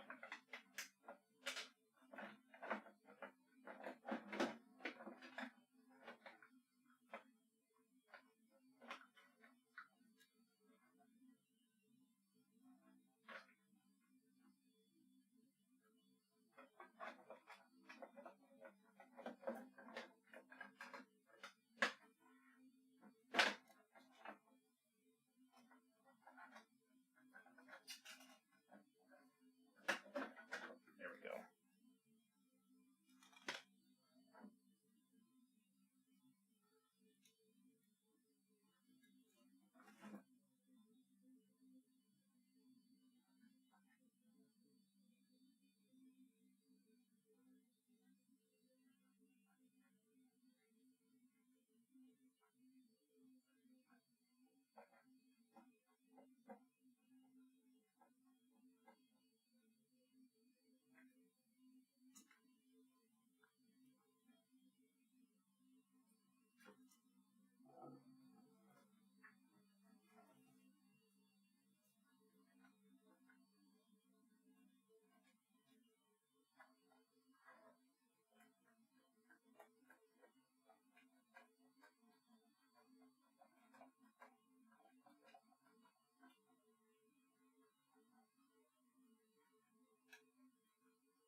Alright, let's do the test piece.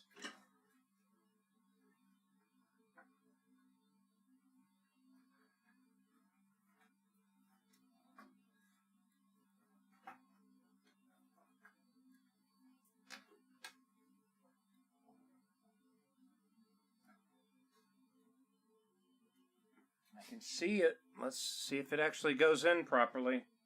And key thing holds. I have to remember that this is also, I'm going to have to be dealing with the actual dashboard thing here too.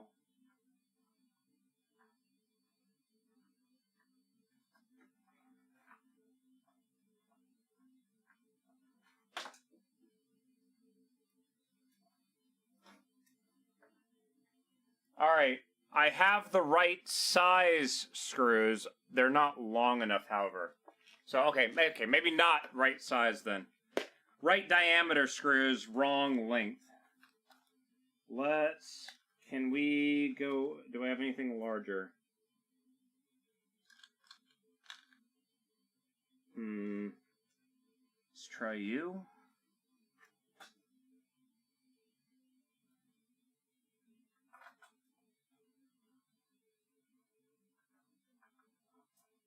Still not long enough. Damn it.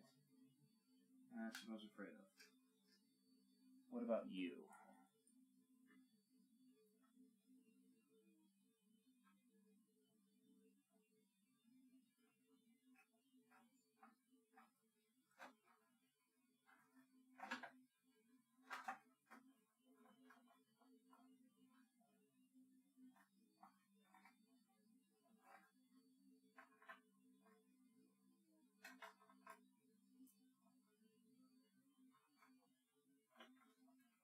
Long enough, yes, but they have a shank on them, so it prevents it from getting completely tight.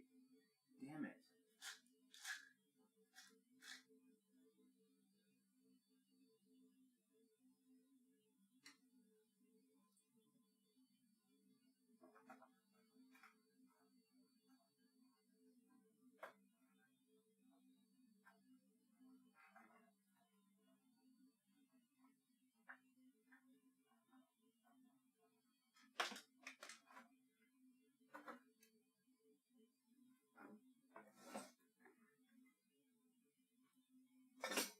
Well, there it is.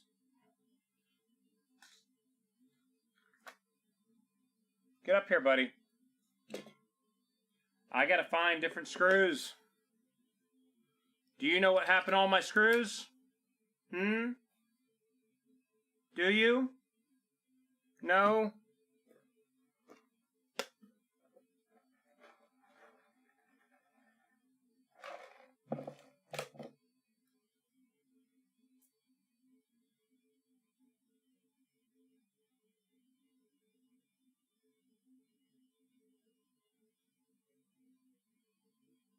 There you go. Let me see if I can find another box of screws somewhere.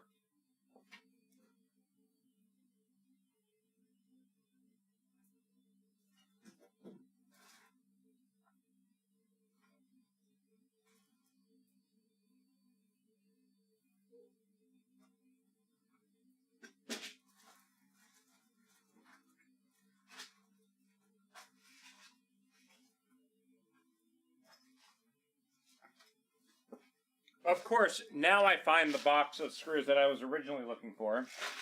This is a much better selection than what I had before.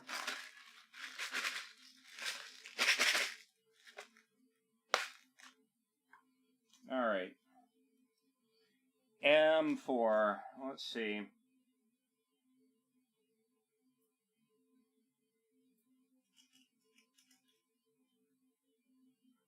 These ones I might need to actually cut down. They might be too long.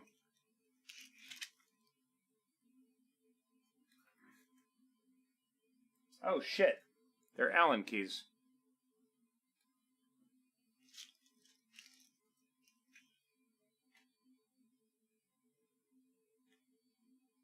Okay.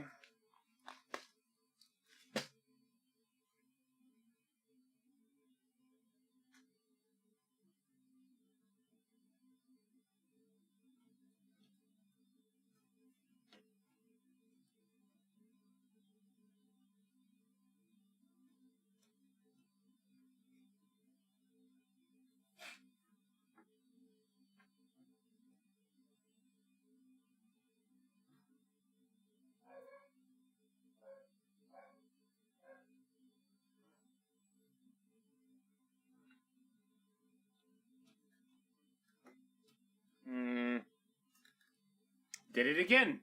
Keep putting my hand in the sealant. It's not completely dry.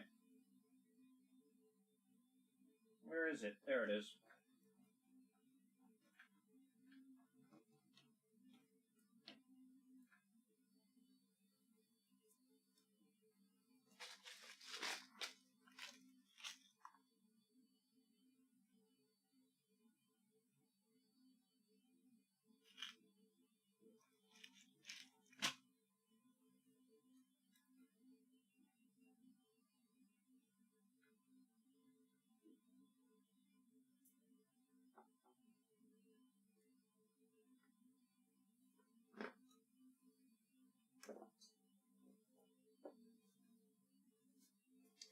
Need more Allen keys.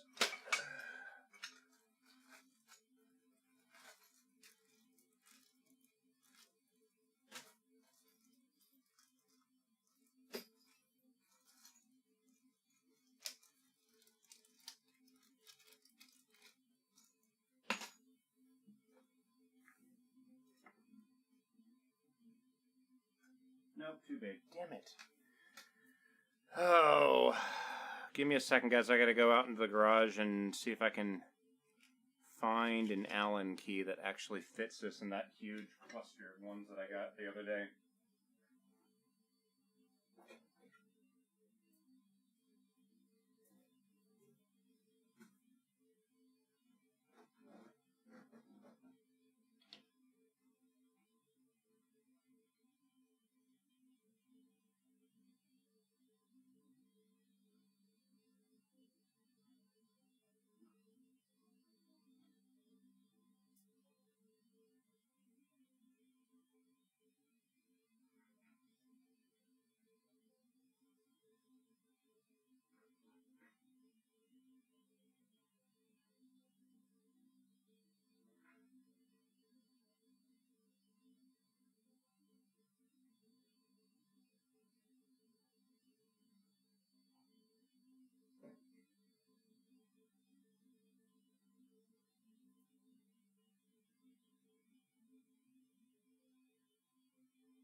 Got myself a package, so I can now connect my shifter up to the sim racing stuff. I am missing Allen keys. I've got my Torx ones right here. I have no idea what the hell happened to my metric and imperial Allen keys. Like my sets. I mean, it's probably around here somewhere.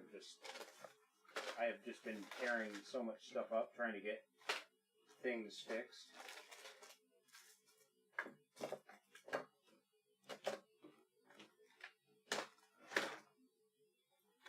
I wonder. Oh man, stuck to my sock.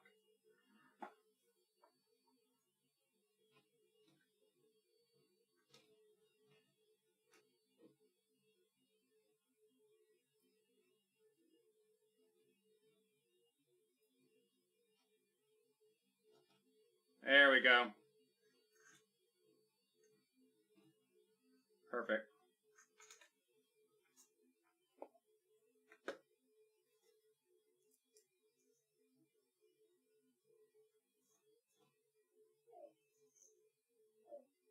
What's up, buddy?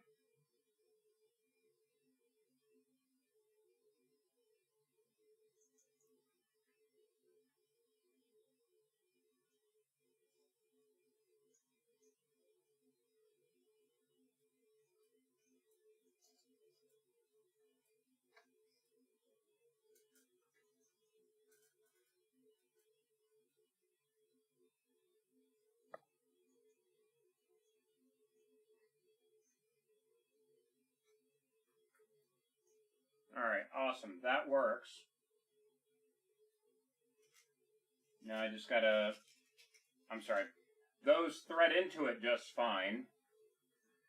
Now I just got to make sure that it can actually attach properly.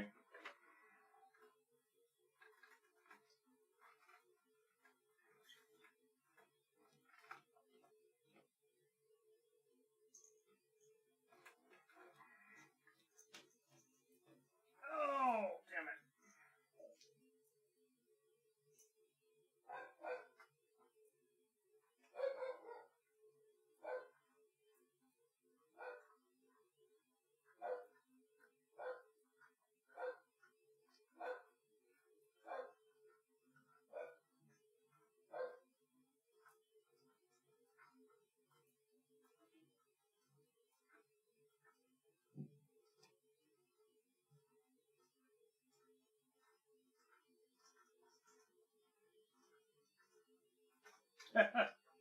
Well, that's no good.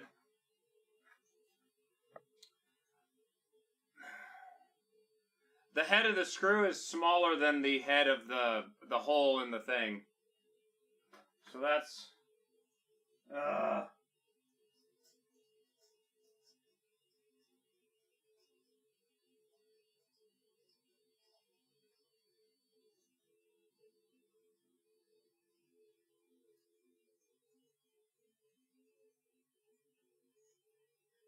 So now I've got to figure out washers, essentially. Let's... dang it.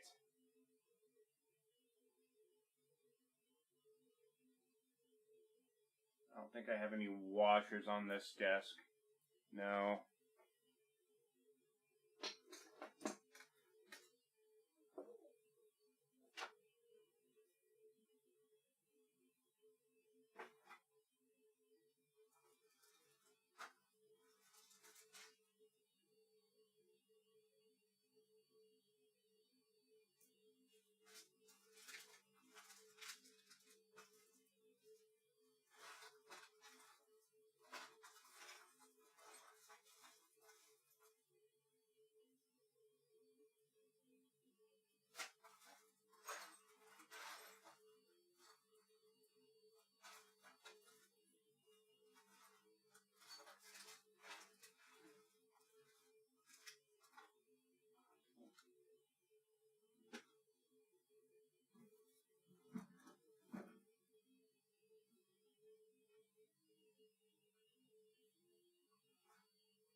So now comes the problem. I might need to go to the store and get some washers for these things. Damn it.